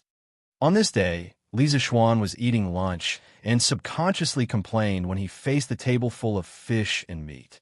Although Han Yushi and the kitchen maid at home were very good at cooking, no matter how delicious they were, they couldn't rely on eating meat every day. Moreover, a healthy life required vegetables. These days of eating fish and meat every day had been going on for more than a month. Li Zixuan couldn't bear it anymore. "Child, have you been too busy recently? It's already winter. What do you want the servants to go to buy vegetables for you? You don't want to eat pickles. It's already good enough to have meat to eat." Mrs. Li knocked on the bowl. Her eyes were full of love and helplessness. Han Yushi also said yes. "Husband, in this season, other than the warm soup bureau, there are vegetables and cold melons in other places. Husband, why don't you make do for a while?" The so-called warm soup bureau was a department set up by the Tang Dynasty Palace to cultivate off-season fruits and vegetables. Don't be surprised. Off-season fruits and vegetables were not the patent of modern people. Off-season fruits and vegetables had already appeared as early as the Qin and Han dynasties. Back then, Qin Shi Huang planned the burying of Confucianism incident because of this. According to the historical records, Qin Shi Huang secretly planted melons in the warm place of Li Mountain's Mausoleum Valley. The melons were ripe, and he ordered the scholars to say it. People said different things, so the order was different. In the end, these Confucian scholars didn't know the reason. After seeing that the melons were rare in winter, they were all killed. In the Han Dynasty, the royal vegetable base, Taiguan Garden, began to use the method of storing fire to grow off-season vegetables on a large scale. At that time, there was an official named Zhao Xinchen. He said that off-season vegetables were illegal food and couldn't be eaten. It would hurt people if they ate it. However, these words were obviously to fool people. His real purpose was to persuade the royal family not to be too extravagant. However, the Taiguan Garden, which produced and supplied off-season vegetables for the royal family, was not abolished during the Han Dynasty. In the Tang Dynasty, the Warm Soup Bureau replaced the Taiguan Garden and began to provide off-season vegetables for the royal family. However, The cultivation method of vegetables at this time was obviously more environmentally friendly. They provided heat to the vegetables through hot springs instead of storing fire. Warden of warm soup. After hearing what his mother and wife said, Li Zishuan finally remembered the era he was in. But when he heard about the Warm Soup Bureau, he subconsciously understood. After all, this guy had read a lot of Tang Dynasty novels in his previous life, so he knew what the Warm Soup Bureau was. Then I'll go back and ask Qin Ke for some vegetables. I'm sure he has some at home. Everyone was speechless. How could a teacher snatch food from a student? Li Zishuan's skin was really thick to the extreme. Cough, cough. Actually, this fellow also wanted to get his own greenhouse vegetables, but distant water could not quench his immediate thirst. He would first get some vegetables from Li Tai to quench his thirst. As for the greenhouse vegetables, he would also get them. Put it here, put it here. You guys go to the front yard and help me move those brackets in. Li Zishuan was never careless when it came to his diet. In the afternoon, he asked someone to buy a batch of materials and planned to build a greenhouse in his yard. Young master, why do you need so many oilcloth and wood? Xiao He looked at the open space in the yard, which was full of coarse cloth and wooden sticks, and couldn't help but wonder. Li Zishuan smiled. Hee, I'm going to build a house. Build a house. Young master, why do you want to build a house? Isn't the house enough for us to live in? Xiao He was even more puzzled. You'll know when the time comes. Li Zishuan didn't explain much and ordered the servants to start building the house.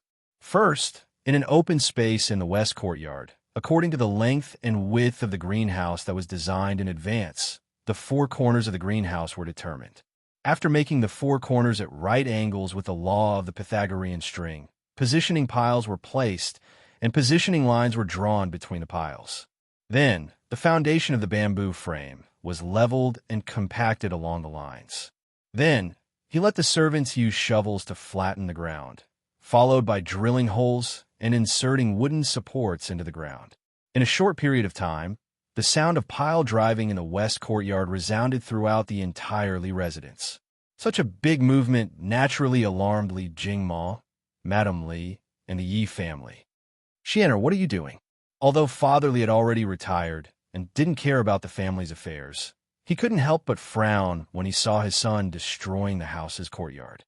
Li Zishuan saw that the main members of the family were basically all present and understood that his movement was too big. He suddenly felt a little embarrassed. Father, I'm planning to build a house specially used to grow vegetables in the winter.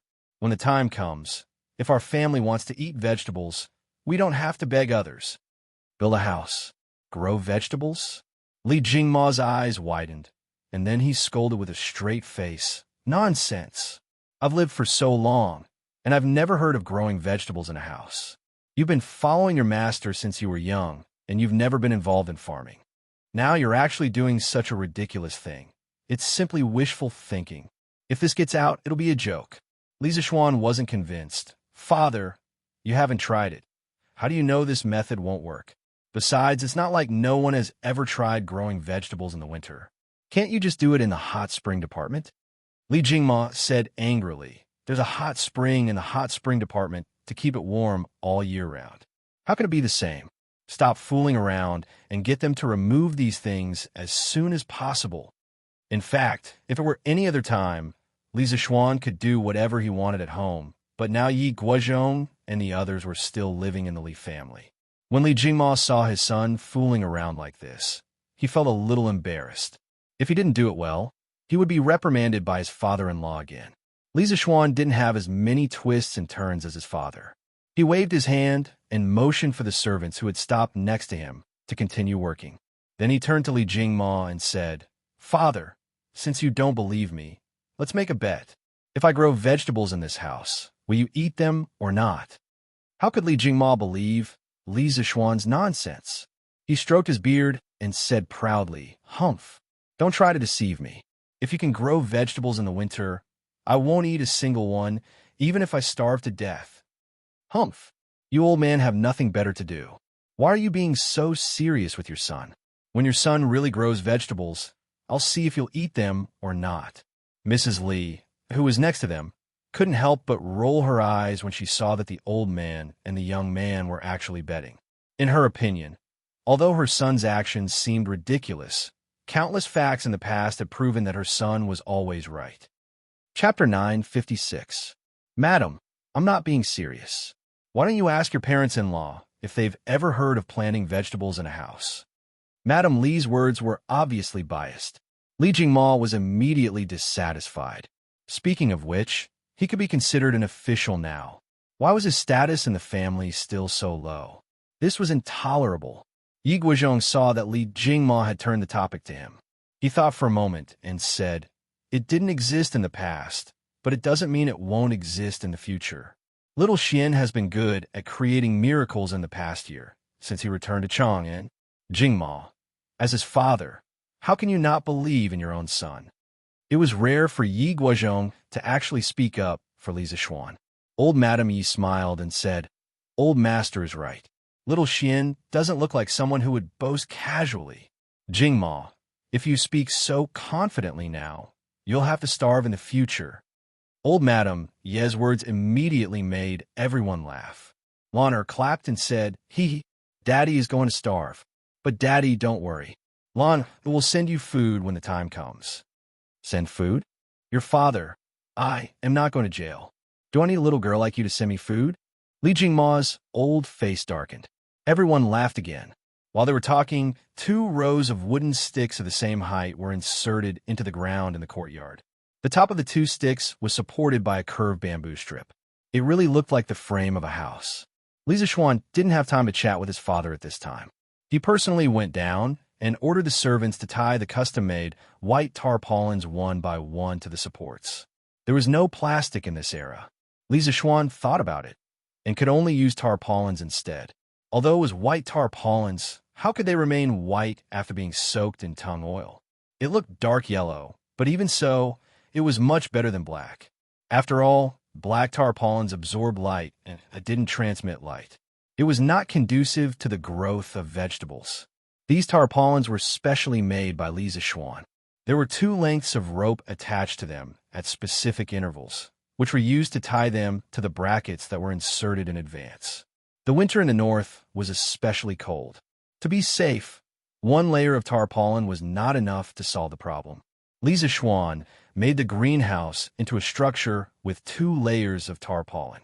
This way, the greenhouse would be even more insulated. Of course, in addition to this, Li Zishuan also prepared a thermal insulation plan, which was the natural heating method. The so-called natural heating was not an increase in temperature for no reason, but the effect of a mysterious substance, which was the fermentation agent. The specific method is, when preparing the ground, making beds or making seed beds, the soil is filled with cow dung, pig dung, fresh garbage, manure, and crushed straws, then appropriate amount of wheat koji or xiaoziu is added to make fermenting agent. And finally, the soil of the vegetable garden is filled so that the microorganisms in the fermenting agent can use the raw materials to work. These raw materials can slowly release heat, gradually increasing the temperature of the soil and the air to ensure the normal growth of the plants. Although Li Zishuan had never farmed in this life, don't forget that he was born into a farmer's family in his previous life. At that time, his family had built a greenhouse, and at that time, they used this method of releasing heat through fermentation to ensure the greenhouse's temperature. Reality proved that the effect was quite good. However, the fermenting agent they used at that time was also an industrial fermenting agent, so the effect might be slightly better than wheat koji or xiaoziu. More than 20 servants used more than 2 hours to build the greenhouse that was less than half a mu in size. It was the first time Lon saw such a long house, and she was extremely excited. The little girl shuttled back and forth in the greenhouse, not knowing the meaning of tiredness. She could not be dragged out, as if she wanted to make this her new home. However, when Sanbao came in with a load of dung, the little girl ran out at her fastest speed without needing anyone to say anything. "Stinky Sanbao, why did you bring 2 buckets of dung over for no reason? Ah, it stinks, you're so disgusting." Lan'er covered her nose and scolded as she ran. "Miss, young master asked me to." Sanbao looked wronged. Actually, he did not want to pick such smelly things. Wasn't it Li Zishuan's request? All right, Sanbao. Quickly get someone to evenly fill the fields with horse and cow dung. Then sprinkle wheat koji over it. Then plant the seeds of water spinach, coal melon, leeks, and shepherd's purse. Lisa Schwan interrupted Sanbao and ordered. Speaking of which, the excrement was not ordinary excrement, but fresh horse and cow excrement. It was not easy to obtain such excrement. Dozens of servants and Pang Feiji's personal guards went out together and took away almost all the cow and horse excrement in the mansions of every household in China. The reason why they used cow and horse dung instead of human dung was mainly because cows and horses were herbivores. Their dung contained undigested residues, which were easier to ferment. Moreover, the fermented products were better for the vegetables. All right, young master, Sanbao responded and led the other servants to work in full swing. In an instant, the west courtyard was filled with the stench. Li Jingma, Madame Li, Yi Guozhong, and the rest could not stay any longer. They hurried out of the west courtyard. Although Li Zishuan could hold his breath and was not afraid of the stench, his wife, Han Yushi, was afraid. Hence, he also pulled Han Yushi out. Cousin, are you really confident that you can grow vegetables in this house? Yi Fashion followed behind and asked Li Zishuan. Li Zishuan smiled confidently and said, Of course. If nothing goes wrong, Fashion, you should be able to eat the vegetables here during the new year. Huh, you won't be able to eat these fresh things during the new year at Nanyang. It's all thanks to you, cousin. Yi Fashion smiled and said. Then he continued to ask, Planting in the spring and harvesting in the autumn is the way of the heavens. Cousin, aren't you going against the heavens by planting vegetables in the winter? Li Zishuan looked at the unlucky child and said in a speechless manner, Fine. There's no need for so many rules. Your cousin just wants to eat some of the vegetables he grew. How is that against the heavens? Fashion, don't be so rigid all the time. It's life. If you want to live a good life, you have to... Tui, you can't be so calculative. Think about it yourself. After that, he patted Yi Fashion's shoulder and turned to Han Yushi and said, My wife, I'm going back to Yinshan later. Do you want to come along? Han Yushi thought for a while and nodded. I'll go too. Who knows, I might be able to help you. Li Zishuan smiled and said, All right, I'll get someone to prepare the carriage. Chapter 9:57. Around 5 p.m., Li Zishuan and Han Yushi arrived at Yun Mountain in a carriage with a large group of servants. The carriage was filled with oilcloth and wood. They were planning to grow vegetables in greenhouses in Yun Mountain. Speaking of which, more than 90% of the roads in Cloud Mountain had been repaired. This greatly reduced the travel time. In the past, it would take more than an hour for a carriage to travel this long path. Now, it would only take a little more than 15 minutes. More importantly, the road was wide. In the past, if two carriages wanted to stagger, they had to be careful for fear of bumping into each other. Now, the cement road was wide enough to accommodate 4 carriages side by side. Compared to this, the official road outside the city was like a small road.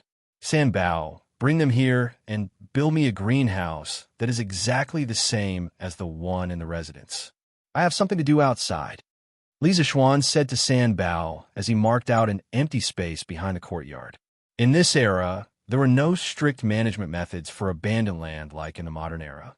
Usually, the land would belong to whoever developed it. Besides, Yinhuang College was built on Yun Mountain. The entire mountain was basically Li Zishuan's private territory. He could plant wherever he wanted. Yes, young master. Don't worry and go. Sanbao took on the responsibility without hesitation. As Li Zishuan's #1 henchman, this was a piece of cake for him. Li Zishuan nodded and left with his wife. He wanted to go to his father-in-law's house. He wasn't going to monopolize the vegetables in the greenhouses. Planting vegetables was just for fun and to satisfy his appetite. He didn't plan to use it to make money. However, it was a good idea to let the villagers in his fief take care of it. As for Han Tianhu, due to his relationship with Li Zishuan, he was now the head of one of the 8 villages in Li Zishuan's fief.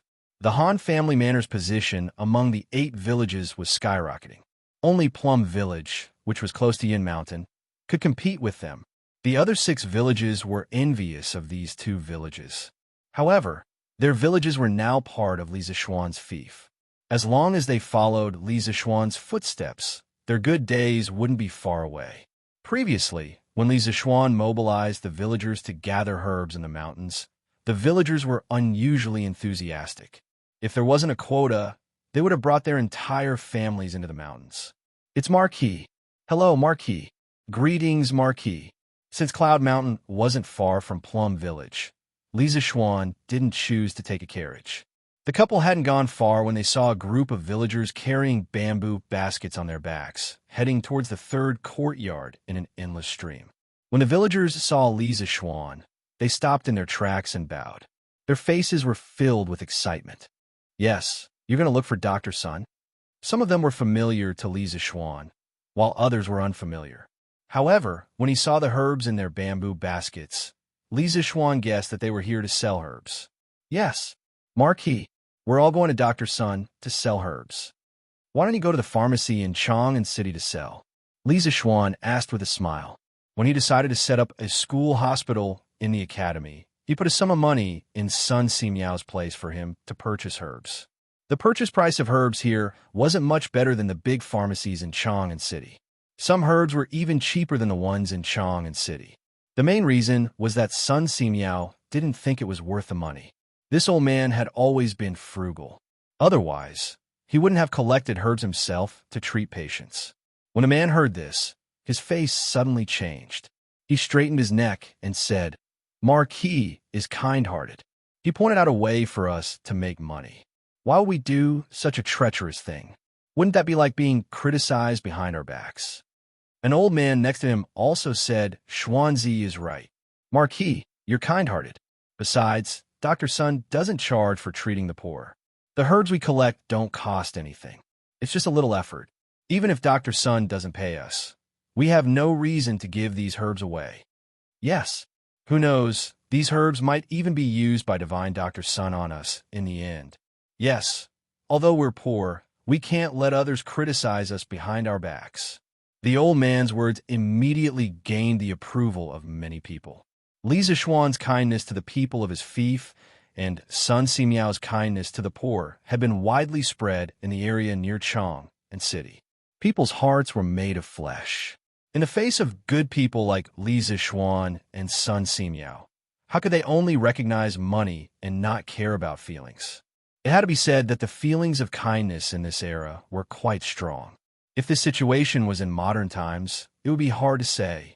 Han Yushi looked at Li Zishuan, her heart full of love. She was happy that her husband had won the hearts of the people. Li Zishuan patted the man's arm and said, good. I appreciate your kindness. Since you are now the people of my fief, I will definitely take you to live a good life. Marquis is righteous. Marquis is mighty.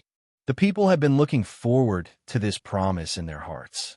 Now that they finally heard Li Zishuan say it personally, they were suddenly very excited and shouted. Li Zishuan smiled and chatted with the people around him. Then, he took Han Yushi down the mountain. The villagers didn't go into the mountains to pick herbs every day. Now, the unified arrangement of the villages was to organize a group to go into the mountains every other day.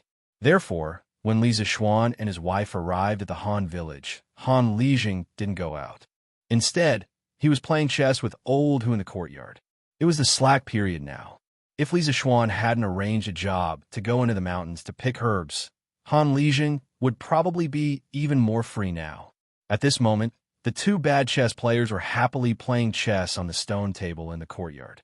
Father-in-law, Han Yushi and Li Zishuan entered the courtyard. The 2 of them called out one after the other. Yo, Yushi, Xiaoxi in your back. Han Lijing heard and quickly stood up. His face was full of warmth. Old Hu also put down the chess piece in his hand and stood up with a smile. Hey, Han girl, young master, you're here. He didn't call Marquis, nor did he call Marquis madam. However, this kind of address made Li Zishuan and Han Yushi feel very close. Yes, Uncle Hu, you're playing chess. Li Zishuan smiled. Old Hu patted his head and said resentfully, Hey, I was about to win just now. All right, Lijing, you lost this round. Chapter 958. Father-in-law, Uncle Hu, how was the west side of Yinshan? Did you encounter any danger yesterday? After exchanging greetings for a while, the four of them sat around the stone table. Han Yushi brought 4 cups of water from inside the house. Li Zixuan took a sip and looked at Han Lijing and Hu Hanyan. Han Lijing smiled and said, "We didn't encounter any danger. There were so many of us. No matter how strong the beasts were, they would be scared away. We didn't even encounter a tiger." Hu Hanyan interrupted, "That's right, it was so boring. I remember that there were many tigers in the west side of the mountain in the early years. Yesterday, I was planning to hunt one back and use its skin as a mattress on my bed. In the end, we didn't even find a tiger's hair after searching for half a day. How infuriating." In the modern era, using tiger skin as mattresses was usually done by the rich. That was because tigers were protected by the country and were rare, so tiger skin was naturally even rarer. But in this era, even a farmer like Old who had a tiger skin, let alone a real rich family. Li Zixuan looked at Hu Hanyun and couldn't help but say, "Uncle Hu, it's a good thing that there are no beasts. At least there won't be any casualties, but we can't let our guard down. Father-in-law, even if we don't encounter any beasts in the future, we must have a group of young men accompanying us every time. Otherwise, we can't let farmers go into the mountains to pick herbs without permission. Many times, danger happens when people are not paying attention." Han Lijing stroked his beard and nodded in agreement. "Yes, Xiaoxian, don't worry. I will arrange it well. By the way, apart from this matter, this son-in-law has something else to tell father-in-law." Li Zixuan changed the topic and said, "Hey, young master, I have something to do at home, so I'll leave first." Although Hu Hanyun looked rough, his heart was not rough at all. He realized that what Li Zixuan was going to say to Han Lijing next might not be suitable for him to hear, so he quickly got up and took the initiative to leave. "Hey, Uncle Hu, it's not a secret anyway, and it's also related to you.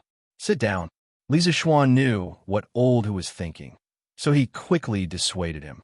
"Hee, then I, Old Hu, will listen." When Hu Hanyun heard this, he laughed awkwardly and sat down again. Li Zixuan then told him about his plan to popularize greenhouses and use this method to cultivate vegetables in winter. When Han Lijing heard this, his eyes widened. He said in disbelief, "Little Xian, is this method of yours really feasible? This old man has lived for so long, but I've never heard of anyone growing vegetables in their house." Before Li Zixuan could say anything, Hu Hanyun interrupted, "Hey, Li Zheng, it's not right for you to ask this question. Since the first time young master came to our manor at the beginning of the year, when has he ever said anything wrong? From what I, Old Hu, see, although this method sounds unlikely, but since young master said it, then it will definitely work." Li Zixuan waved his hand and laughed. "Ha ha, Uncle Hu, don't praise me. How can I be as amazing as you say? Coincidentally, I've just built a vegetable shed in the side yard. Father-in-law, Uncle Hu, why don't you come with me to take a look and learn how to build it and cultivate it? Later on, you can teach the other farmers in our manor who are willing to learn. When the vegetables are ripe, it will bring a decent amount of income for the farmers, right?" Good. Han Lijing said excitedly, "Little Xian, this is not just a decent amount of income. It's simply a huge amount of income. You might not know how precious vegetables are during winter in Chang'an City. This is truly a priceless commodity. If this method of yours really works, then the few manors around our Han Manor will really make a killing this time." That's right. Young master, you really have a lot of ideas. The farmers in our manor must have cultivated good karma in their previous lives to be able to look forward to your arrival." Old Hu laughed heartily. Han Lijing didn't even lock the door and followed Li Zixuan up Cloud Mountain with Hu Hanyan. Although the security wasn't so good that Tu Bu couldn't pick up his belongings with the villagers around to look after them, Han Lijing wasn't worried at all that his belongings would be stolen. The four of them hurried along and arrived at Cloud Mountain's first courtyard in a little more than 15 minutes. At this time, a dark yellow tarpaulin shed about 10 feet long and 10 feet wide was revealed in front of them. San Bao and the servants were in the midst of finishing up the work. "Young master, you're back? This place will be ready soon. Please wait a moment." Sam Bao saw that Li Zixuan had returned so quickly and quickly came over to inform him. Li Zixuan waved his hand and laughed. Haha, no rush. Sam Bao, you did well. Sam Bao immediately grinned. Hee hee, it's all because you taught me well. Li Zixuan smiled and turned to Han Lijing and Hu Hanyun, father-in-law. Uncle Hu, this is the shed I told you about just now. It's specially used to grow vegetables in winter. This shed is covered with 2 layers of tarpaulin. I'll add some fertilizer inside. When the time comes when the door is closed, no matter how cold it is outside, it'll still be warm inside. Why would the Soup Bureau provide vegetables to the royal family in winter? Isn't it because it's warm there? If we use this, we'll most likely be able to achieve the same effect.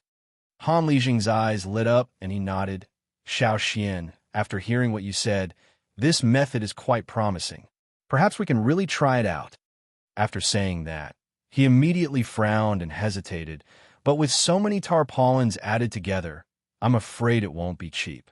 I just don't know if the farmers will dare to take this risk. What Han Lijing said was true.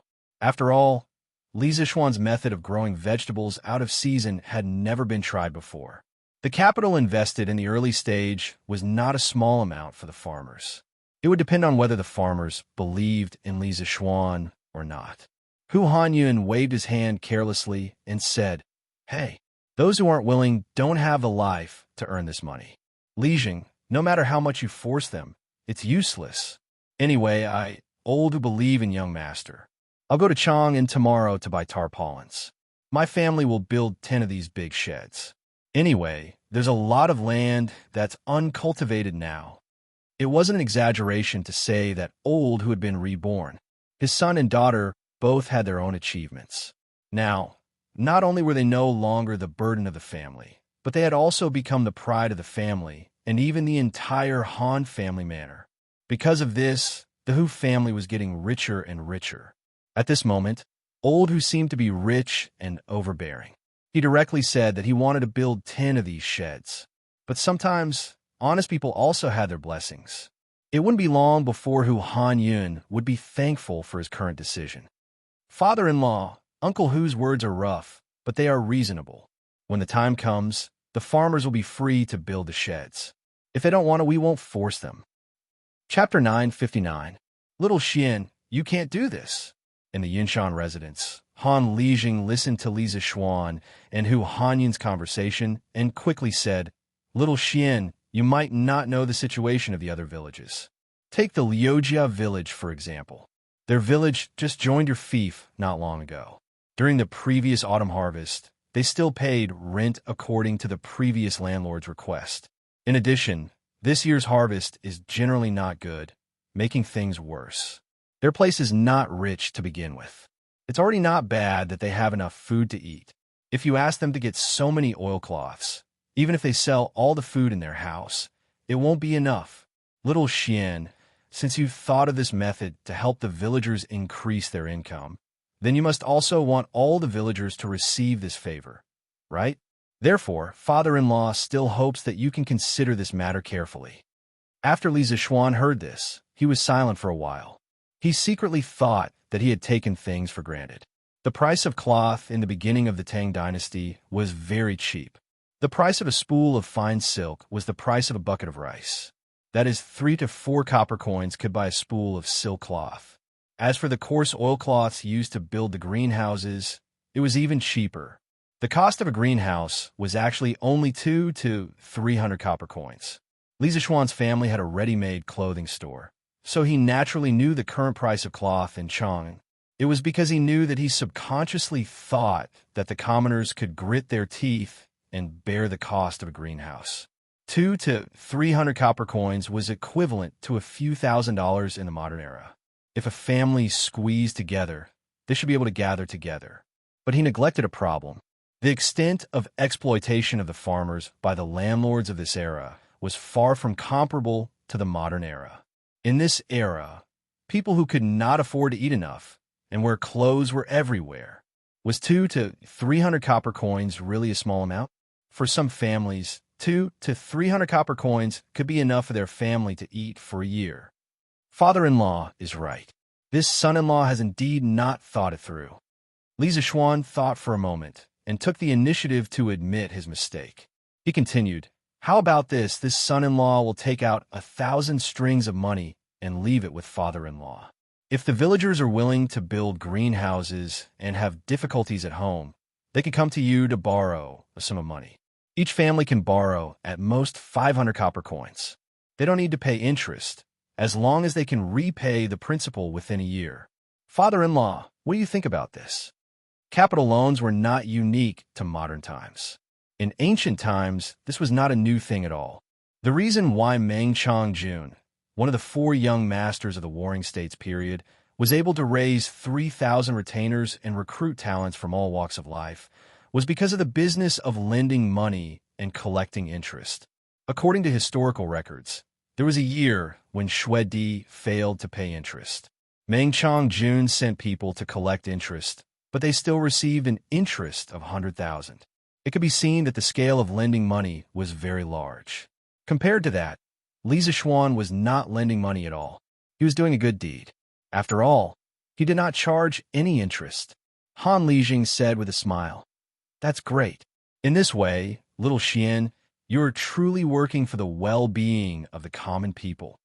"Hey, young master, you are so kind. The banks in Chong and city lend money to people, and they ask for 10% interest every month," Old Hu said with a grin. To be honest, he was a little tempted by this preferential offer. Regarding private lending, the Qin and Han dynasties was the first time in China's history that usury was at its peak. After the Tang dynasty, private lending developed even more rapidly. Various banks and pawn shops were set up in Shi City. Hence, it became the earliest financial street in China. Of course, in order to suppress usury, the imperial court also imposed many restrictions on private lending. There were clear records that the legal interest rate during this time was 10% per month and 120% per year. Compared to the interest rate during the Qin and Han dynasties, this interest rate was more friendly. However, to the common people, this interest rate was still relatively high. Hence, when Old Hu heard that Li Zixuan wanted to lend money to the villagers without paying interest, he could not help but be tempted. After all, if he borrowed money from the banks, he would have to pay back 600 in interest a year later. In this way, borrowing money was profiting. Li Zixuan smiled and changed the topic. "Uncle Hu, father-in-law, take a closer look at this greenhouse. If there is anything you don't understand, you can ask me. In the next few days, this greenhouse will be promoted to all the villagers. When the time comes, I will have to trouble you." Han Lijing nodded and said, "Okay, Old Hu and I will take a closer look." Although he and Hu Hanyun had an unruly time when they were young, later on, they obediently stayed at home and farmed. They could be considered as genuine farmers. Imitating others to grow vegetables was a piece of cake for them. The next day, Old Hu went out early in the morning. Today, he did not follow the village's young men into the mountains as a guard. He had more important things to do, and that was to buy cloth. There was no ready-made oilcloth, so he bought coarse cloth and then some tung oil and went home to make it himself. When he went there, it was an empty ox cart. When he came back, it was full of coarse cloth, and there were 2 barrels of tung oil hanging on the side of the cart. "Yo, isn't this Old Hu? Why did you buy so much cloth? Are you making clothes for your son? That's not right. Why didn't you buy silk cloth, but so much coarse cloth?" On the way, it was inevitable that he would meet some acquaintances. Old Hu usually laughed and said carelessly, "Haha, recently, the family is short of firewood, so I bought some coarse cloth to burn at home." If it wasn't someone from the village, Old Hu was determined not to reveal the secret of growing vegetables in the greenhouse. It was just that his response was a little too shocking. Buying coarse cloth to burn as firewood? Hearing Old Hu's response, people all suspected that Old Hu's brain was fried. Although the situation of Old Hu's family was much better this year, it was not to the point of being extravagant enough to burn coarse cloth as firewood, right? "My son's mother, I'm back. Come out and help me carry the things." The road from Chong, an official road to the Han village, was now flat and wide. After a while, Old Hu returned home. As soon as he entered the courtyard, he shouted at the top of his voice, "Hey, master, you're back so soon?" When Lu Yu heard the noise, she hurriedly ran out of the house. When she saw the mountain of coarse cloth on the ox cart, she was stunned. This, husband, how much did you buy these cloth for? Hu Hanyun wiped away his sweat and said with a grin, Hey, it's only 3 strings of coins worth of cloth. The shopkeeper said that if I bought more, he would give me more, so I bought more. It's not a loss, not a loss. It's not a loss. What did you say when you left? You only bought 2 strings of coins worth of cloth. Now that you've bought such a big cart, what are you going to do with the extra cloth? Lu Yue said angrily. Do what? Burn. Bah, I'm going to grow vegetables. Old Hu answered this question too many times along the way, so he couldn't help but say that word directly. Chapter 960.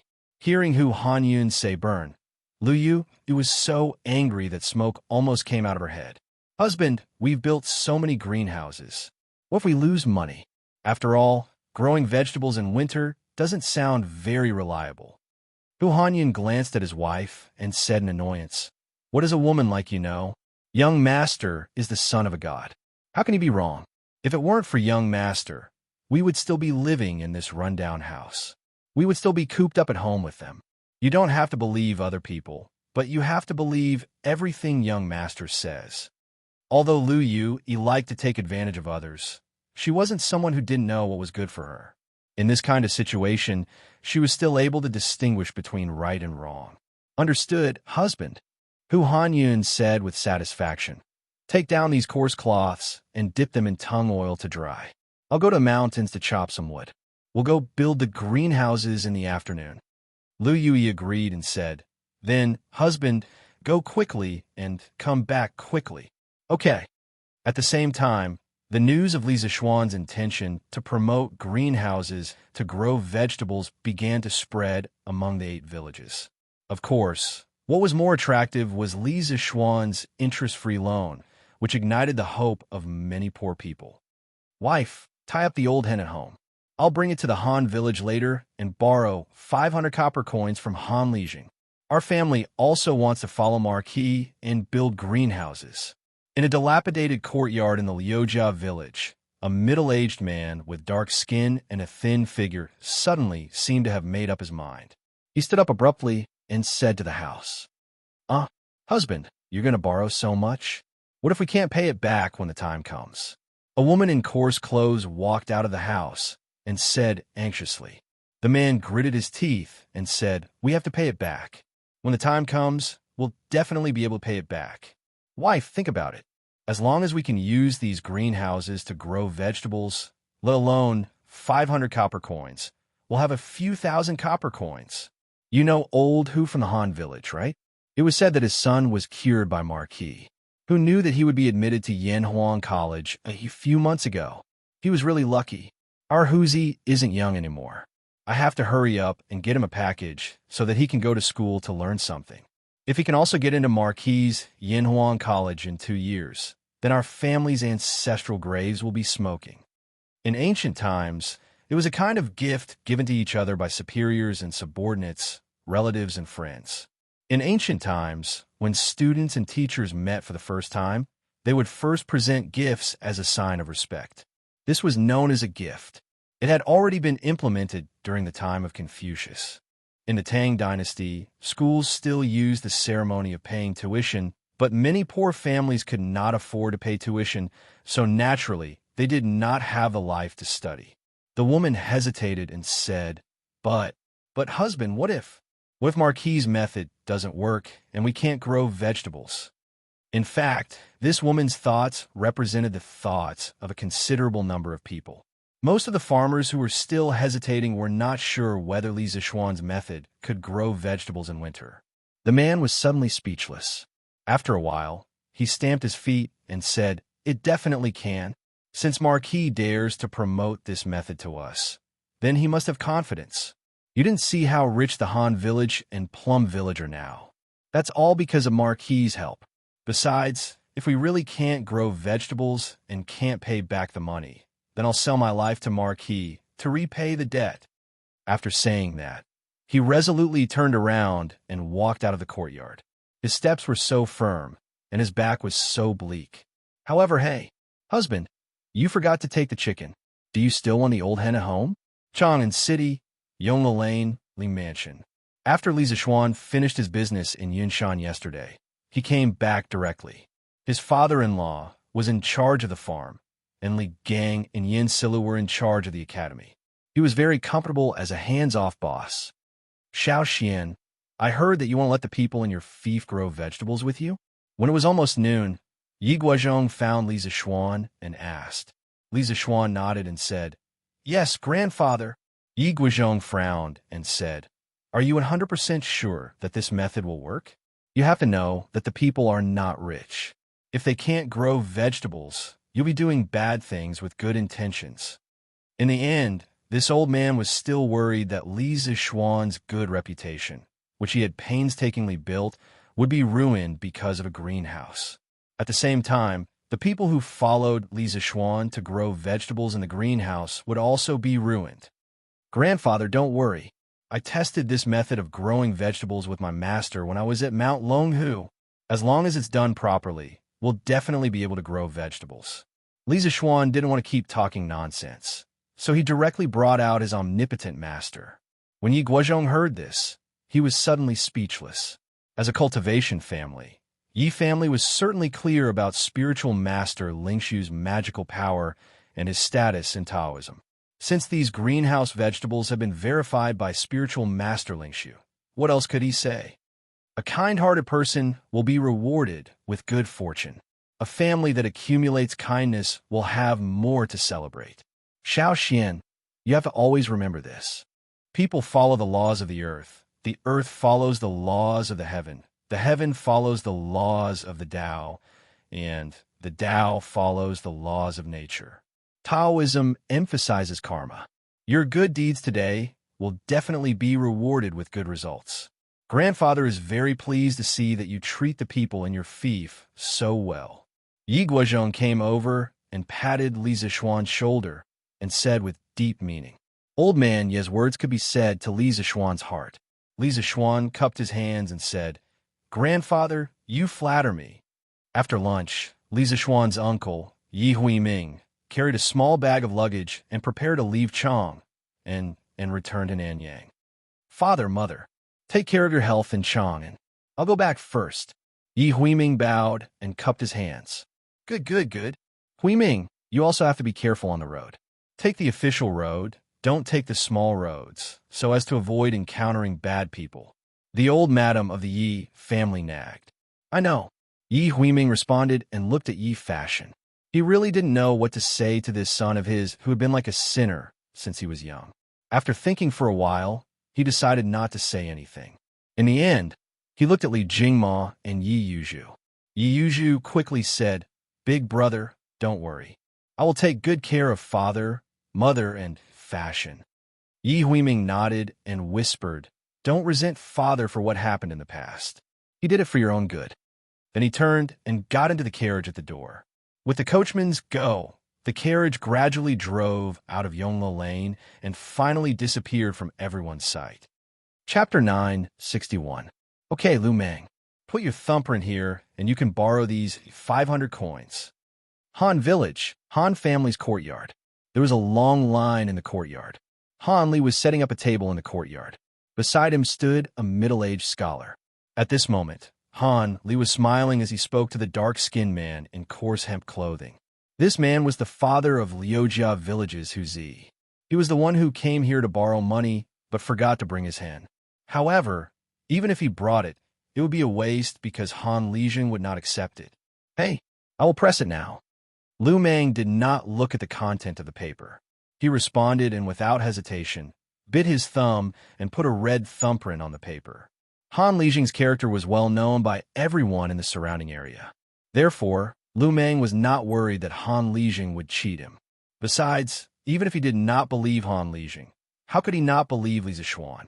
After all, Han Lijing was helping Li Zixuan. Okay, here are 500 coins. You better count them carefully. Han Lijing nodded. He took out a string of coins from the wooden box behind him and handed it over to Lu Meng.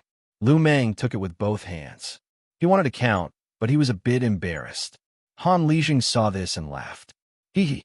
It is best to count the coins face to face to avoid any misunderstandings later on. Thank you, Han Lijing. Lu Meng was moved. He moved 2 steps to the left to give way to the line. Then he stood on the side and counted the coins face to face. Han Lijing shouted. Next, a young man in his 20s came over. Han Lijing found him unfamiliar and asked, Little brother, which village are you from? Han Lijing, my name is Wang Qingyuan. I am from Shirley Village. Last month, my village was annexed to Marquis's fief. The young man quickly replied. Han Lijing looked at the middle-aged scholar beside him. He saw the scholar open the book on the table to a certain page. After looking at it for a moment, he nodded and said, There is indeed this person in Wang Village. Han Lijing nodded and asked the young man, Wang Qingyuan, how much money do you want to borrow? Why do you want to borrow money? Wang Qingyuan replied, Han Lijing, I want to borrow 500 copper coins. I also want to build a greenhouse to grow vegetables. Han Lijing nodded and took out a piece of paper with a document written on it and said, Just like Lu Meng, put your fingerprint here. Hey, I understand, Wang Qingyuan said excitedly. At this time, Lu Meng, who was next to him, has already counted the copper coins. He scratched his head and somewhat embarrassedly asked Han Lijing, Han Lijing, how should we build this greenhouse?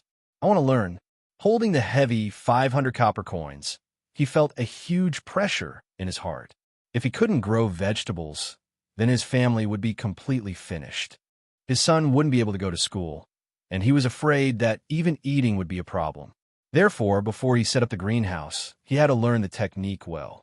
Otherwise, the borrowed 500 copper coins would be wasted. Yes, Han Lijing, where should we go to learn how to build a greenhouse? The other people also looked at this side. The question that Lu Meng asked was also what they wanted to ask. Those who made up their minds to borrow money actually wanted to use this opportunity to completely improve their family situation. No one didn't want to be able to grow vegetables in their greenhouse. Han Lijing raised his head and said to everyone, If you want to learn how to build a greenhouse after you get the money, I can take you to Old Hu's house to have a look. His house has already built a greenhouse. At that time, if you have anything you don't understand, be sure to ask on the spot. Old Hu will also teach you some planting techniques. If you want to learn, you can wait for a while on the side. Lu Meng grinned and said, Hey, that's fine. I will wait for a while on the side. Thank you, Han Lijing. Yo, there's so many people. At this time, Li Zishuan came in from outside the courtyard. Looking at the long line in the courtyard, he was surprised. In the afternoon, after he sent his uncle away, he remembered the situation in the village and immediately rushed over. Things like greenhouse vegetables, for many people, were entrusted to their family's livelihood. If he didn't come personally to teach, in case something went wrong, it would be a big sin. Marquis is here. Greetings to Marquis. Greetings to Marquis. Among the nobles of the Great Tang, Li Zishuan was one of the more down-to-earth nobles. He often interacted with the people of the lower class, so there were many people who recognized Li Zishuan.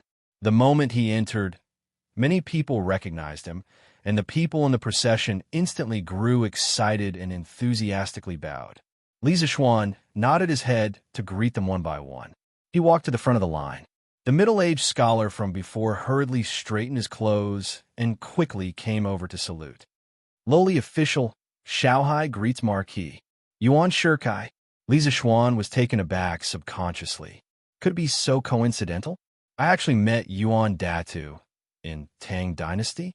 The middle-aged scholar looked embarrassed and said carefully, Marquis, that lowly official is Xiaohai, not Yuan Shikai. At this time, Han Lijing said to Wang Qingyuan, who had finished pressing his fingerprint and handed over a string of copper coins.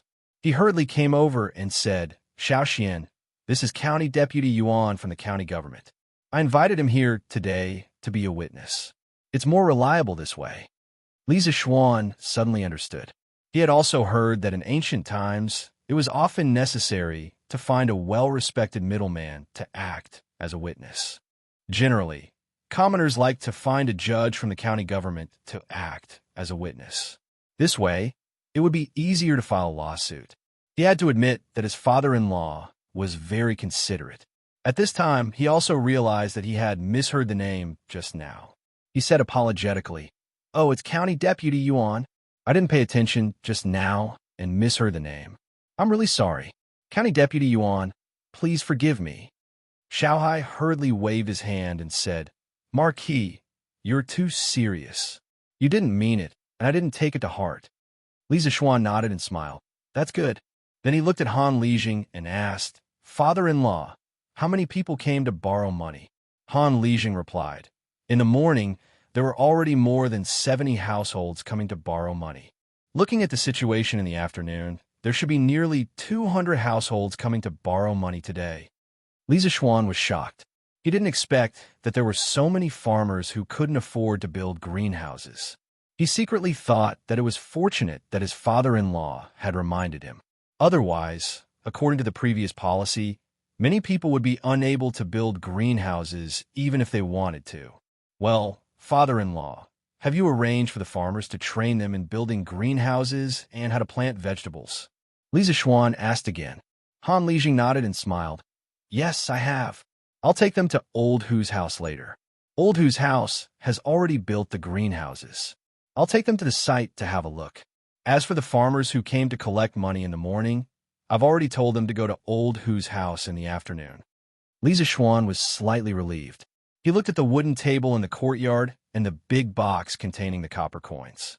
He turned around and said to Pang Feiji, Feiji, go to Yinhuang College now and ask Li Tai, Meng Wenhao, Iron Egg, and Kush Shirqing to come over and wait here. Yes, Marquis. Pang Feiji cupped his fists and accepted the order. He immediately turned around and left. Han Lijing didn't understand and asked Xiao Xian. Li Zishuan said, Father-in-law, there are so many farmers. You can't handle it alone. Iron Egg and the others will come over later to help you count and distribute the money.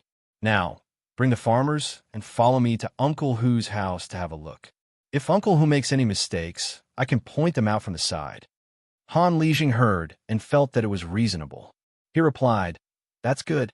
We'll go and have a look first. As he finished speaking, he called out to the villagers, intending to follow Li Zishuan to Old Hu's residence. Beside him, Ma Yinghai suddenly didn't know what to do. Should he follow along? Li Zishuan hadn't invited him. If he didn't go, what would he do if he stayed here alone? Moreover, there was still a pile of huge money in the courtyard. If he didn't have enough money, how could he explain himself? County Deputy Yuan, if you're willing, you can come with us. Fortunately, Li Zishuan didn't forget about him. Hu Shihai hurriedly said, I'm willing, of course I'm willing. However, the farmers were a little unwilling. They were afraid that Hu Shihai would steal their knowledge and teach the technology of growing vegetables in the greenhouse to outsiders. However, the technology of growing vegetables in the greenhouse was Li Zishuan's. Since Li Zishuan didn't say anything, they naturally didn't have a right to say anything. They could only keep their unwillingness in their hearts. In fact, Li Zishuan wasn't worried about the technology leaking because he didn't have the intention to monopolize the business of growing vegetables in the greenhouse from the beginning. Otherwise, he wouldn't have taught the technology to the farmers. He just wanted his farmers to be the first batch of farmers to grow vegetables in the greenhouse and be the first batch to taste the sweetness of growing vegetables in the greenhouse. This technology wasn't difficult to learn. After a period of time, it was inevitable that other farmers or other dignitaries would learn it. If he didn't want to leak it, he shouldn't have made this technology public. Since he planned to teach it to the farmers, it would definitely leak one day. However, the good thing was that there were basically no vegetables in the market now. The farmers under his rule could enjoy the first batch of dividends brought by growing vegetables in the greenhouse, which was also a huge profit. As more and more people grew vegetables in the greenhouse in the future, the price of vegetables in the greenhouse would correspondingly decrease. Naturally, the profit wouldn't be as big as it was now. Marquis, you're here. Under Han Lijing's guidance, Li Zishuan and his group came to a field in the south of the Han village. This field was actually beside the Han village and was very close to the village. Li Zishuan didn't expect that there would be a large group of people in the field.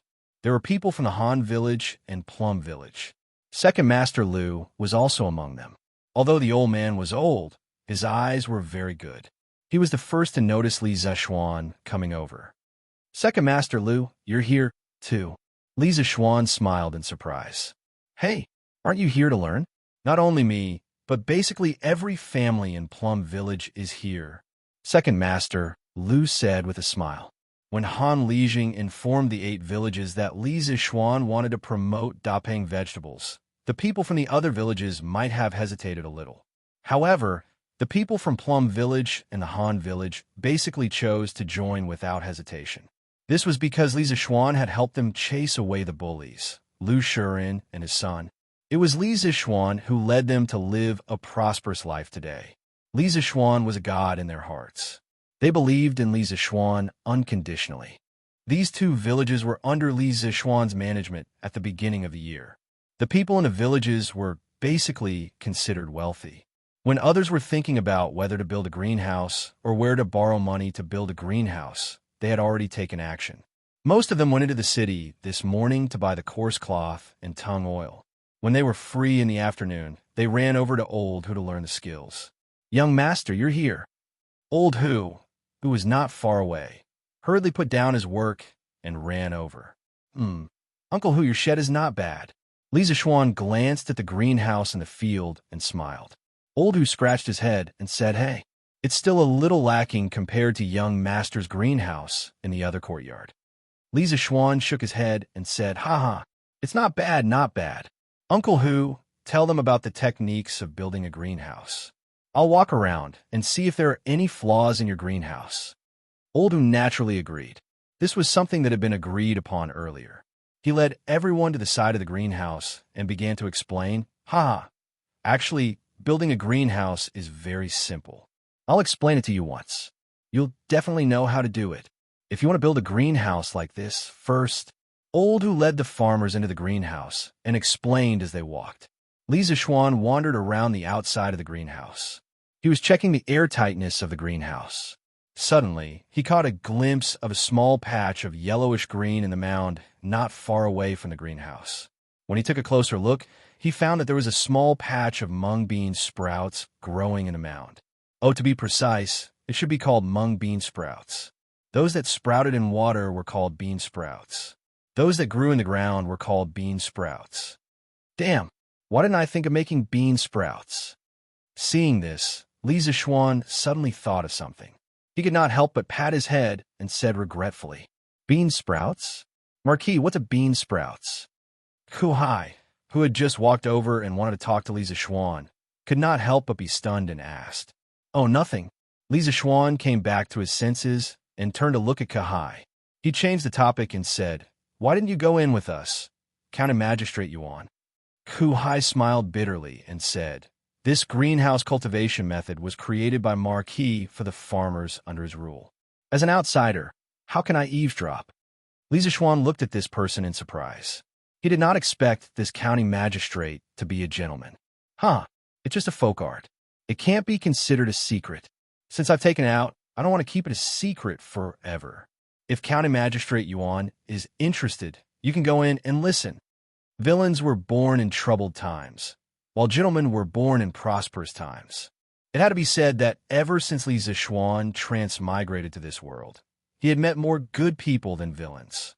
He had a good impression of people like Mying Hai. Kahai said happily, Marquis is so righteous. Actually, I've always been curious about how this greenhouse is used to cultivate vegetables in winter. Since Marquis has given me permission, it would be impolite of me to refuse. But don't worry, Marquis. Before I get permission from Marquis, I won't talk nonsense. Chapter 962. Li Zishuan hurriedly left after pointing out a few small mistakes in the shed that the Han family manor had built for Hu Hanyan. Wife, do you have soybeans or mung beans at home? Li Zishuan asked Han Yushi when he returned to his home in Chang. Yes, he wanted to get some bean sprouts to eat. Although the greenhouse vegetables could provide vegetables on a large scale during the winter, distant water could not quench the immediate thirst. At the very least, they would have to wait for close to 2 months before they could eat them. The vegetables that they ate yesterday were all taken from the Prince of Wei's residence. It was not a big deal to take it once or twice, but it would not be good if they took it too many times. The small bean sprouts in the Hu family's field in the afternoon made Li Zishuan's eyes light up. It took a long time for greenhouse vegetables to mature, but bean sprouts did not. In this season of shortage of vegetables, crisp and refreshing bean sprouts tasted much better than fish and meat. Hubby, there should be lioli, same pronunciation as green, beans at home. But what is yellow bean? When Han Yushi heard this, she thought for a moment and asked curiously. Mung beans and soybeans had a history of thousands of years of cultivation in China. They existed before the Western Zhou dynasty. The ancients called mung beans. Although they had different characters, they had the same sound. Therefore, when Li Zixuan said mung beans, Han Yushi could understand what he meant. But soybeans were different. At this time, there was no such thing as soybeans. Later generations generally believe that the word soybeans first appeared in the Tang dynasty's Kaiyuan Zhanjing. The book was written between 718 and 726, and Yuyang Zazu. Before that, they all used the word soybeans. There was also an interesting story about soybeans. During the reign of Emperor Wenzong of the Tang dynasty, a strange thing happened in the capital Chang'an. The price of soybeans, which were originally an agricultural product, soared overnight. One stone of soybeans was sold for 10 taels of gold. It was said that Emperor Wenzong loved women with big breasts. There was a palace maid surnamed Wang who became a phoenix just because one of her breasts was unusually prominent. She was promoted to Jiaoyi and became the favorite of Emperor Wenzong. With this successful precedent, the imperial concubines in the harem began to buy and store soybeans in large quantities. They would eat them every meal. According to the theory of traditional Chinese medicine, soybeans had a certain breast enlargement effect. With the help of the imperial concubines, the price of beans in Chang and rose faster than the price of houses in modern times. It's soybeans. Wife, do we have soybeans at home? Li Zixuan patted his head, recalled the memories of the previous owner of this body, and quickly corrected himself. Yes, there was. What do you want to do with soybeans and black beans? Han Yushi replied. Li Zixuan chuckled and said, Hey, wife, you'll know when the time comes. After saying that, he rushed to the kitchen excitedly and asked for a ladle of green beans and a ladle of soybeans from the cook, Annie Zhao. He then soaked the two types of beans in clear water. In his previous life, Li Zixuan's grandmother often made bean sprouts, so he was quite familiar with the steps of making bean sprouts. Soaking the beans in water was only the first step. According to his grandmother's experience, the beans had to be soaked for at least 8 hours before the next step could be done. Husband, why are you soaking the beans? Could it be that you want to grind tofu? Han Yushi followed in and couldn't help but ask after seeing what Li Zixuan was doing. Li Zixuan heard and turned around. He looked at Han Yushi's chest and said with a naughty smile, Husband, I only know how to take advantage of tofu. I don't know how to make tofu. Husband, what are you talking about? Auntie Zhao is still here. Han Yushi's cheeks blushed, and she said angrily. Although she didn't understand what taking advantage of tofu meant, she guessed the general meaning when she saw the naughty smile on Li Zixuan's face. She secretly thought that her husband sometimes looked like a gentleman, but sometimes he was perverted and naughty. He was really special.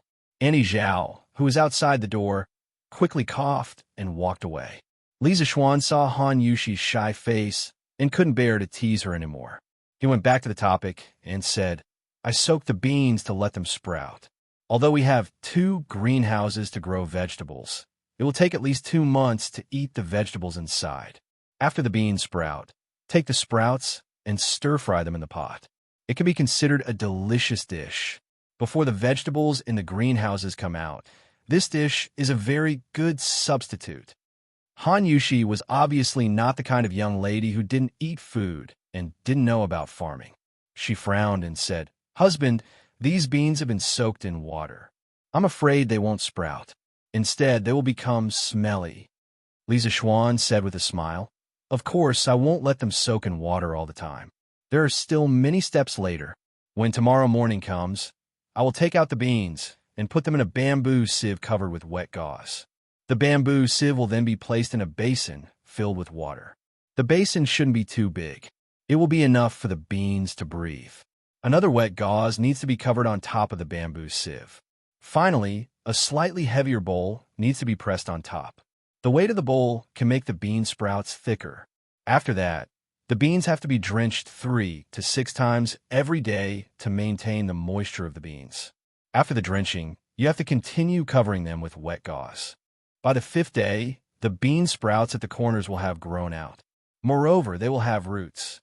Then they can be eaten. Han Yushi listened attentively. In the end, she asked, "Husband, how do you know so much? Have you made them yourself before?" It was mainly because Li Zixuan said it in such a serious manner that she couldn't help but wonder if Li Zixuan had made bean sprouts before. That was why he was so surprised. Li Zixuan touched his nose. Although he hadn't made them himself, he had seen his grandmother make them many times. Cough, cough. You can say that. Li Zixuan coughed dryly and said vaguely, "In short, wife, you will be able to see what these bean sprouts look like in 5 days. Moreover, you will be able to taste this delicacy." Han Yushi put her hand into the water basin and gently stroked the soybeans in the basin. She raised her head and said, "Husband, the farmstead and Yinhuang College need you. You still have a lot of things to do. Leave this matter to me. I have remembered all the steps you mentioned earlier. Since it's not a troublesome matter, I will definitely do it for you." Li Zixuan thought for a moment and nodded. "That's good. Thank you for your trouble, wife." He was very confident in his wife's ability to do things. In some matters, Han Yushi's attentiveness even made him feel inferior. The wife he married seemed simple, but in fact, she wasn't. "Husband, father already knows that you want to promote greenhouse vegetables in the farmstead. He said that since you are confident that you can cultivate vegetables in winter using this method, then use this to make our other 6 farmsteads rich in one fell swoop. However, father said that there is one thing that you might have overlooked. He asked me to remind you." Han Yushi took her hand out of the water basin and suddenly said to Li Zixuan seriously. Chapter 963. Wifey, what did father say? After listening to his wife's serious words, Li Zixuan asked aloud. Han Yushi pursed her lips and said softly, "Husband, in the afternoon, father asked me to tell you that letting the people grow vegetables in greenhouses is a good deed, but you have to consider things more thoroughly. For example, the oilcloth needed to build greenhouses. Husband, there are thousands of people in your fief. Even if only 50% of the people are willing to build greenhouses and grow vegetables, the amount of coarse cloth needed will be quite large. When the time comes, the unscrupulous cloth merchants in Chang will see a business opportunity and will definitely wait for the opportunity to raise prices. Although husband has given the people an interest-free loan of 500 copper coins per household, who knows how much the coarse cloth will cost? Maybe 500 copper coins won't even be enough to build a greenhouse." With Han Yushi's explanation and analysis, Li Zixuan's brows gradually wrinkled. Han Yushi saw this and said, "But husband, you don't have to worry. Father has already informed shopkeeper's son of our family's ready-made clothing store to prepare a supply of coarse cloth in case of an emergency. Presumably, it will alleviate the situation of the shortage of coarse cloth in Chang'an." Li Zixuan couldn't help but sigh. Father has considered everything thoroughly. I almost neglected this matter. Previously, when we lent money to the farmers, it wasn't just for them to buy greenhouses, but also for the seeds. If the price of cloth in Chang'an soars, even if the people have enough money, they may not be able to afford the seeds. Han Yushi saw that Li Zixuan's face revealed some disappointment and hurriedly comforted him. "Husband, this is your first time doing this kind of thing. How can you be so considerate?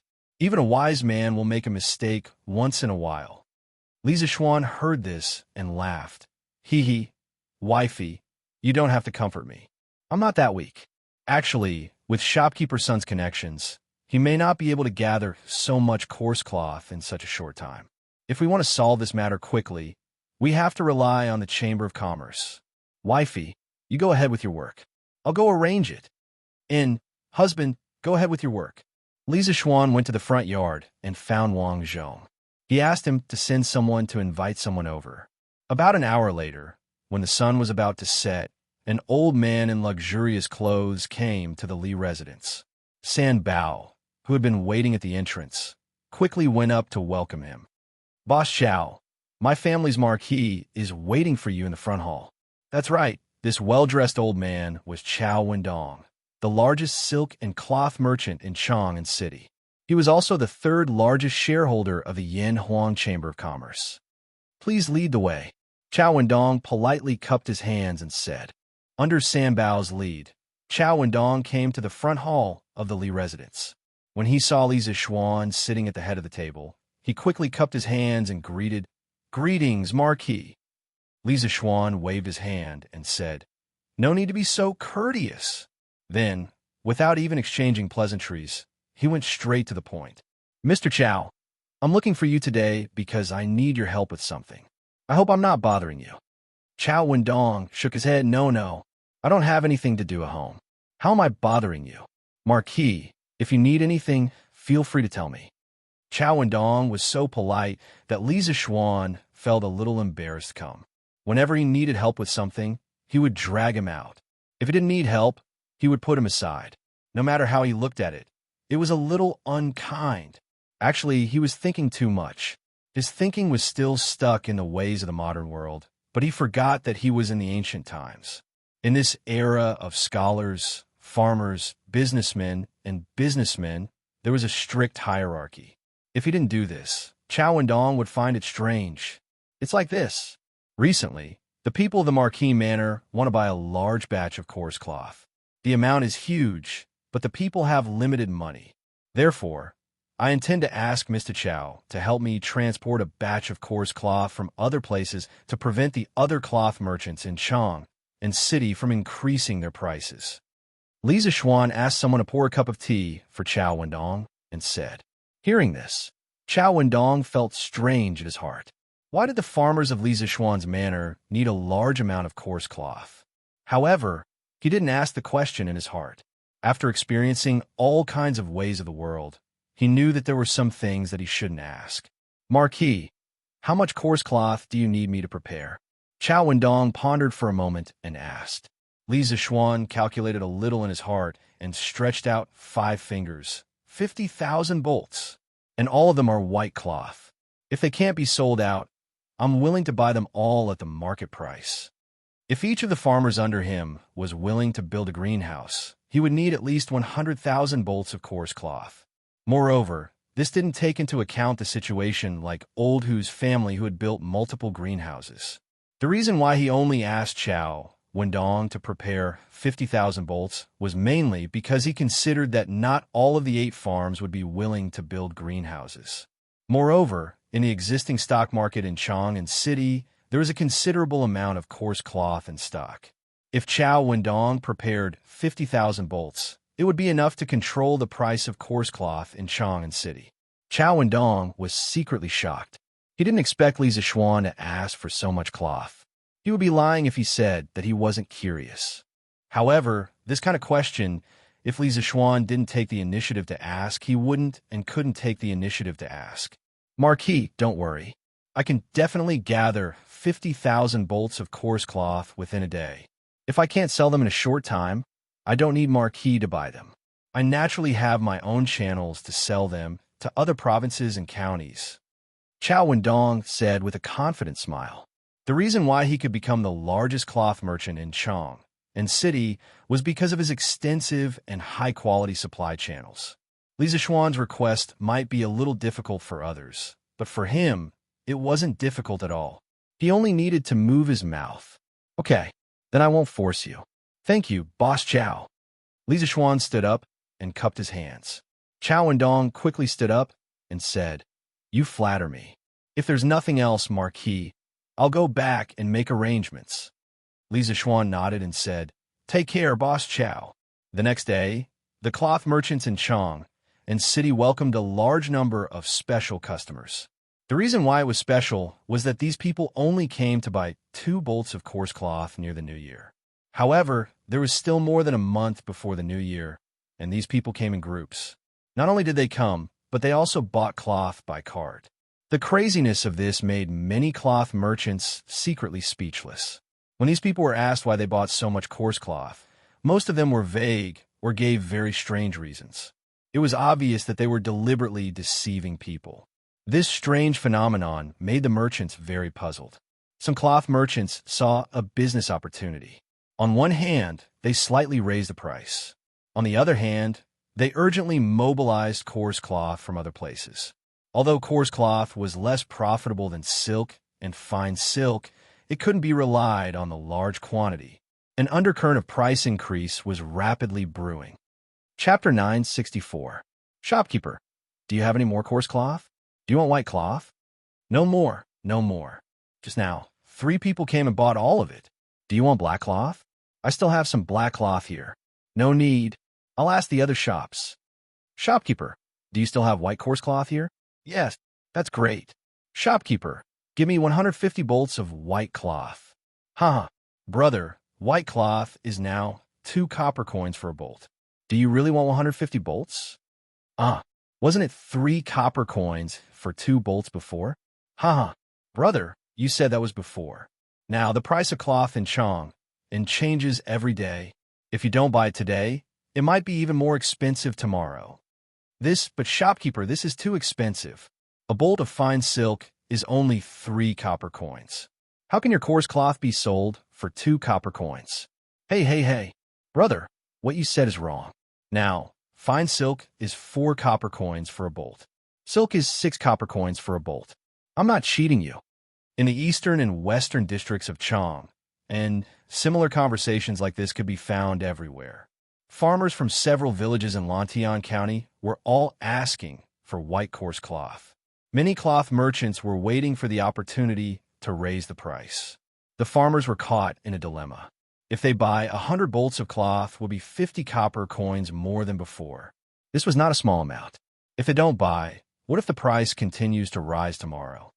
Meng, the white cloth from Li Ji Garment Shop in the Western District, is still 3 copper coins for 2 bolts.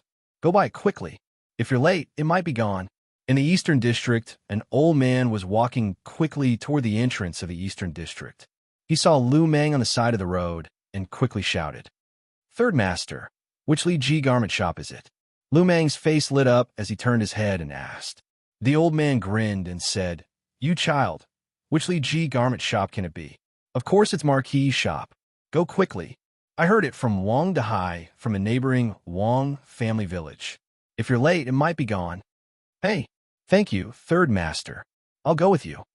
Lu Meng agreed and then left with the old man without any hesitation, leaving the cloth shop owner with an ugly face. "Shopkeeper, should we reduce the price of our cloth?" When the shop assistant saw the ugly expression on his boss's face, he carefully probed. "What surrender?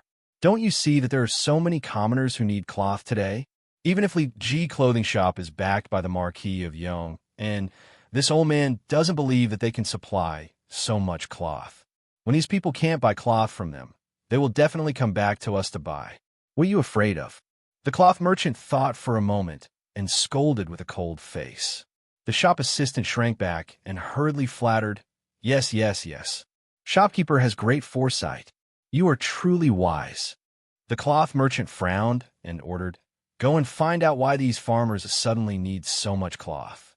This old man will have someone transport a batch of coarse cloth from Fuzhou." "Yes, shopkeeper." "Young master, the price of cloth in Chong is rising.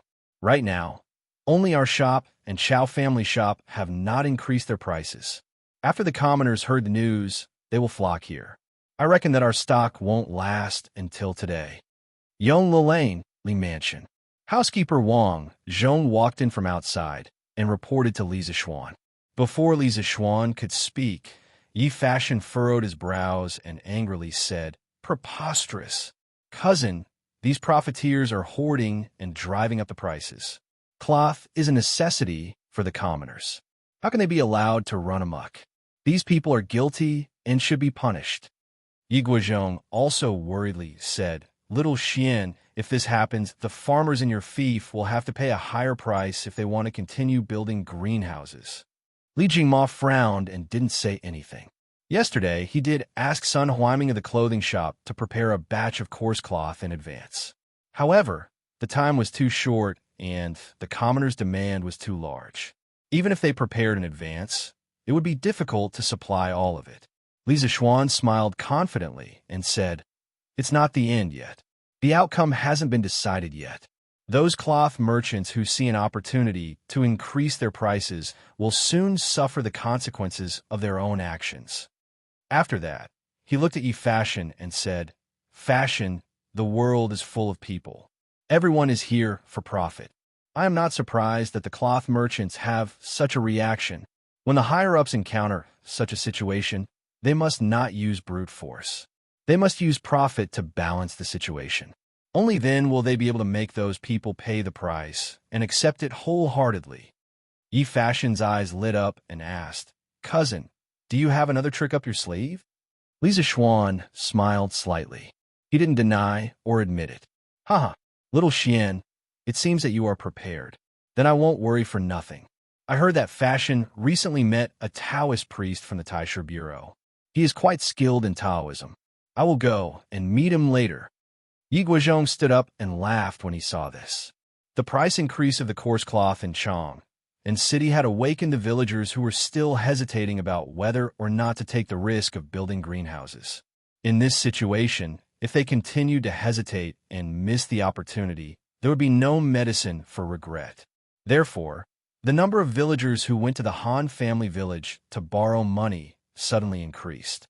The number of villagers who went to the Han family village to borrow money suddenly increased from 200 to 600. The queue stretched from the Han family village's courtyard to the entrance of the village. With so many people flocking to the village, the Han family village suddenly became very crowded. Of course, when they saw the new houses that the Han Manor's commoners lived in, the new clothes that the Han Manor's children wore, and the extravagant village school, the commoners from other villages who came to borrow money were all the more determined to follow Li Zishuan and grow vegetables in greenhouses. Only by following Li Zishuan would they have the chance to live as blissful a life as the Han Manor's residents. Faced with so many villagers who came to borrow money, Han Lijing suddenly felt that Alexandria was too big. He knew that he could not solve this problem alone. Moreover, there was no one in the village who knew how to keep accounts. He could only ask for help from Yanwang College. Fortunately, Mr. Li Gang was very open-minded. He also agreed with Li Zishuan's teaching philosophy of combining knowledge and practice. Therefore, when he heard that Han Lijing had sent people to the college to ask for help, he immediately informed the head of the mathematics department, Su Hongji, to send 10 students with excellent results to the Han family village to help. Su Hongji had recently heard that Li Zishuan wanted to encourage the villagers to grow dapeng vegetables. This kind of good deed that would benefit the people, he naturally raised both hands in approval. Thus, the top 10 students in the entrance exam were sent to the Han village. Han Lijing immediately heaved a sigh of relief. The burden on his body suddenly became lighter. However, when he heard that the price of cloth in Chang and had skyrocketed, he suddenly became worried again. Chapter 965. Your Majesty, the price of cloth in Chang and has suddenly changed today. Coarse cloth, fine silk, and silk have all increased by varying degrees. In the sweet nectar hall, Zhao Song quietly walked in and spoke respectfully to Lier. Lier frowned and said with displeasure, Have you found out who is hoarding and driving up the price of cloth? In this era, the rulers of the upper class did not have much financial awareness. Naturally, there was no such thing as excessive currency devaluation and price inflation. Under normal circumstances, only in times of chaos would prices go out of control. When Li Yuan was in power, he did not lack in controlling the price of goods in the country. Because stable prices were often a symbol of a country's peace and stability, the price of goods in the beginning of the Tang dynasty was relatively low. How could Lier not understand this? He was also very concerned about the price of goods in the country, especially in Chang'an. So when he heard about the price change in Chang and city, his brows immediately furrowed. Zhao Song bowed and said, Your Majesty, this is not a hoarding of goods by some merchants. Almost all the cloth merchants in Chang and city are raising prices at the same time.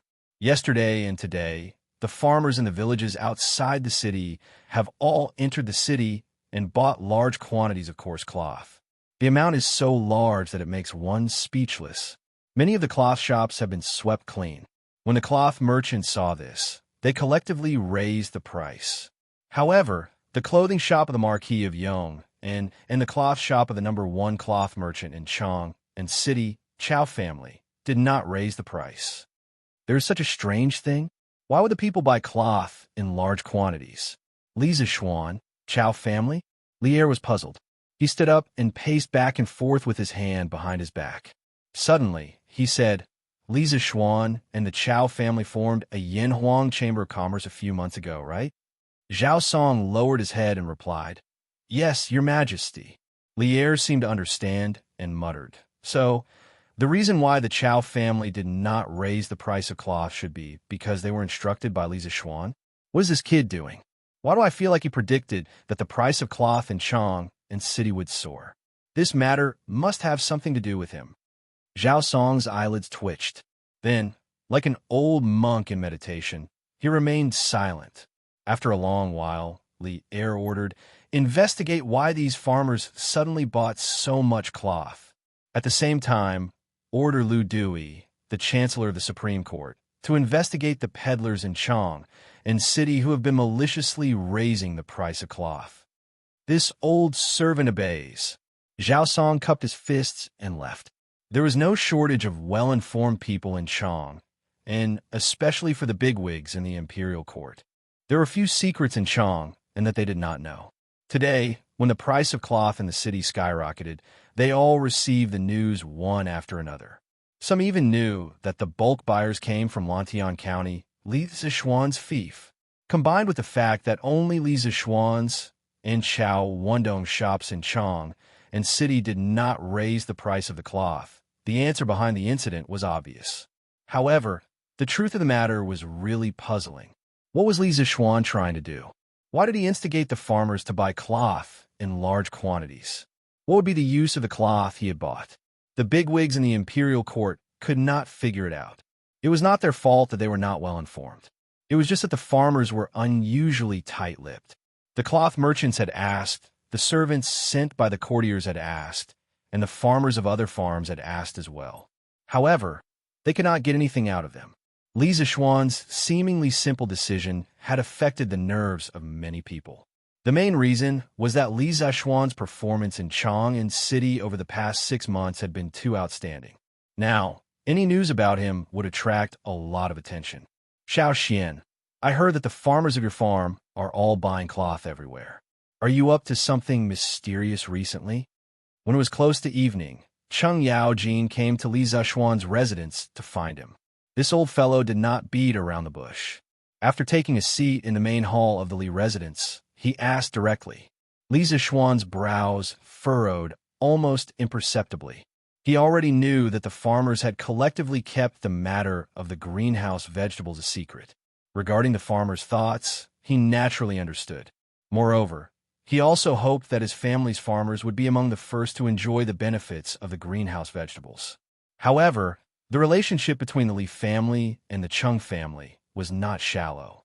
It could be said that the benefits that the Chung family's farmstead enjoyed were basically implemented by Cheng Yaojin imitating Li Zishuan's policies towards the farmers. Now that Cheng Yaojin had personally come to ask about the sudden purchase of cloth, Li Zishuan was somewhat embarrassed. Should he say it or not? For himself, it did not matter whether he said it or not. However, for the farmers of his family, it was different. The market in Chang and City was not small, but it was not big either. If more people were to share the market, Li Zishuan's farmers would naturally receive less profit. Uncle Cheng, to be honest, I have a method of growing vegetables in winter. It requires a lot of oilcloth. I have already passed this method to the farmers of my fief. That's why they have been wantonly buying cloth in Chang and City these 2 days. After weighing the pros and cons for a moment, Li Zishuan decided to tell the truth. He believed that Cheng Yaojin knew his limits. At the very least, he would give the farmers some methods to make money. How could there be enough money in this world? Even if the farmers of the Chung family's fief started to build greenhouses, Li Zishuan felt that his own family's profits would definitely not be low. What? You can grow vegetables in winter? Xiao Xian, did I hear wrongly? Cheng Yaojin's first reaction was shock. His eyes were as big as copper bells, and his face was filled with disbelief. Li Zishuan nodded and said, "Yes, Uncle Chung, you didn't hear wrongly. Let me bring you to see something." Chung Yaojin did not understand, but he still followed Li Zishuan to the west courtyard. Seeing the greenhouses in the west courtyard that were half the height of a person, and with Li Zishuan's explanation, Chung Yaojin finally accepted the reality of the greenhouses. If your greenhouses can really grow vegetables in winter, then the farmers of your fief will make a lot of money this year. Lantian County will probably become one of the top 3 counties in Chang'an City. Huh, you little brat, you really treat your family's farmers well. Chung Yaojin stroked his beard and praised. Li Zishuan smiled and said non-committally, "Perhaps." Chung Yaojin rubbed his chin and thought for a moment before saying, Forget it. I shouldn't have come today. This was supposed to be a benefit for your farmers, but I found out about it. I shouldn't have. Don't worry, I will pretend that I didn't hear anything today." Old Chung was not stupid.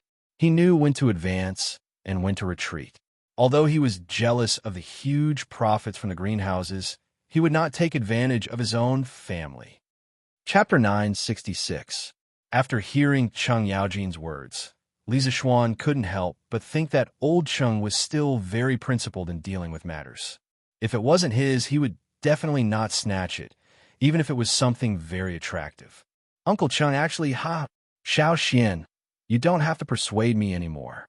Since this thing is a benefit that you're giving to your family, then this old man has no reason to meddle in it. Let's wait until next year. When the time comes, I'll send some farmers to your farm to learn and gain experience. Don't refuse. Li Zishuan opened his mouth to say something, but was interrupted by Chung Yaojin.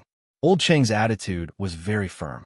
Li Zishuan thought about it and said with a smile, Thank you, Uncle Chung, for your understanding of my family's farmers. But actually, if you want to let the farmers of the public house grow vegetables in greenhouses, you don't have to wait until next year. You just have to wait half a month. At that time, the maturation period of the vegetables in our greenhouses will be staggered. Even if there's a small overlap, it won't have a big impact on my family's farmers. Besides, the stock of cloth in Chang is getting tighter and tighter.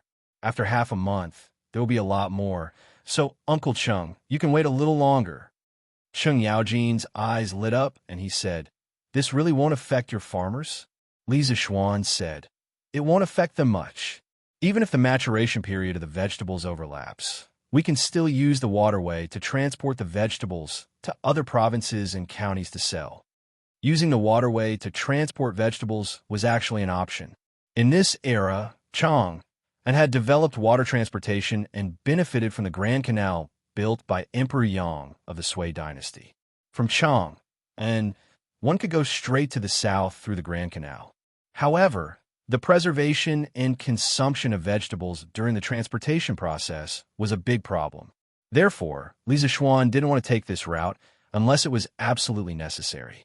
After all, Chang had a population of millions. This huge city could completely consume the vegetables in the greenhouses on his land. Besides, even if there was a certain amount of vegetables in the greenhouses, Li Zishuan wouldn't interfere personally. Didn't he have the Chamber of Commerce? The members of the Chamber of Commerce must be very envious of the vegetables in the greenhouses. Chung Yaojin laughed heartily and said, if it really doesn't affect your farmers, then in half a month's time, the farmers of the Chung family will also start building greenhouses. By the way, how can second brother be left out of this kind of thing? This old man will tell him about this matter later. You won't mind, right? Li Zishuan shook his head and said, "Of course I don't mind. Even if Uncle Chung didn't say it, I would tell Uncle Chin about the vegetables in the greenhouses. Our 3 clans share weal and woe, and our fates are the same. Why should we draw such clear distinctions?" In fact, if Chung Yaojin didn't come today, Li Zishuan planned to go to the Qin family tomorrow and ask Qin Xiong if he wanted to import the vegetables in the greenhouses. Qin Xiong was his wife's adoptive father. Usually, he treated Li Zishuan as his own son. Whenever Li Zishuan was in trouble, Qin Xiong would be the first to stand up for him. Moreover, he would always agree to Li Zishuan's requests unconditionally. For example, during the military training at the academy, Qin Xiong didn't hesitate to accept Li Zishuan's invitation and come to the academy to be a military training instructor for a month. Therefore, whenever there was something good, Li Zishuan would definitely think of giving Qin Xiong a share. As for Cheng Yaojin, of course, he treated Li Zishuan very well. Old Cheng was loyal and valued friendship.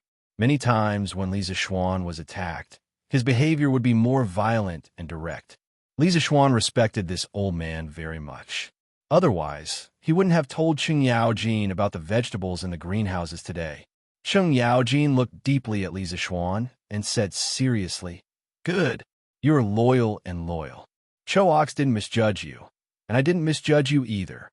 But Xiao Xian, don't worry. Second brother Qin and I will never tell outsiders about the vegetables in the greenhouses. I will also tell the farmers in the village to keep it a secret.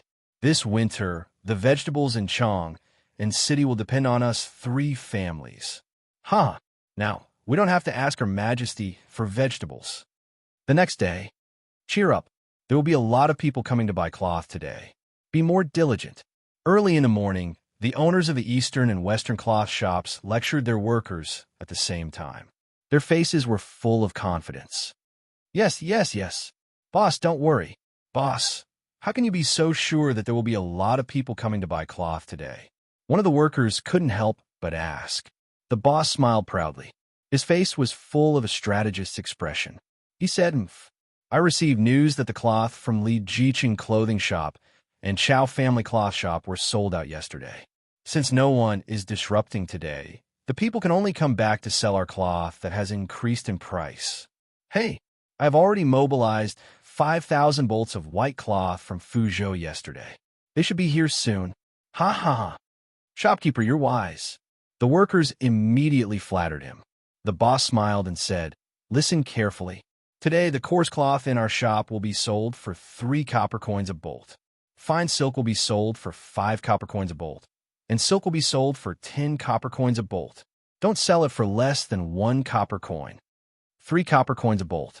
Compared to the previous price of 3 copper coins for 2 bolts, the price of the coarse cloth had increased by a whole fold. Boss, what if the other shops sell it at a lower price than us?" A worker asked worriedly. The boss narrowed his eyes and said firmly, I said 3 copper coins a bolt, and it will be 3 copper coins a bolt. Without the Marquis of Yong and in Chao Wendong causing trouble, the coarse cloth in Chong and city today will only be sold at this price. Do you all understand?" "Yes, we understand. Many times, greed could blind people. When a person's heart was filled with greed, then danger was not far away from that person." Shopkeeper. Not good. Eastern City, Lu Ji Cloth Shop. The market had been open for an hour, but there was not a single transaction. There were people who came to look at the cloth and silk, but after hearing the high price, they all flinched. At first, the boss was not anxious at all. He felt that when the buyers realized that Li Jiqing clothing shop and Chow family cloth shop did not have cheap cloth, they would definitely come back to buy their expensive cloth at a higher price. But after an hour, there was still no one coming to buy the cloth. The boss in the shop could not sit still and hurriedly sent someone to inquire about the situation. After a quarter of an hour, the worker who went to inquire about the situation returned in a hurry, shouting as he ran. The boss was immediately alerted. He quickly stepped forward and asked anxiously, "What happened?" Huff. "Boss, not good. Chow family cloth shop shipped a large batch of coarse cloth from somewhere today. Now, their shop's entrance is filled with cloth. There are at least tens of thousands of bolts. The commoners have all gone there to buy cloth." Chapter 967. What? Tens of thousands? Why do they have so many pieces of cloth? The shopkeeper's expression changed when he heard that. He grabbed the worker's shoulder and asked anxiously. The other workers in the shop didn't even dare to breathe loudly. They prayed that the shopkeeper wouldn't vent his anger on them when he got angry. The worker who was grabbed by the shopkeeper felt a sharp pain in his shoulder, but he couldn't care less. He quickly said, "Shopkeeper, I don't know. I heard that old Master Chow had people place coarse cloth outside the shop early this morning. It was piled up like a mountain.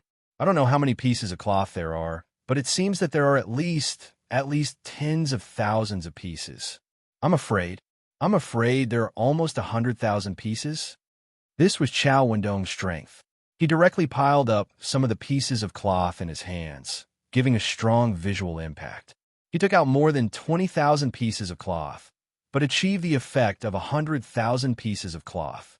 It made people unsure how many cards he had in his hands. There was a lot of psychological warfare in this. The reason why he did this was mainly because Chow Wendong knew that the 50,000 pieces of cloth in his hands couldn't satisfy the appetite of the people in Li Zixuan's farmstead. If he wanted to complete the task given by Li Zixuan, he had to use some tricks. The method he used was exactly what Li Zixuan wanted to see. Why was Li Zixuan so sure that Chow Wendong only needed 50,000 pieces of cloth to stabilize the price of cloth in Chang'an? This involved the concept of the banker controlling the market. Take stocks, for example. The banker usually collected chips in the low-priced areas to achieve the initial goal of controlling the market.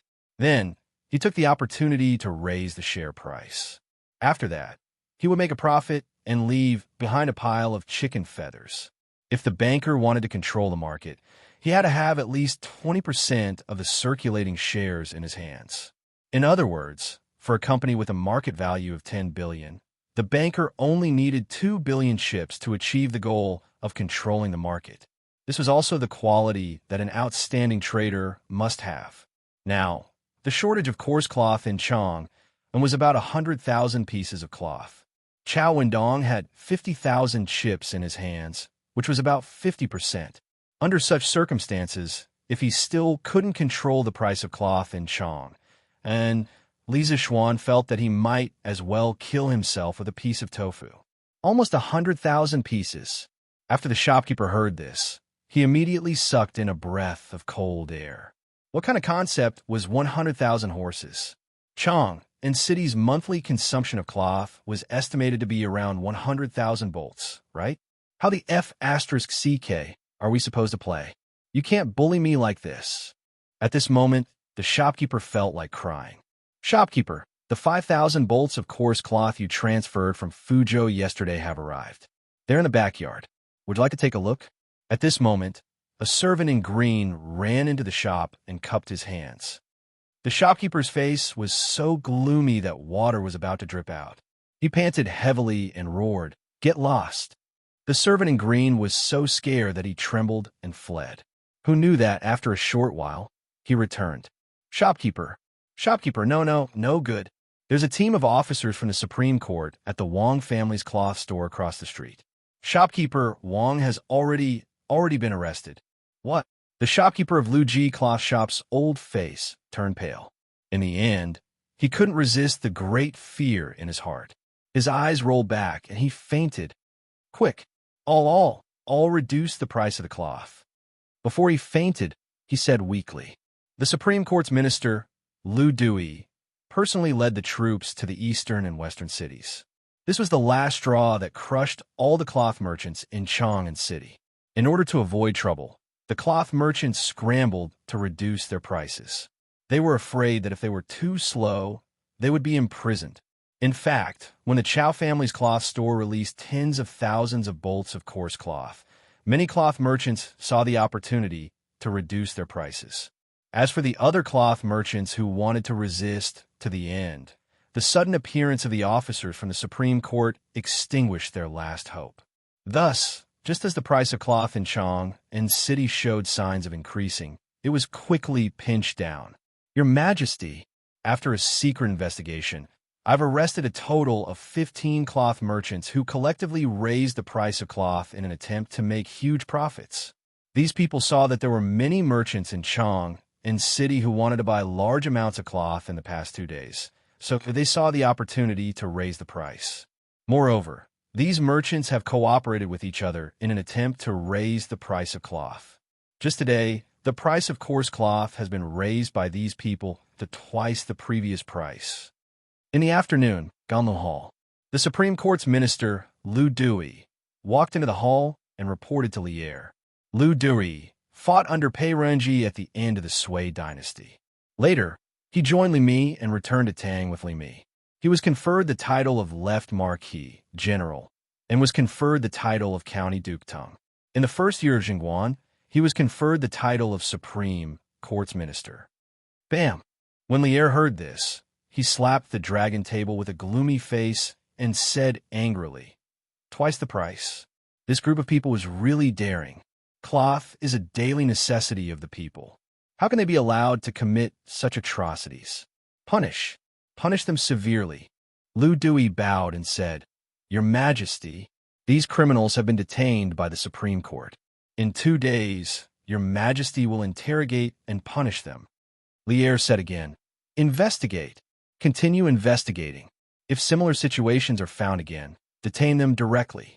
The prices of Chong and city must not be messed up." "Your Majesty." Lu Dui bowed and accepted the order. "Old Master, the price has fallen. The price has fallen. The price of coarse cloth from all the other cloth shops in Chong and city has fallen." In Shi City, the Chow family's cloth shop, a manservant who looked like a servant ran into the backyard and reported loudly. Chow Wendong narrowed his eyes and heaved a sigh of relief. "Is that so? Now, it's good to report to Marquis." "Huh." At the same time, in the Li residence in Yongla City, Li Zixuan also received the news not long after. "Little Xian, did you expect that His Majesty would send people from the Supreme Court to intervene in this matter?" Yi Guozhong asked Li Zixuan after hearing the news. Yesterday, when he saw Li Zixuan's scheming look, he knew that Li Zixuan had a trick up his sleeve and could settle this matter. However, he didn't expect that Li Zixuan could settle the price of cloth in Chong, and so quickly. It was practically a miracle. Li Zixuan shook his head and said, "Grandfather, even if His Majesty didn't send people from the Supreme Court to intervene in this matter, those clowns who only know how to hoard and inflate the price of cloth won't be able to do anything. At worst, they'll just waste a few more days. Good and evil will be repaid. Justice will only be late, but it will never be absent." Yi Guozhong's expression suddenly became complicated. He murmured, "Good and evil will be repaid. Justice will only be late, but it will never be absent. Good, good. Your Master's spirit in heaven must be gratified to have a disciple like you." Chapter 968. Under Li Zixuan's and Chow Wendong's ingenious plan and Lier's suppression, the price of cloth in Chong and city quickly returned to the previous price. Some shops' prices were even lower than before. As for the shopkeepers of these shops, it was unknown whether they had a guilty conscience or had found their conscience. After the incident, the Supreme Court arrested more than 20 cloth merchants who had jointly manipulated the price of cloth. These people were not wronged at all, because just the night before, they had made an appointment with each other and finalized the price of cloth for the next day at the same time, using this opportunity to make huge profits. Hoarding and price gouging were things that no one would care about in modern times. However, in ancient times, especially in times of peace and prosperity, the imperial court strictly controlled such things. Marquis, young Master Yin sent someone to report that the cement road from Yunshan to the official road has been completed. He dismissed the construction team yesterday. A few days later, Pang Feiji came to Li Zixuan's residence in Chong, and in the morning and told him this news. Half of the construction team from the college had been dismissed, and the other half was busy repairing the cement road. Yin Xiaoning was still the leader of the construction team. However, as the leader, besides supervising the construction, he was often caught by Mo Lingwei to be a strong man. Li Zixuan, who was inspecting the greenhouse in the courtyard, was stunned when he heard this. Then, he was overjoyed and said, "Oh, it's been completed so quickly? Ask Sambao to prepare a horse. I want to see it." The cement road in Yunshan was a road that Li Zixuan had spent a lot of money to build for the Han family village and Mei village. A total of more than 100,000 strings of coins were spent, and the construction team had reached more than 6,000 people. The total length of the road was more than 30 miles.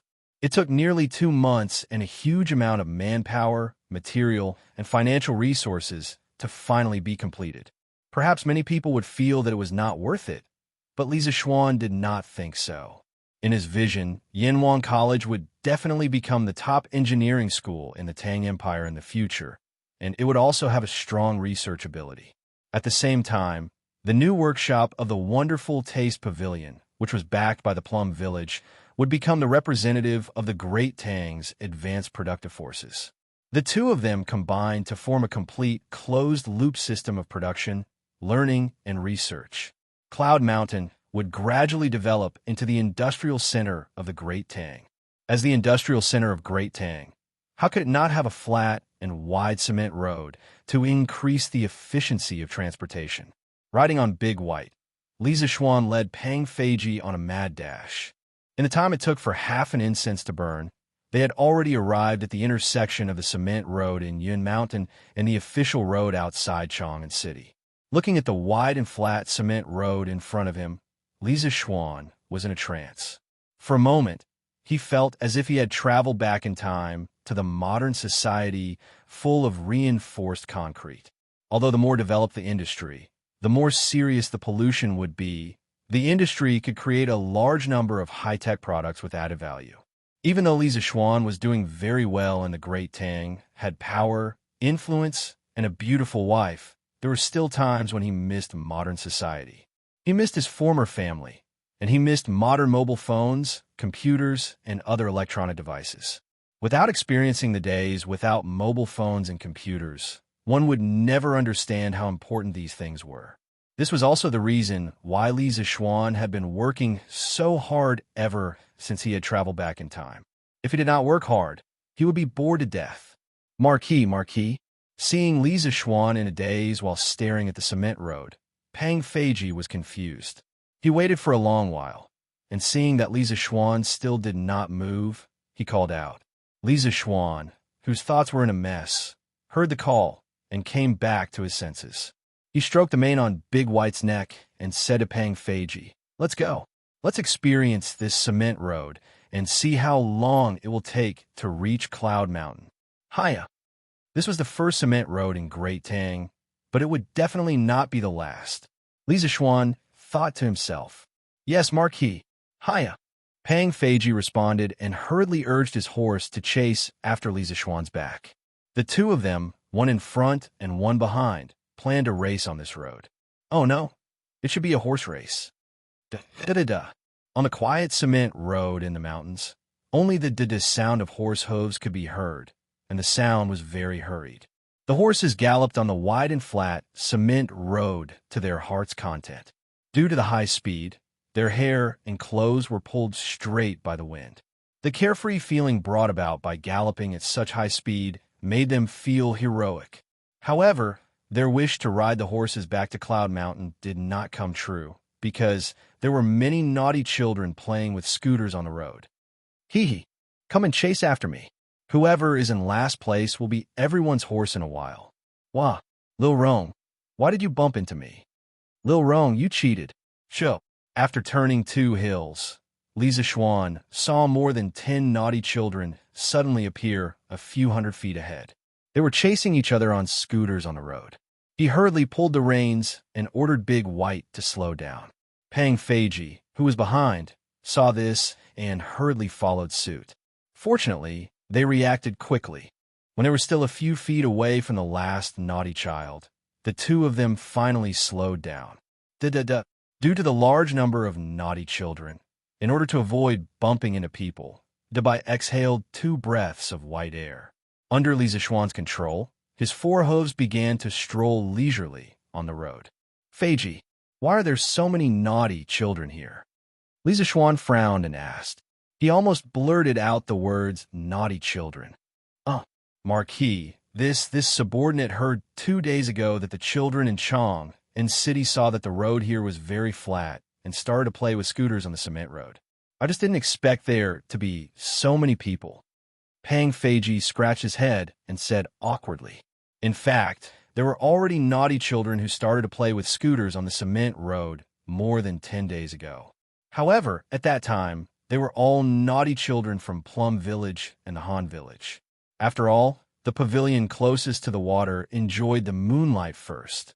There was no need to doubt whether the villagers had the money to buy scooters for their children. The villagers from Plum Village and the Han Village were very rich now. It was not impossible for them to grit their teeth and buy scooters for their children. Later, the naughty children from Chang'an City also joined in. They realized that the road here was smoother than the bluestone road in the city and more suitable for scooters. Word of mouth spread, and more naughty children came to Yin Mountain to play with scooters. Because of this, the sales of scooters in Strange Taste Pavilion even reached a small peak. Just like that, the first cement road in Tang Dynasty had now become the holy land for scooters in the eyes of the naughty children. Every one of them was having fun here. Li Zixuan was speechless when he heard this. No matter what, he would never have thought that the road that he had spent a lot of money on had become a playground for naughty children. The world was really unpredictable. When it came to ancient streets, many people might subconsciously think that ancient streets were all dirt roads and were full of potholes. In fact, that was not the case. In fact, the streets in Chang and city were not dirt roads with potholes. Instead, they were paved with bluestone slabs. Millions of people in the city walked on the streets all day long, and the bluestone slabs had been polished until they were quite smooth. In terms of smoothness, the cement road could not compare. It was because of this that Li Zixuan had bought scooters back then. If the roads were full of potholes, why would he buy a scooter? However, although the bluestone slabs were smooth, the joints between the bluestone slabs were not seamless. On this kind of road, the scooter would be bumpy, and it could easily cause a car accident. In comparison, the flat and wide cement road was like a God-given road for these naughty children who liked to play. There was nothing more suitable than a cement road. Let's go. Don't bump into these kids. Li Zixuan had wanted a race on the road, but he did not expect a group of naughty children to race on it. He could only sigh helplessly and gloomily. Yes, Marquis, Pang Feiji said embarrassedly. The two of them slowed down and continued to walk towards the Cloud Mountain. On the road ahead, they saw many naughty children again. The mountain road that used to be quiet and cold was now filled with the laughter of naughty children, and it was very lively. Seeing this scene, Li Zixuan felt an inexplicable joy in his heart. Perhaps happiness was really contagious. Marquis, look at these kids. Their faces are all red from the cold, but they're still running around. It's as if it's a new year. After passing by the group of naughty children, Pang Feiji said happily. Li Zixuan heard this and did not even turn his head. He said, "Aren't all kids like this? When you were at this age, if you could also come across something as fun as a scooter, you would definitely be similar to them." Pang Feiji was stunned. He then said, Marquis is right. Kids nowadays are really living a good life. When I was young, where would I get these things? It's good enough that I can eat my fill." Li Zixuan laughed. "We can't be worse than the previous generation, right? The current emperor is working hard to govern the country, and the civil and military officials are working hard. The Tang Empire will only get better and better." When he said the last sentence, his tone suddenly became incomparably firm. Pang Feiji nodded vigorously. "Marquis is right. Old Pang, had a hard life back then, but the next generation must not continue to have such a hard life. The soldiers of the Tang Empire fought with their blood to give their descendants a prosperous world. If anyone dares to destroy the peace now, Old Pang, will be the first to rush over and chop off his dog head." Well said. If anyone dares to make things difficult for us, we will make them suffer. Li Zixuan laughed. When Li Zixuan and the others appointed him as the Marquis of Yong, and Li Zixuan understood the responsibility on his shoulders. Yong'an, he wanted to ensure the Tang Empire's eternal peace. Shouting, not bad, not bad. You can multitask now, and you can even bring forward the cement roads construction by a few days. Impressive. When he arrived at Yanwang College, Li Zixuan saw Yin Shouting, who was beaming with happiness. That's right, he was beaming with happiness. Compared to the last time, Yin Shouting's face was ruddy and full of smiles. Even an idiot could tell that this guy was very happy. Could it be that something shameful happened between this guy and Mo Lingwei during this period of time? Li Zixuan thought to himself. He couldn't be blamed for having unhealthy thoughts. It was just that Yin Shouting's expression today was too. Love was written all over his face. Furthermore, he had talked to Mo Lingwei last time and imparted to her a love theory of if you love him, you must train him well. Under such circumstances, It was hard for Lisa Schwan not to think about it. What? What multitask? Xiaoxian, you're too mean. I've been supervising people to help you build the road these days. Yin Xiaoning immediately retorted like a cat whose tail was stepped on after hearing Lisa Schwan's words. Lisa Schwan said, I'm praising you. Why are you in such a hurry to explain? Yin Xiaoning didn't fall for it. He rolled his eyes and said, Xiaoxian, don't try to trick me. How can I not know that? Also, you didn't come here today just to be sarcastic, did you? Lisa Schwan restrained a smile and said in all seriousness, I came here today especially to thank you, Xiaoning. You've contributed a lot to Yinhuang College and the cement road from Yinshan to Chang'an. How about it? Are you interested in working at the college?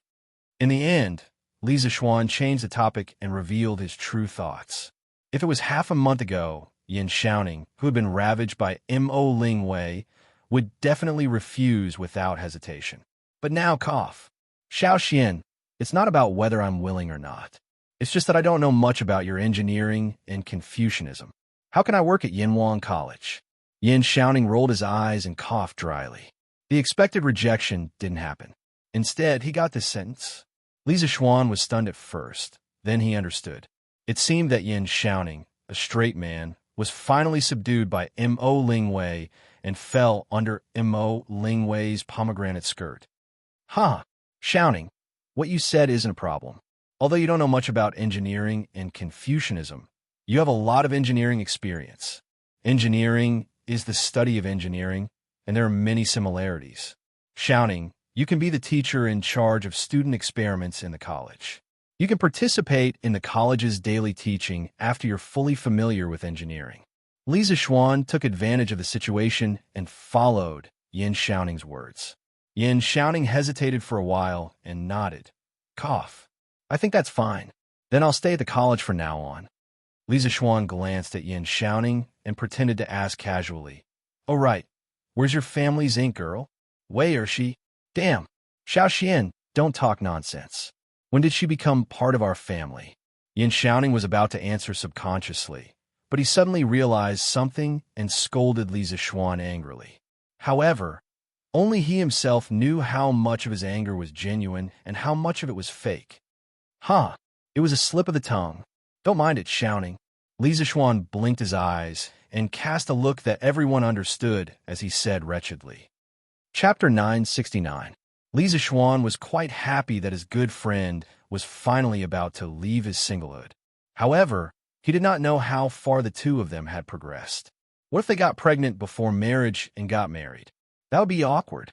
If that really happened, old man Mo would probably raise his sword and chop this brat up, right? Although the Tang dynasty was liberal, it definitely wouldn't be to the point where chastity wasn't important. Wei went to the workshop. Yin Xiaoning replied gloomily. Suddenly, he seemed to have thought of something and said, Oh, right. Xiaoxian, Faubert told me yesterday that the thing you asked him to make last time has been completed. Wei should be going to the workshop today to see that thing. Do you want to take a look too? Lisa Schwan was stunned. He thought for a while before he remembered that when the workshop received a large batch of rubber, he gave Faubert 2 blueprints. One was a football, and the other was something even more awesome than a scooter. Really? Xiaoning, you shouldn't be busy now, right? Let's go take a look. Lisa Schwan was excited as he looked at Yin Xiaoning. Yin Xiaoning actually wanted to go a long time ago. However, he knew that Lisa Schwan would come to the academy to look for him today, so he was too embarrassed to go with Mo Ling Wei. Hearing this, he immediately said, Okay, I'll go with you to take a look. I also want to know what you asked Faubert to make. Lisa Schwan smiled and didn't expose the little scheme in his heart. The two of them didn't ride horses and went down the mountain directly to the new workshop near the river. Hey, Xiaoxian, why are the farmers in Plum Village and the Han family village so secretive recently? Previously, when Wei and I went to the village to play, we felt like there were people watching us everywhere we went. Also, there were some places that we weren't allowed to go. Don't you think it's weird? Yin Xiaoning suddenly sighed when they passed by Plum Village. When Lisa Schwan heard this, his heart skipped a beat. If he guessed correctly, The farmers were probably trying to prevent outsiders from stealing the secret of the greenhouse vegetables. He didn't organize this kind of thing. It should be the villagers who did it spontaneously. It seemed like these villagers had a strong sense of secrecy. I think you've been too tired recently and are hallucinating, right? The villagers all know the two of you, so why would they keep an eye on you? You're being paranoid. Li Zishuan rubbed his nose and pretended that he didn't know anything. However, he deliberately emphasized the word tired to make it seem like there was a deeper meaning behind it. Too tired? No. Yin Xiaoning scratched his head in confusion. When he saw Li Zishuan looking at him with a smirk, he immediately realized what was going on and shouted angrily, "Fuck! Little Xian, you're becoming more and more naughty. You even dare to make such a joke. If we're talking about fatigue, shouldn't you be the one who's tired? Look at the dark circles under your eyes. You're the one who's tired." Li Zishuan glanced at him and said, "I'm tired? I'm legitimately tired. I say, when you're with Ink Girl, you have to pay attention to safety measures. Don't give birth to a little Ning." Yin Xiaoning opened his mouth and his eyes were filled with fire. He wanted to punch Li Zishuan's shoulder. "Fuck! There's nothing between me and Wei Air. Don't you dare taint our innocence." With a flash, Li Zishuan easily dodged Yin Xiaoning's punch and then said, "Ha ha, just kidding. Brother, I'm just reminding you out of kindness." He was really reminding him out of kindness. When young boys and girls in puberty were together for a long time, it was hard to guarantee that nothing wonderful would happen. The two of them chatted and laughed along the way. Soon, they arrived at the workshop of the strange interest pavilion. This new workshop was built with high standards. It integrated production, office, and research. In the future, as the scale of the workshop grew larger and larger, there would be more and more products. Li Zishuan planned to set up the headquarters of the Yanhuang Chamber of Commerce here as well. It would be more convenient for the distribution of resources and the exchange of information. Just as they reached the entrance of the workshop, Li Zishuan and Yin Xiaoning heard a scream filled with terror. Then, they saw a young girl standing on a two-wheeled metal frame and rushing towards them unsteadily. Behind her was a panting Faubert. Get out of the way. Get out of the way. I can't control this car." That young girl was Mo Lingwei. When she saw Li Zishuan and Yin Xiaoning suddenly appear at the entrance of the courtyard, she hurriedly screamed. Yin Xiaoning was instantly dumbfounded. Firstly, he was dumbfounded by the two-wheeled car that Mo Lingwei was sitting on. Secondly, he was dumbfounded by the fact that Mo Lingwei was mysteriously in a dangerous situation. He stood there in a daze and even forgot to move his feet. In the blink of an eye, seeing that Mo Lingwei and the car were about to crash into Yin Xiaoning, Li Zishuan gently pushed Yin Xiaoning 2 steps to the right with his right hand. Then, he used his left hand to precisely press on the center of the handlebar. The car that was about to crash into them could no longer move forward. The car stabilized, but the person on the car lost her balance at this time. Save, save, save, help! Mo Lingwei screamed and was about to fall to the ground in front of her right. Men and women should not touch each other. Besides, this was his brother's wife. Li Zishuan would rather watch Mo Lingwei fall to the ground than help her up. However, in this situation, there was a way to get the best of both worlds. His right leg hooked onto Yin Xiaoning's leg joint at lightning speed. Before Yin Xiaoning could react, he had already fallen to the ground before Mo Lingwei. The position where he fell was coincidentally where Mo Lingwei was about to fall. Bam!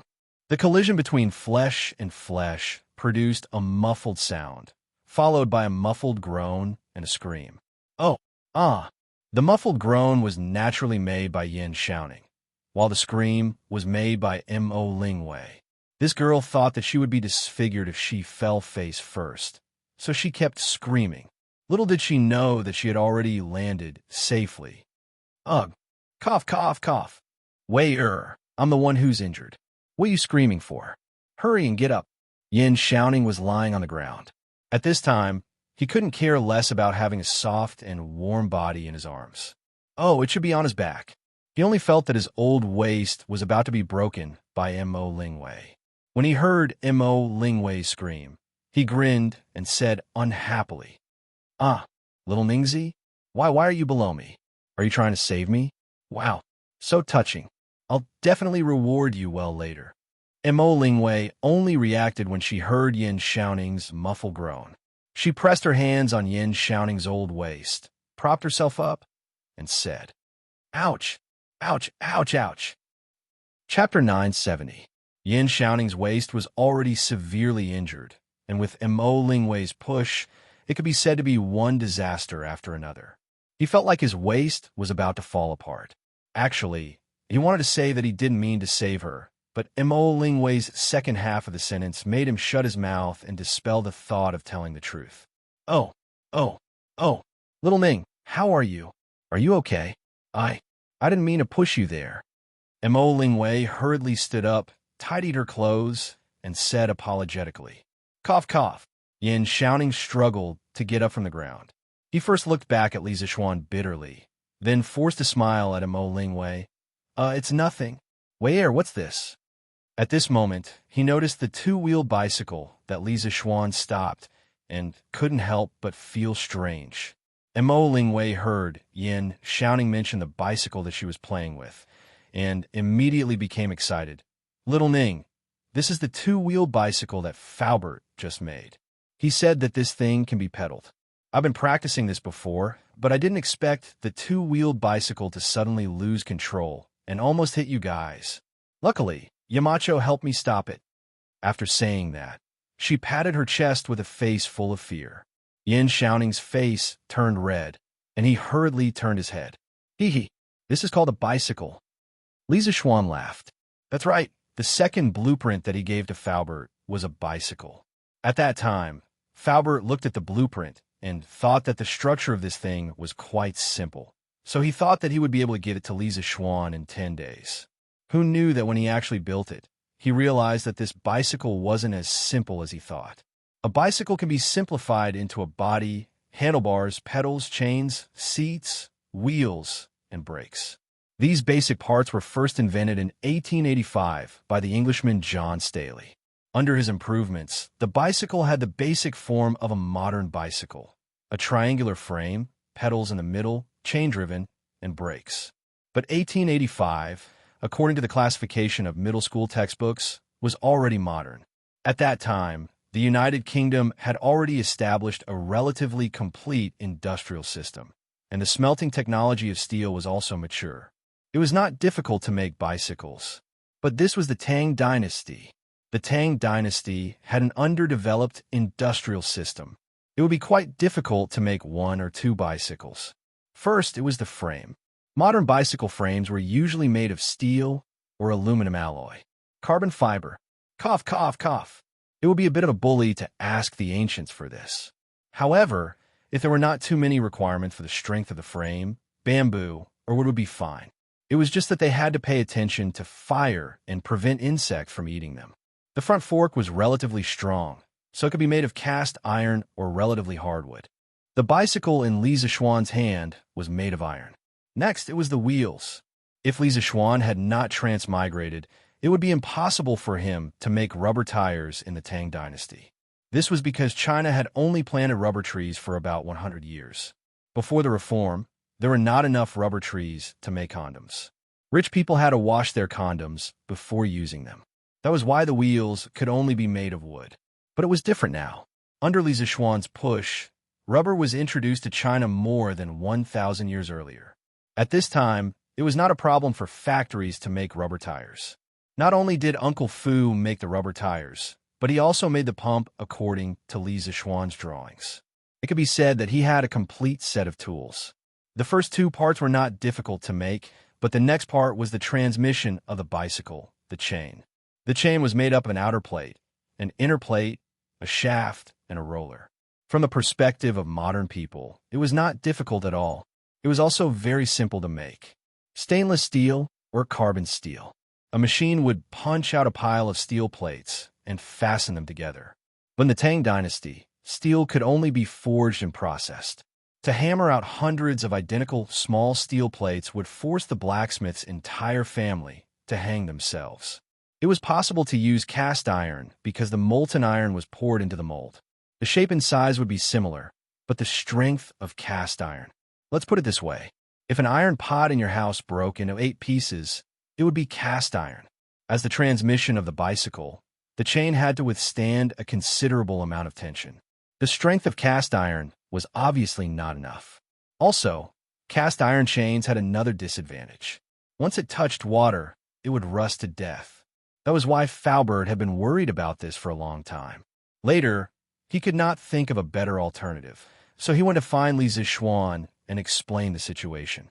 Lisa Schwann then realized that a simple chain in modern society would be so troublesome to make in ancient times. In fact, this problem was not unsolvable. A hydraulic stamping machine would be enough. However, the hydraulic punch machine required strong water power. The flow of the Bar River was relatively gentle. If he wanted to get strong water power, he needed a large water level difference. Then, he needed to build a dam to store water. The project was too big. He could do it in the future, but now it was winter. In winter, the river might freeze. Even if he did it, it would be useless. At the beginning of October, he had planned to build a generator, but after the cholera and the telescope incident, he felt that it was too late. The river was about to freeze, so the generator blueprints he had drawn could only be locked in the cabinet for the time being. As for the chain, Lisa Schwann decided to give up on using the chain because the conditions were not ripe yet. He chose to install the pedals on the front wheel and change it to a front-wheel drive. This form was already made by the Scots in 1839. Although it was more strenuous and easy to fall into a trap, at least it could be used on the road. As for the chain-driven bicycle, because it needed the hydraulic stamping machine, it would have to wait until next year. Coincidentally, he planned to update the workshop with a new batch of professional equipment. After Faubert got the plan, he immediately came back to lead the craftsmen to modify the bicycle. After more than half a month, this kind of front-wheel drive bicycle was finally made. Bicycle.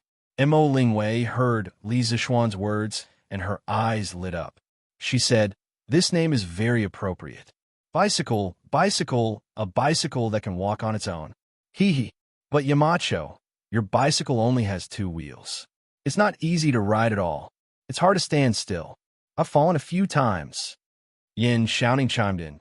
"Yeah, Xiaoxian, can't you make 3 wheels? It's too easy to fall with 2 wheels." Lisa Schwann laughed. "Who said that it's not easy to stand still with 2 wheels? That's because you haven't mastered the balancing skills of this type of bicycle. I'll show you 2 later." Chapter 971. Young Master, this bike is built, but no one in the workshop can control it. You have to be careful when you ride it. Seeing that Lisa Schwann was about to get on the bike, Faubert quickly came over and warned him. Lisa Schwann smiled and said, "Faubert, don't worry. With my skills, even if I ride with one hand, I won't fall." After saying that, he looked at Mo Lingwei and joked, "Ink Girl, I think your skills are pretty good. Why didn't you just jump off the bike?" As the daughter of a martial arts master, Mo Lingwei knew martial arts, and her skills were pretty good. At least, it was more than enough to beat Yin Shouting up. A martial arts master would actually flip over when riding a bike.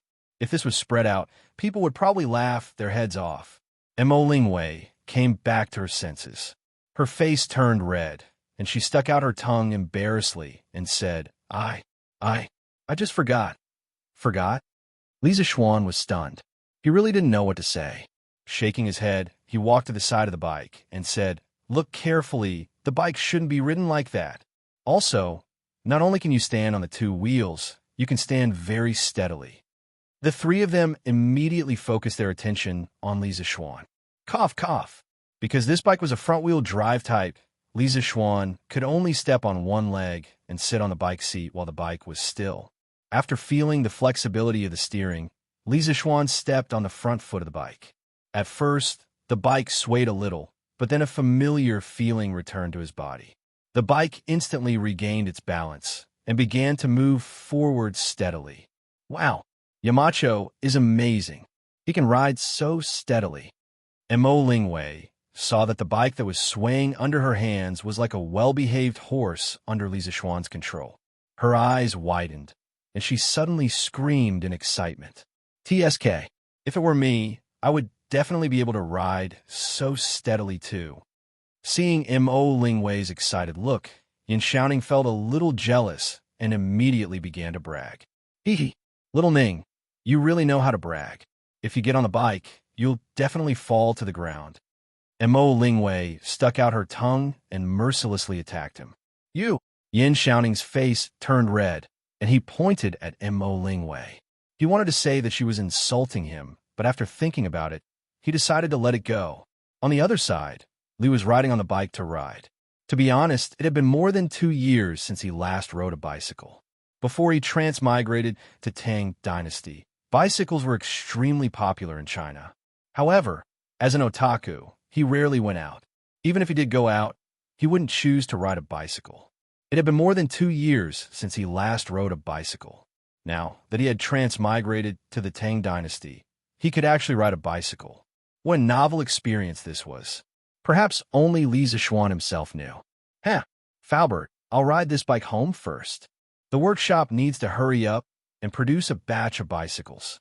Li Zishuan rode his bicycle and circled the workshop's courtyard a few times. He was in a good mood as he laughed heartily and called out to Uncle Fu. Faubert nodded. Okay. I'll arrange it in the next few days. I didn't expect this. I didn't expect a 2-wheeled bike to be so stable. Hee hee. Li Zishuan smiled and said to Yin Xiaoning, Xiaoning, I'll have to trouble you to send Big White back to Chang'an later. I'll take my leave first. Yin Xiaoning's face was filled with resentment. They walked together when they came. Why did he have to walk when he was riding a bike back?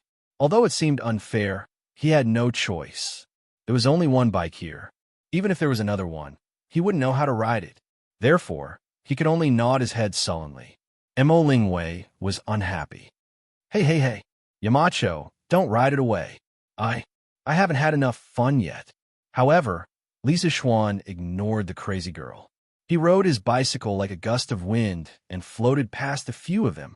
When he rode in front of Mo Lingwei, he purposely showed off his skills. He crossed his arms in front of his chest so that the bike could run faster without anyone controlling it. Mo Lingwei was envious of Li Zishuan's cool and easy operation. She chased after Li Zishuan and said, Wow, Yamacho, come down and let me play with you for a while. But just as she finished speaking, Li Zishuan had already dashed off into the distance. She could use her Qinggong to catch up, but she felt that this was a little too absurd, so she could only gloomily stomp her feet on the spot. Faubert, you have to make another bike as soon as possible. In the end, the girl could only pin her hopes on Faubert. Okay. I'll do it as soon as possible. Faubert was unusually happy. Of course, Faubert was happy to see that the bike that he worked so hard on for more than a month was so popular. Moreover, the person who spoke was Mo Lingwei, Yin Xiaoning's fiancé. He had even more reason to be happy. Even though he no longer worked for the Yin family, he still had feelings for Yin Xiaoning after all these years. Seeing that Yin Xiaoning was finally enlightened and had the possibility of starting a family, he was happy from the bottom of his heart. Oh wow, look, that big brother is riding a monster. On the road, a group of kids who were playing with scooters shouted in surprise when they saw Li Zishuan riding a bike towards them. Wow, the monster that big brother is riding is so fast. When the kids saw Li Zishuan and the bike, they were all excited. However, they were not stupid. They knew to stand on both sides and make way for Li Zishuan. When Li Zishuan passed through them like the wind, the kids immediately turned their scooters around and chased after Li Zishuan while shouting, Big brother, wait for us. Big brother, where did you buy the monster? Big brother, make your monster run slower. Tang Dynasty's first bicycle was called a monster by the kids. However, the kids were not afraid of the monster. They all wanted to know where Li Zishuan bought the monster. Li Zishuan shook his head helplessly when he heard the brats chirping. Although this kind of front-wheel drive bicycle was a bit ugly, it couldn't be a monster, right? Li Zishuan had no choice but to increase his speed in order to prevent the brats from encountering any danger during the chase. The ugly bicycle immediately ran at the speed of a fast horse, and in the blink of an eye, it had pulled a large distance away from the brats. The brats could only look at Li Zishuan's back and howl in grief. Chapter 972. Li Zixuan finally arrived at Chong and City on his monster after shaking off a few groups of naughty kids who were racing on the road. Looking at the oddly shaped bicycle, the pedestrians all looked at it in amazement. The first bicycle in Tang Dynasty had a 100% chance of turning their heads. Marquis, what is this? Dugu Feng was on duty at the city gate today. When he saw Li Zixuan pushing such a monster into the city, he asked in confusion. The ancient city gate officers were like the security guards at modern train stations and subway stations. They had the responsibility to check if the people entering the city were carrying any prohibited items, such as heavy crossbows. Huh, Feng, this is a new bicycle made by my workshop. What do you think? Isn't it cool? Li Zixuan laughed proudly. Dugu Feng, who had been with Li Zixuan for a long time, knew what cool meant. However, when he saw the oddly shaped bicycle, he frowned and said, Cool? Let's just say it's cool. But how can a two-wheeled car stand stably? As they spoke, Li Zixuan pushed the bicycle to the inner corridor of the city gate. Although Dugu Feng couldn't figure out what kind of bicycle Li Zixuan was pushing, he wouldn't go over to check. After all, they were acquaintances. Huh. Then Feng, watch carefully. Li Zixuan laughed and got on the bicycle. When the wheels started to turn, the bicycle started to move forward steadily.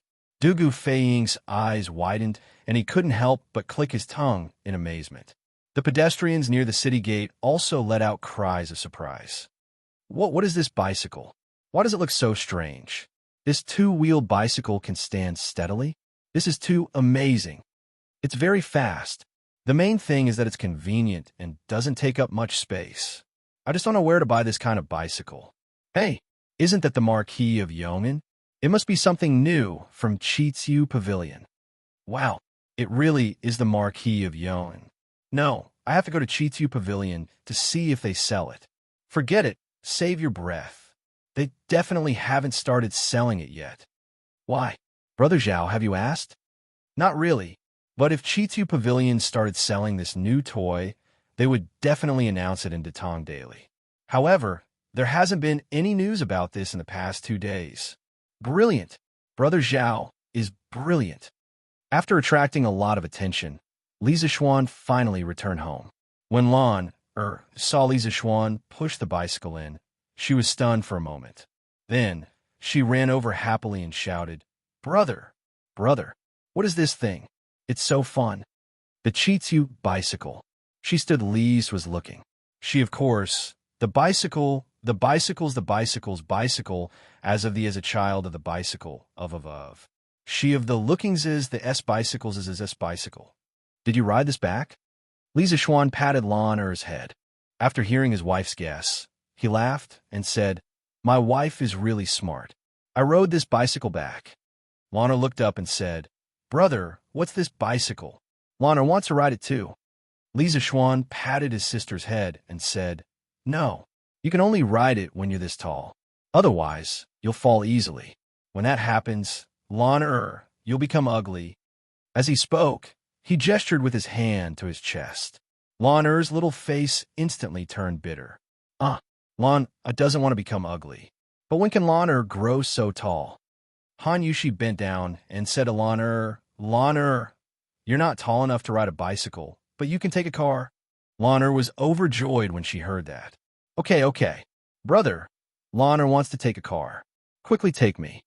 Li Zixuan had always agreed to his little sister's requests. He smiled and said, Okay. Then he said to Han Yushi, Wife, help me hold the bicycle first. Han Yushi agreed with a smile. Li Zixuan carried Lan to the back seat of the bicycle. Yes, this bicycle had a back seat and could carry people. Then he took control of the bicycle from Han Yushi's hands. After getting on the bicycle, he shouted, Lan, hold on tight. Yes.